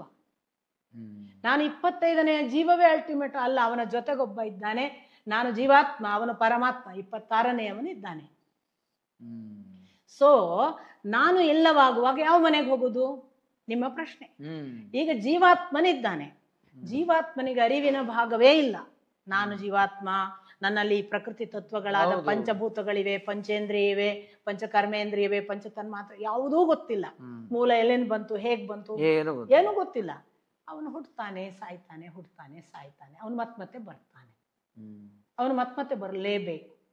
ಎಲ್ಲಿಯವರೆಗೆ ಅರಿವು ಬಂದು ನನ್ನ ದೇಹದಲ್ಲಿರುವ ಪಂಚಭೂತಗಳು ಪಂಚತತ್ವವನ್ನು ಸೇರ್ಲಿಕ್ಕಿವೆ ಅಂತ, ಪಂಚಭೂತಗಳನ್ನು ಸೇರ್ತವೆ, ಇದು ನನ್ನ ಪ್ರಕೃತಿಯ ಭಾಗ ಅಂತ ನನ್ನ ದೇಹದ ಬಗ್ಗೆ ಗೊತ್ತಿರಬೇಕು. ನನ್ನ ದೇಹದಲ್ಲಿರುವ ಇನ್ನಿತರ ಅವಯವಗಳು, ಪಂಚೇಂದ್ರಿಯ, ಪಂಚಕರ್ಮೇಂದ್ರಿಯ, ಇದೆಲ್ಲ ಬಂದದ್ದು ತಾಮಸದ ವಿಕಾರಗಳು ಅಂತ ಅಲ್ಲಿ ಬರುತ್ತೆ ಸೃಷ್ಟಿಕ್ರಿಯೆಯಲ್ಲಿ. ಅದರಲ್ಲಿ ಪಂಚಭೂತಕ್ಕೆ ಅನುಗುಣವಾಗಿ ಪಂಚ ತನ್ಮಾತ್ರೆಗಳು ಬರುವುದು, ಶಬ್ದ, ಸ್ಪರ್ಶ, ರಸ, ಇವೆಲ್ಲ ನಮ್ಮ 5 ಗುಣಗಳು. ಇದೆಲ್ಲವೂ ಡಿಸಾಲ್ವ್ ಆಗಿ ಅದನ್ನೇ ಸೇರ್ತದೆ ಅಂತ ಯಾವನಿಗೆ ಅರಿವಾಗುತ್ತಲ್ಲ, ಅವನು ಅದನ್ನು ಅದಕ್ಕೆ ಸೇರಿಸುವ ಒಂದು ಕ್ರಮ. ಸೊ ಪ್ರಕೃತಿ ತತ್ವದ ಭಾಗದ 24 ಪ್ರಕೃತಿ ತತ್ವವನ್ನ ಸೇರುವುದು ಒಂದು ಪಾರ್ಟ್. ಜೀವ ಎಲ್ಲಿ ಸೇರ್ಬೇಕು, ಸೆಕೆಂಡ್ ಪಾರ್ಟ್. ಜೀವವನ್ನ ಅವೇರ್ನೆಸ್ಗೆ ಬಂದು ನಾನು ಜೀವ ಮಾತ್ರನಲ್ಲ, ನನ್ನ ಜೊತೆಗೊಬ್ಬ ಪರಮಾತ್ಮನಿದ್ದಾನೆ. ಬ್ಯೂಟಿಫುಲ್ ಅಂತಂದ್ರೆ ಅವನು ಅಂತರಾತ್ಮನು, ಅವನು ಪರಮಾತ್ಮನು. ಈ ಜೀವ ಅನ್ನುವುದೇ ಆತ್ಮ, ಅವನೇ ಪರಮಾತ್ಮ ಅಂತ ಒಂದು ಆರ್ಗ್ಯುಮೆಂಟ್ ಇಲ್ಲ. ಜೀವ ಅನ್ನೋದು ಒಂದು ಸಪರೇಟ್ ಬೇಯಿಂಗ್. ಯಾಕೆ, ಅವನು ಕ್ರಿಯೇಟ್ ಮಾಡಿದ್ದು ನಾನು ಬಹುವಾಗಬೇಕು ಅಂತ. ಅವನ ಜೊತೆಗೆ ತಾನು ಪ್ರೊಟೆಕ್ಷನ್ ಇಲ್ಲೇ ಇದ್ದಾನೆ ಅಂತ, ಹೃದಯ ಕುಹರ ಮಧ್ಯೆ. ಹಾಗಾಗಿ ಜೀವ ಇರುವಲ್ಲೇ ಬೆನ್ನಿಗೆ ಅವನಿದ್ದು ಆತ್ಮನ, ಅದನ್ನು ಮುಂಡಕೋಪನಿಷತ್ತು ಹೇಳಿತು, 2 ಹಕ್ಕಿಗಳು ಒಂದೇ ಮರದಲ್ಲಿ ಇವೆ ಅಂತ. ಒಂದೇ ಮರದಲ್ಲಿರೋ 2 ಹಕ್ಕಿಗಳು ಅಂದ್ರೆ ಈ ಜೀವ ಮತ್ತು ಆತ್ಮ, ಪರಮಾತ್ಮ. ಈ ಜೀವನಿಗೆ ಬಿಸಿ ಯಾವ್ದ್ರಲ್ಲಿ, ನಾನು ಅದಾಗ್ಬೇಕು, ನಾನು ಇದಾಗ್ಬೇಕು, ನಾನು ಹಾಗೆ ಮಾಡ್ಬೇಕು. ಅವನು ಬಿಸಿ ಇನ್ವಾಲ್ವ್ಡ್ ಇನ್ ಈಟಿಂಗ್ ಅಥವಾ ಬಿಕಮಿಂಗ್. ತಿಂತಾ ಇರುವ ಹಕ್ಕಿಯನ್ನು ಈ ಆತ್ಮನಿದ್ದಾನಲ್ಲ ನೋಡ್ತಾ ಇದ್ದಾನಂತೆ. ಯಾಕೆ, ಅವನಿಗೇನು ಆಗ್ಲಿಕ್ಕಿಲ್ಲ, ಇದರ ರಕ್ಷಣೆ ಮಾತ್ರ ಅವನ ಹೊಣೆ. ಅವನು ನೋಡ್ತಾ ಇದ್ದಾನೆ. ಎಷ್ಟು ನೋಡ್ತಾನೆ ಅಂದ್ರೆ, ಒಂದಲ್ಲ ಒಂದು ದಿವಸ ಇದು ನನ್ನನ್ನು ನೋಡೀತು ಅಂತ ನೋಡ್ತಾನಂತೆ, ಕಾರುಣ್ಯದಿಂದ. ಅವನ ಕರುಣೆ ಎಷ್ಟು, ನಾವು ಅವ್ಯವಹಾರ ಅತ್ಯಾಚಾರ ಮಾಡುವಾಗಲೂ ನೋಡ್ತಿದ್ದಾನೆ ಪ್ರೀತಿಯಿಂದ, ಏನು ಬಾಧೆ ಇಲ್ಲದೆ, ತ್ರಿಗುಣ ಬಾಧೆ ಇಲ್ಲ ಅವನಿಗೆ. ಅವನು ನೋಡ್ತಾನೆ. ಒಂದು ದಿವಸ ತಿರುಗೀತು ಅಂತ ಮುಂಡಕ ಉಪನಿಷತ್ತು ಹೇಳುತ್ತೆ, ಒಂದು ದಿನ ತಿನ್ನುವ ಹಕ್ಕಿ. ನೋಡಿ, ನಿಮಗೆ ಒಂದು ಸಾಮಾನ್ಯ ಜನರಲ್ ಎಕ್ಸಾಂಪಲ್ ಕೊಡ್ತೇನೆ. ನಮ್ಮನ್ನ ಯಾರು ಕಂಟಿನ್ಯೂಸ್ ನೋಡ್ತಿದ್ರೆ ನಮ್ಗೆ ಗೊತ್ತಾಗುತ್ತೆ, ನಾವ್ರಪ್ಪ ಆ ಕಡೆ ನೋಡ್ತೇವೆ. ಹೌದೌದು. ಆತ್ಮ ಪರಮಾತ್ಮನ, ಜೀವಾತ್ಮ ಆತ್ಮನ ವಿಷಯದಲ್ಲಿ ಮುಂಡಕ ಉಪನಿಷತ್ತು ಹಾಗೆ ಹೇಳುತ್ತೆ, ಒಂದು ದಿನ ತಿನ್ನುವ ಹಕ್ಕಿಗೆ ಅನ್ಸುತ್ತಂತೆ ಯಾರೋ ನೋಡ್ತಿದ್ದಾರೆ ಅಂತ. ಅದೇನಾದ್ರೂ ಹೀಗೆ ನೋಡಿತು ಅಂತ ಆದರೆ ಅದು ಮೀಟಿಂಗ್ ಪಾಯಿಂಟ್. ಅದು ನೋಡಿದಾಗ ಇದು ನೋಡಿತು ಅಂತ ಆದರೆ ಮತ್ತೆ ಇದು ಅತ್ತ ತಿರುಗಿ ನೋಡೋದಿಲ್ಲ. ಹೀಗೊಂದು ಅವೇರ್ನೆಸ್ ಪರಮಾತ್ಮನ ಅಂಶದಲ್ಲಿ ಯಾವತ್ತು ಒಳಗೆ ಜಾಗೃತವಾಯಿತಲ್ಲ, ಅದಕ್ಕೆ ಗೊತ್ತಾಗುತ್ತೆ ಇವನು ಒಳಗೆ ಮಾತ್ರ ಇಲ್ಲ. ತದಂತರಸ್ಯ ಸರ್ವಸ್ಯ ತದು ಸರ್ವಸ್ಯಾಸ್ಯ ಬಾಹ್ಯತಃ. ಇದು ಉಪನಿಷತ್ತು ಭಗವಂತನ ಬಗ್ಗೆ ಕೊಡುವ ವಿವರಣೆ. ಅವನು ಎಲ್ಲದರ ಒಳಗಿದ್ದಾನೆ. ಓಹೋ, ಎಲ್ಲ ಒಳಗಿದ್ದಾನೆ ಅಂತ ಕೂತ್ಕೊಂಡ್ಯಾ, ಎಲ್ಲದರ ಹೊರಗಿದ್ದಾನೆ. Search him outside. ಅವನಿಗೆ ಗೊತ್ತಾಗುತ್ತೆ, ಈ ಜೀವಾತ್ಮನಿಗೆ ನನ್ನ ಒಳಗೆ ಮಾತ್ರ ಅಲ್ಲ, ಇವ ಹೊರಗೂ ಇದ್ದಾನೆ. ಹೊರಗೆ ಎಲ್ಲಿದ್ದಾನೆ ಅಂತ ಹುಡುಕುವುದು. ಎಷ್ಟು ಇದ್ದಾನೆ, ಅವನ ವಿಸ್ತಾರ ಎಲ್ಲಿ, ಹುಡುಕ್ತಾ ಹೋಗುವುದು. ಆ ಸರ್ಚಿಗೆ ಹೊರಟಾಗಲೇ ಮನೆ. ಆ ಸರ್ಚ್ ಹೊರಟವರಿಗೆ ಮಾತ್ರ ನನ್ನ ಮನೆ ಯಾವುದು ಅಂತ ಗೊತ್ತು. ಅದಕ್ಕೆ ಉಪನಿಷತ್ತಿನಲ್ಲಿ ಕಠದಲ್ಲಿ ಸದ್ಮ ಅಂತಲೇ ಅದಕ್ಕೆ ಹೆಸರು. ಸದ್ಮ ಅಂದ್ರೆ ಮನೆ. ಸದ್ಮ ಆ ಲೋಕ, ಅದಕ್ಕೆ ಅಪ್ಪ ಬಳಸಿದ ಶಬ್ದ ಕೂಡ ಸದ್ಮವೇ ನೋಡಿ, ಮನೆ. ಕೃಷ್ಣ ಹೇಳ್ತಾನೆ, ಯಾರು ಯಾರು ಯಾವ ಯಾವ ಕಾಲಕ್ಕೆ ಸತ್ತರೆ ಹೇಗೆ ಹೇಗೆ ಸಾಧನಾ ಪಥದಲ್ಲಿ ಸಾಯ್ಲಿಕ್ಕೆ ಬರ್ತದೆ ಅಂತಲೂ ವಿವರಣೆ ಇದೆ. ಭಗವದ್ಗೀತೆ ಕಂಪ್ಲೀಟ್ ವಿವರಣೆ ಕೊಡುತ್ತೆ, ಭಾಗವತವೂ ಕೊಡುತ್ತೆ. ಕ್ರಮ ಮುಕ್ತಿ ಮಾರ್ಗ ಮತ್ತು ಮುಕ್ತಿ ಮಾರ್ಗ ಅಂತ 2 ವಿವರಣೆಯನ್ನು ಕೊಡುತ್ತೆ, ಹೇಗೆ ಪ್ರಾಣ ಬಿಡಬಹುದು ಅಂತ. ಬರೇ ಹೇಳಲಿಲ್ಲ, ಪ್ರಾಕ್ಟಿಕಲಿ ಬಿಟ್ಟವರ ವಿವರಣೆಯನ್ನು ಕೊಡ್ತಾರೆ. ನೀವು ಸತಿ ಗೊತ್ತು ನಿಮಗೆ, ಸತಿ ಶಿವನ ಸತಿ ದಕ್ಷ ಯಜ್ಞದಲ್ಲಿ ಪ್ರಾಣ ಅವಳು ದಾಕ್ಷಾಯಣಿ ಹೇಳಬಾರ್ದು ಯಾರು ನನ್ನಂತಲೇ ಸತ್ತದ್ದು, ದಕ್ಷನ ಹೆಸರು ಉಳಿಬಾರ್ದು ಅಂತ. ನೀವು ದಾಕ್ಷಾಯಣಿ ಅನ್ನುವಾಗ ದಕ್ಷಿಣ ಮಗಳು ಅಂತ ಹೇಳು. ಅವನು ನೀನು ನನ್ನ ಗಂಡನಿಗೆ ಮಾಡಿದ ಅಪಮಾನಕ್ಕೆ ನಾಳೆಯ ದಿನ ನಾನು ಬದುಕಿ ಉಳಿದರೆ ನಿನ್ನ ಹೆಸರಿನಿಂದ ನನ್ನನ್ನು ಗುರುತಿಸುವಾಗ ನಿನ್ನ ಹೆಸರು ಉಳಿಯುತ್ತದೆ, ನಿನ್ನ ಹೆಸರು ಉಳಿಯಬಾರದು ಎಂದು ಸಾಯುತ್ತೇನೆ ಅಂತಲೇ ಸಾಯುದವಳು. ಹಾಗಾಗಿ ದಾಕ್ಷಾಯಣಿ ಹೇಳಬಾರ್ದು, ಅವಳು ಸತಿ. ಅವಳು ಸಾಯುವಾಗ ಅವಳು ಹೋಗುವುದು ಈ ಭಾಗವತ ವಿವರಿಸುವ, ಶುಕಮುನಿಗಳು ವಿವರಿಸುವ, ಮೈತ್ರೇಯಿ ಋಷಿಗಳು ವಿವರಿಸುವ ಮುಕ್ತಿ ಮಾರ್ಗದ ಒಂದು ಕ್ರಮ ಮುಕ್ತಿ ಮಾರ್ಗ, ಮುಕ್ತಿ ಮಾರ್ಗ ಅಂತ 2. ಹೇಗೆ ಈ ಪಾದದ ಹಿಮ್ಮಡಿ ಬಂದು ಗುದದ್ವಾರಕ್ಕೆ ತಾಗಬೇಕು ಅಂತ ವಿವರಣೆ. ಅದರ ಅರ್ಥ ವಜ್ರಾಯುಧ, ವಜ್ರಾಸನ ಅಂತ. ವಜ್ರಾಸನದಲ್ಲಿ ಕೂತು ಮೂಲಾಧಾರಕ್ಕೆ ಪ್ರೆಷರ್ ಕೊಟ್ಟು ಪ್ರಾಣವನ್ನು ಅಲ್ಲಿಂದ ಉತ್ಕ್ರಮಣಕ್ಕೆ ಎಬ್ಬಿಸಿ ಸ್ವಾಧಿಷ್ಠಾನ ಮಣಿಪೂರವನ್ನೆಲ್ಲ ಎಬ್ಬಿಸಿಕೊಂಡು ಪಂಚಪ್ರಾಣಗಳು ನಾಭಿಯಲ್ಲಿ ಸಮ್ಮಿಲನ ಆಗಿ ಅವುಗಳನ್ನ ನಾವು ವಾಯುಮುಖೇನ ಪ್ರಾಣಾಯಾಮದ ಮೂಲಕ ಅನಾಹತ ವಿಶುದ್ಧಿ ಎಲ್ಲ ದಾಟಿಸಿ ಆಜ್ಞಾಚಕ್ರಕ್ಕೆ ತರಬೇಕು ಅಂತ ಮೊದಲು ಹೇಳ್ತಾರೆ. ತಂದ ನಂತರ ಪಂಚ ಇಂದ್ರಿಯಗಳನ್ನು ಅದರಲ್ಲಿ ತಂದು ಬೆಸಿಬೇಕು ಅಂತ ಹೇಳ್ತಾರೆ. ಆ ಪಂಚೇಂದ್ರಿಯಗಳು ಅದರಲ್ಲಿ ಬಂದು ಸೇರಿದ ನಂತರ ಪಂಚೇಂದ್ರಿಯಗಳ ಹೊರಗಿನ ಆಕ್ಟಿವಿಟಿ ಇಲ್ಲವಾಗಬೇಕು, ಪ್ರಾಣದ ಭಾಗ ಆಗ್ಬೇಕು. ಈಗ ಪ್ರಾಣಕ್ಕೆ ಪಂಚೇಂದ್ರಿಯ ಬಂತು ಅಂದ್ರೆ ಪಂಚ ತನ್ಮಾತ್ರೆಗಳು ಬಂತು, ಅದರ ಆಕರ್ಷಣೆಗಳು ರಸ ರೂಪ ಗಂಧ ಸ್ಪರ್ಶ ಇವೆಲ್ಲ ಹೋಗ್ಬೇಕು. ಇವು ಸೇರಿದ ಪ್ರಾಣವನ್ನು 2 ತರ ಬಿಡ್ಲಿಕ್ಕೆ ಬರ್ತದೆ ಅಂತಾರೆ ಅವರು. ಇಲ್ಲಿ ಕ್ರ್ಯಾಕ್ ಆಗುತ್ತಲ್ಲ 2 ತರ. ಅವ್ರು ಏನ್ ಹೇಳ್ತಾರೆ, ಕೆಲವು ಸಾಧಕರಿಗೆ ಇರ್ತದಂತೆ, ನಾನು ಆಜ್ಞಾಚಕ್ರದ ಮೂಲಕ ನನ್ನ ಇಂದ್ರಿಯ ಅಂದ್ರೆ ಸೂಕ್ಷ್ಮ ಶರೀರದ ಸಹಿತವಾಗಿ ಹೊರಗೆ ಬೀಳ್ಬೇಕು ಅಂತ ಇರುತ್ತಂತೆ. ಇಂದ್ರಿಯ, ಮನಸ್ಸು, ಬುದ್ಧಿ, ಚಿತ್ತ, ಅಹಂಕಾರ ಅನ್ನುವ ಅಂತಃಕರಣ ಚತುಷ್ಟಯಗಳು ಮತ್ತು ಸೂಕ್ಷ್ಮ ಶರೀರದ ಜೊತೆಗೆ ಆಜ್ಞಾಚಕ್ರದ ಮೂಲಕ ಹೊರಗೆ ಹೋಗಿ ಅವರು ಪ್ರಕೃತಿಯಲ್ಲಿ ವಾಸ ಮಾಡ್ತಾರಂತೆ. ಪ್ರಕೃತಿಯ ಭಾಗವಾಗಿ ಅವರು ಸಿಲೆಕ್ಟ್ ಮಾಡ್ತಾರಂತೆ, ನಾನು ಈ ಜೀವದ ಒಳಗೆ ಹೋಗ್ಬೇಕು ಅಂತ. They will decide. ಅಷ್ಟು ಸಾಧನೆ ಆಗಿರುತ್ತೆ. ಸೊ ಯಾವ ಗರ್ಭದಲ್ಲಿ ಯಾವ ಮಗು ಹುಟ್ಟುತ್ತೆ ಅಲ್ಲಿ ಹೋಗಿ ಎಂಟರ್ ಆಗ್ಬೇಕು ಅಂತ they will wait for their turn. ಅವರು ಪ್ರಕೃತಿ ತತ್ವವನ್ನ ವಿಲೀನವಾಗಿ ಕಾಯ್ತಾರೆ. ಅದು ಕ್ರಮಮುಕ್ತಿ ಮಾರ್ಗ. ಇನ್ನೊಂದು, ನನಗೆ ಯಾರನ್ನೂ ಸೇರ್ಲಿಕ್ಕಿಲ್ಲ, ನಾನು ಯಾರಿಂದ ಹುಟ್ಟಿದ್ದೇನೆ ಅವನ ಹತ್ರ ಹೋಗ್ತೇನೆ ಅಂತ ಇಲ್ಲಿಂದ ಹೋಗುದು, ಇದು ಮುಕ್ತಿ ಮಾರ್ಗ ಅಂತ. 2 ಕೂಡ ಕೃಷ್ಣ ಹೇಳ್ತಾನೆ. ಇವನ್ ಭಗವದ್ಗೀತೆಯಲ್ಲಿ ವಿವರಣೆ ಇದೆ, ಭಾಗವತದಲ್ಲಿ ಶುಕಮುನಿಗಳು ಹೇಳುವಾಗ್ಲೂ ವಿವರಣೆ ಇದೆ. ಅವರೆಲ್ಲರೂ ಏನ್ ಹೇಳ್ತಾರೆ ಅಂದ್ರೆ, ಈವನ್ ಕ್ರಮಮುಕ್ತಿ ಮಾರ್ಗದ ತತ್ವದವರು ಕೂಡ ಒಂದಿಲ್ಲ ಒಂದು ದಿನ ಅಲ್ಟಿಮೇಟ್ಲಿ ತಮ್ಮ ಪ್ರಕೃತಿ ತತ್ವದ ಕೆಲಸ ಮುಗಿದ್ಮೇಲೆ ಮತ್ತೆ ಪುನಃ ಅಲ್ಲಿಗೆ ಬರ್ತಾರೆ. ಇದು 2 ಥರದ ಸಾಧಕರ ಮರಣ. ಇವರಿಗೆ ಮನೆ ಆಯ್ಕೆ ಗೊತ್ತು. ಇನ್ನು ಕೆಲವರು ತಮ್ಗೆ ಸಾಧಕರಲ್ಲ, ಆದ್ರೆ ಸಾತ್ವಿಕರು, ಒಳ್ಳೊಳ್ಳೆ ಕೆಲಸ ಮಾಡಿದ್ದಾರೆ. ಇವರಿಗೆ ಇಂತಿಂತ ಸ್ಟೆಪ್ ಬೈ ಸ್ಟೆಪ್ ನನ್ನ ಹತ್ರ ಬರೋದು ಅಂತ ವಿವರಣೆಯನ್ನು ಭಗವದ್ಗೀತೆಯಲ್ಲಿ ಕೃಷ್ಣ ಕೊಡ್ತಾನೆ. ಅದು ಉತ್ತರಾಯಣ ಕಾಲದಲ್ಲಿ ಆದ್ರೆ ಏನು, ದಕ್ಷಿಣಾಯನದಲ್ಲಿ ಆದ್ರೆ ಏನು ಅಂತೆಲ್ಲ ವಿವರಣೆ ಇದೆ. ಅಲ್ಲಿ ಬರುವಾಗ ಕೃಷ್ಣ ಹೇಳ್ತಾನೆ, ಸಾಮಾನ್ಯ ಹಂತದ ಒಂದೊಂದು ಕೆಲಸ ಕಾರ್ಯಗಳಾದ್ರೆ ಅವರು ಚಂದ್ರಲೋಕದವರೆಗೆ ಅಂತ, ಅದರ ನಂತರ ಆದ್ರೆ ಬ್ರಹ್ಮಲೋಕ. ಈ ತರ ಲೋಕಗಳ ವಿವರಣೆ ಇದೆ. ಅದನ್ನೇ ಅಪ್ಪ ಮನೆ ಅಂತ ಉಲ್ಲೇಖ ಮಾಡುವ. ಈ ಲೋಕದಲ್ಲಿ ಈ ಎಷ್ಟೇ ಲೋಕಕ್ಕೆ ಹೋಗ್ಲಿ ಇವರೆಲ್ಲ ಮತ್ತೆ ಬರ್ಬೇಕು ಅಂತಾನೆ ಕೃಷ್ಣ. ಕೊನೆಗೆ ಒಂದು ಲೋಕ ಇದೆ, ಅಲ್ಲಿಗೆ ಬಂದವನು ಮತ್ತೆ ಮರಳುವುದಿಲ್ಲ. ಅದು ತದ್ಧಾಮಂ ಪರಮಂ ಮಮ ಅಂತ ಹೇಳ್ತಾರೆ. ಅದು ನನ್ನ ಧಾಮ ಅಂತ. ಆ ಧಾಮ ನನ್ನ ಧಾಮ, ಅಲ್ಲಿ ಹೋದವನು ಮರಳಿ ಬರುವುದಿಲ್ಲ. ಈಗ ನಿಮ್ಮ ಪ್ರಶ್ನೆ, ಈ ಸೇರುವುದು ಅಂದ್ರೆ ಏನು ಅಲ್ವಾ? ಈಗ ಅವನ ಬಳಿಗೆ ಹೋಗುವುದು ಅಂತ ಒಂದು ಆರ್ಗ್ಯುಮೆಂಟ್, ಒಂದು ಅವನ ಲೋಕಕ್ಕೆ ಹೋಗುವುದು. ಇದನ್ನು ಕೃಷ್ಣನೇ ಹೇಳ್ತಾನೆ, ಬ್ರಹ್ಮಲೋಕಂ ಅಧಿಗಚ್ಚತಿ ಅಂತ ಒಂದು ವಾಕ್ಯ ಇದೆ ಕೃಷ್ಣನ ಮಾತನ್ನು. ಕೆಲವರು ನನ್ನ ಲೋಕದವರೆಗೆ ಬರ್ತಾರೆ ಅಂತ. ಇನ್ನೊಂದು ಕೆಲವು ಕಡೆ ಕೃಷ್ಣ ಹೇಳ್ತಾನೆ ಮದ್ಭಾವಂ ಭವತಿ ಅಂತ, ನನ್ನಂತೆ ಆಗ್ತಾರೆ ಅಂತ. ಕೊನೆಯದೊಂದು ಕೃಷ್ಣ ಅರ್ಜುನನಿಗೆ ಹೇಳ್ತಾನೆ, ನಾನು ಇಷ್ಟವರೆಗೆ ನಿನಗೆ ಅತ್ಯಂತ ರಹಸ್ಯವಾದ ವಿದ್ಯೆಗಳನ್ನೆಲ್ಲ ಹೇಳಿದೆ. ಈಗ ನಾನು ನಿನಗೆ, ನೀನು ನನಗೆ ಇಷ್ಟೋ ಹಸಿ ಪ್ರಿಯೋ ಹಸಿ, ನೀನು ನನಗೆ ತುಂಬ ಇಷ್ಟನು, ನೀನು ತುಂಬ ಪ್ರಿಯನು. ಆದ್ರಿಂದ ನಿನಗೆ ಇನ್ನೊಂದು ಬಹಳ ಮುಖ್ಯವಾದ ವಿಷಯವನ್ನು ಹೇಳ್ತೇನೆ. ಏನು ಬಹಳ ಮುಖ್ಯವಾದ ವಿಷಯ? ಮನ್ಮನೋಭವ ಮದ್ಭಕ್ತೋಭವ ಮದ್ಯಾಜಿ ಮಾಂ ನಮಸ್ಕರು. ಆದ್ರೆ ಏನಾಗುತ್ತೆ? ಮಾಂ ಏವ ಯಶ್ಯಸಿ.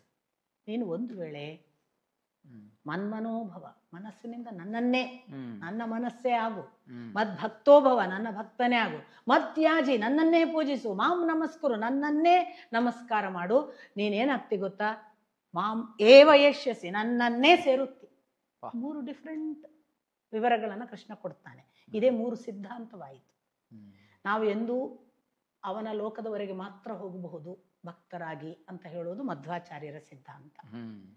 ನಾವು ಅವನಂತೆ ಆಗಬಹುದು, ಭಕ್ತಿ ಮಾಡಿದ್ರೆ ಅವನೆಲ್ಲ ಗುಣಲಕ್ಷಣಗಳನ್ನು ನಾವು ಪಡಿಬಹುದು ಅಂದದ್ದು ರಾಮಾನುಜಾಚಾರ್ಯರ ಸಿದ್ಧಾಂತ. ನಾವು ಅವನೇ ಆಗ್ಬಹುದು, ಅವನನ್ನೇ ಸೇರಬಹುದು ಅಂತ ಹೇಳಿದ್ದು ಅದ್ವೈತ ಅಥವಾ ಶಂಕರ. ಇದಕ್ಕೆ ಸೂಚನೆ ವೇದವ್ಯಾಸರಲ್ಲಿದೆ, ಇದಕ್ಕೆ ಸೂಚನೆ ಕೃಷ್ಣನ ಮಾತುಗಳಲ್ಲಿವೆ. ಈ ಸೂಚನೆಗಳನ್ನು ತಗೊಂಡು ತಮ್ಮ ಅನುಭವಕ್ಕೆ ಯಾವ್ದು ಹತ್ರ ಅನ್ಸ ಅದನ್ನು ಸಿದ್ಧಾಂತ ಮಾಡಿದ್ರು. 3 ಸತ್ಯವೇ, 3 ಭಗವಂತನ ಮಾತು, 3 ಸಾಧ್ಯತೆಗಳು. ಇದು 3 ಲೋಕದ ಸಾಧ್ಯತೆಗಳು. ಸೇರುವುದು ಅಂದ್ರೆ ಏನು? ಸೇರಿದವನು ಬಂದು ಹೇಳಕ್ಕಾಗಲ್ಲ, ನಾನೇನು ಸೇರಿಲ್ಲ. ಆದ್ರೆ ಒಂದು ಯಾವಾಗ್ಲೂ ಅನ್ಸುತ್ತೆ, ಬ್ಯೂಟಿಫುಲ್, ನದಿ ಬಂದು ಸೇರುತ್ತೆ ಸಮುದ್ರದಲ್ಲಿ. ಉಪ್ಪು ನೀರಿನಿಂದ ಪ್ರತ್ಯೇಕ ಮಾಡಿ ಹೇಗೆ ಕೊಡೋದು ನದಿಯ ನೀರನ್ನು? ಸೇರಿದ್ದು ಉಪ್ಪೆ ಆಯ್ತಾ ಏನ? ಇಲ್ಲ, ಅದು ಆ ಸಮುದ್ರದ ನೀರಿನಲ್ಲಿ ನದಿಯ ನೀರು ಯಾವುದು ಅಂತ ಸೂರ್ಯನಿಗೆ ಗೊತ್ತಾಗುತ್ತೆ ಅಂತ ಒಂದು ಮಾತು ಇದೆ. ಸೂರ್ಯ ಭಗವಂತನೇ ಅಲ್ವಾ? ಪೂಷನ್, ಹೇ ಪೂಷನ್ ಅಪಾವೃಣು ಸತ್ಯ ಧರ್ಮಾಯ ದೃಷ್ಟಯೇ ಹಿರಣ್ಮಯೇನ ಪಾತ್ರೇಣ ಸತ್ಯಸ್ಯಾಪಿ ಹಿತಂ ಮುಖಂ ಪೂಷನ್ ಅಪಾವೃಣು ತತ್ವಂ ಪೂಷನ್ ಅಪಾವೃಣು.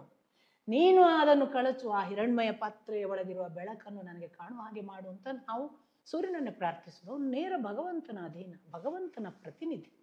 ಅವನಿಗೆ ಕಾಣ್ತದೆ, ಪ್ರತ್ಯೇಕ ಉಂಟು. ಭಗವಂತನಿಗೆ ಕಂಡೇ ಕಾಣ್ಬೇಕು. ಭಗವಂತನಲ್ಲಿ ಮಿಲನವಾದದ್ದು ಭಗವಂತನಿಗೆ ಕಾಣ್ತಿರ್ಬಹುದು ಇದು ಬೇರೆ ಅಂತ. ಇದಕ್ಕೆ ಗೊತ್ತಿಲ್ವಲ್ಲ ತಾನು ಉಪ್ಪಾಗಿದೆ. ಆ ಉಪ್ಪಾಗುವ ಭಾವ ಒಂದು ಉಂಟೇನೋ ಅಂತ ನನ್ನ ಸರ್ಚ್, ನನಗೆ ಗೊತ್ತಿಲ್ಲ. ಇಷ್ಟೇ ನನ್ನ ಹಸಿವು. ಇಷ್ಟೇ ಇಲ್ಲಿ ಬಹಳ ಮುಖ್ಯವಾಗಿ ಎಲ್ಲರೂ ಗಮನಿಸ್ಬೇಕಾಗಿರೋದೇನಂದ್ರೆ, ನೋಡಿ ಇಷ್ಟು ವಿಷಯಗಳೆಲ್ಲ ಮಾತಾಡಿ ಕೊನೆಗೆ ತಂದು ನೀವು ನನಗೆ ಗೊತ್ತಿಲ್ಲ ಅನ್ನೋ ಮುಗಿಸ್ತಾ ಇದ್ದೀರಾ. ಇದು ಪ್ರಾಮಾಣಿಕವಾಗಿ ಅಂತತಃ ಹೇಳೋದು.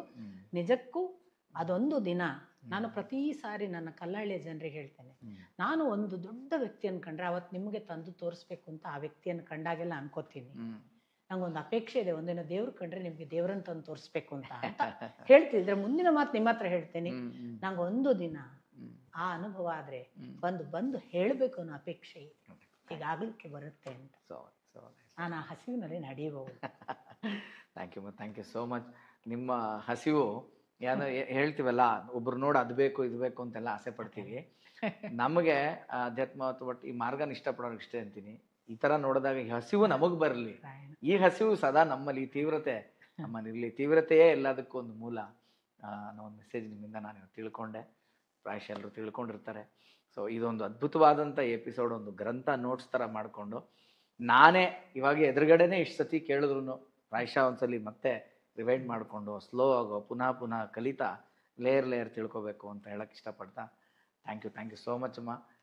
ಈ ವರ್ಷವು ಮುಂದಿನ ವರ್ಷವು ಎಲ್ಲವೂ ಬರೋ ಎಲ್ಲ ಸಂವತ್ಸರಗಳು ಚೆನ್ನಾಗಿರಲಿ ನಿಮಗೆ ಅಂತ ಕೇಳ್ಕೊತೀನಿ. ನನ್ನದು ಬಾಲಭಾಷೆ. ಅಯ್ಯೋ, ನಾನು ನನ್ನ ಬಾಲಭಾಷೆಯ ಕೆಲವು ಟಿಪ್ಪಣಿಗಳನ್ನ ನಿಮ್ಮ ಮುಂದೆ ಇಟ್ಟಿದ್ದೀನಿ. ನನಗೆ ನಿಮ್ಮ ನಡೆ, ನಿಮ್ಮ ಬದುಕು, ನೀವು ಒಂದು ಚಲನಚಿತ್ರ ಜಗತ್ತಿನಲ್ಲಿದ್ದು ಕೂಡ ಇಂಥದನ್ನ ಶೋಧಿಸುವ ನಿಮ್ಮ ಹಸಿವು ಎಲ್ಲ ನನಗೂ ಕೂಡ ತುಂಬ ಸಂತೋಷ. ನಾನೇನಾದರೂ ನಿಮಗೆ ಅದರಿಂದ ಸ್ವಲ್ಪ ನಡೆಯುವುದಕ್ಕೆ ಅನುಕೂಲ ಆಗುವ ಹಾಗಿದ್ರೆ ಅದು ನನಗೆ ಕೃತಾರ್ಥ ಭಾವ, ಭಗವಂತನ ಪಾದಕ್ಕೆ ಸಮರ್ಪಣೆ. ಖಂಡಿತ ಇವತ್ತಿನ ಎಪಿಸೋಡಲ್ಲಿ ನಿಮ್ಮ ಮಧ್ಯೆ ಒಂದ್ಸಲಿ ಆನ್ ಆಫ್ ಆಗಿ ಭಗವಂತನೂ ಬಂದು ಹೋಗ್ಬಿಟ್ಟ, ಅವನು ಬಂದು ನಾನು ಇದೀನಿ ಪಾಡ್ಕಾಸ್ಟ್ ಅಲ್ಲಿ ಅಂತ ಸೋ ಮಚ್ ಅಂತ ಹೇಳ್ತಾ, ಸೊ ಎಲ್ಲರೂ ಇದೇ ಥರ ಎಪಿಸೋಡ್ನ ನೋಡ್ತಾ ಇರಿ. ನಿಮಗೆ ಇಷ್ಟ ಆಯಿತು ಅಂದರೆ ಲೈಕ್ ಕೊಡಿ, ತುಂಬ ಇಷ್ಟ ಆಯಿತು ಅಂದರೆ ಸಬ್ಸ್ಕ್ರೈಬ್ ಮಾಡಿ. ಈ ಮಾಹಿತಿ ಇನ್ನೊಬ್ರಿಗೂ ಉಪಯುಕ್ತ ಅಂತ ನಿಮ್ಗನ್ಸಿದ್ರೆ ಅವ್ರಿಗೆ ಶೇರ್ ಮಾಡಿ ಅಂತ ಹೇಳ್ತಾ ಮತ್ತೆ ಮುಂದಿನ ಸಂಚಿಕೆಯಲ್ಲಿ ಸಿಗೋಣ. ಕೃಷ್ಣಾರ್ಪಣ ಮಸ್ತು.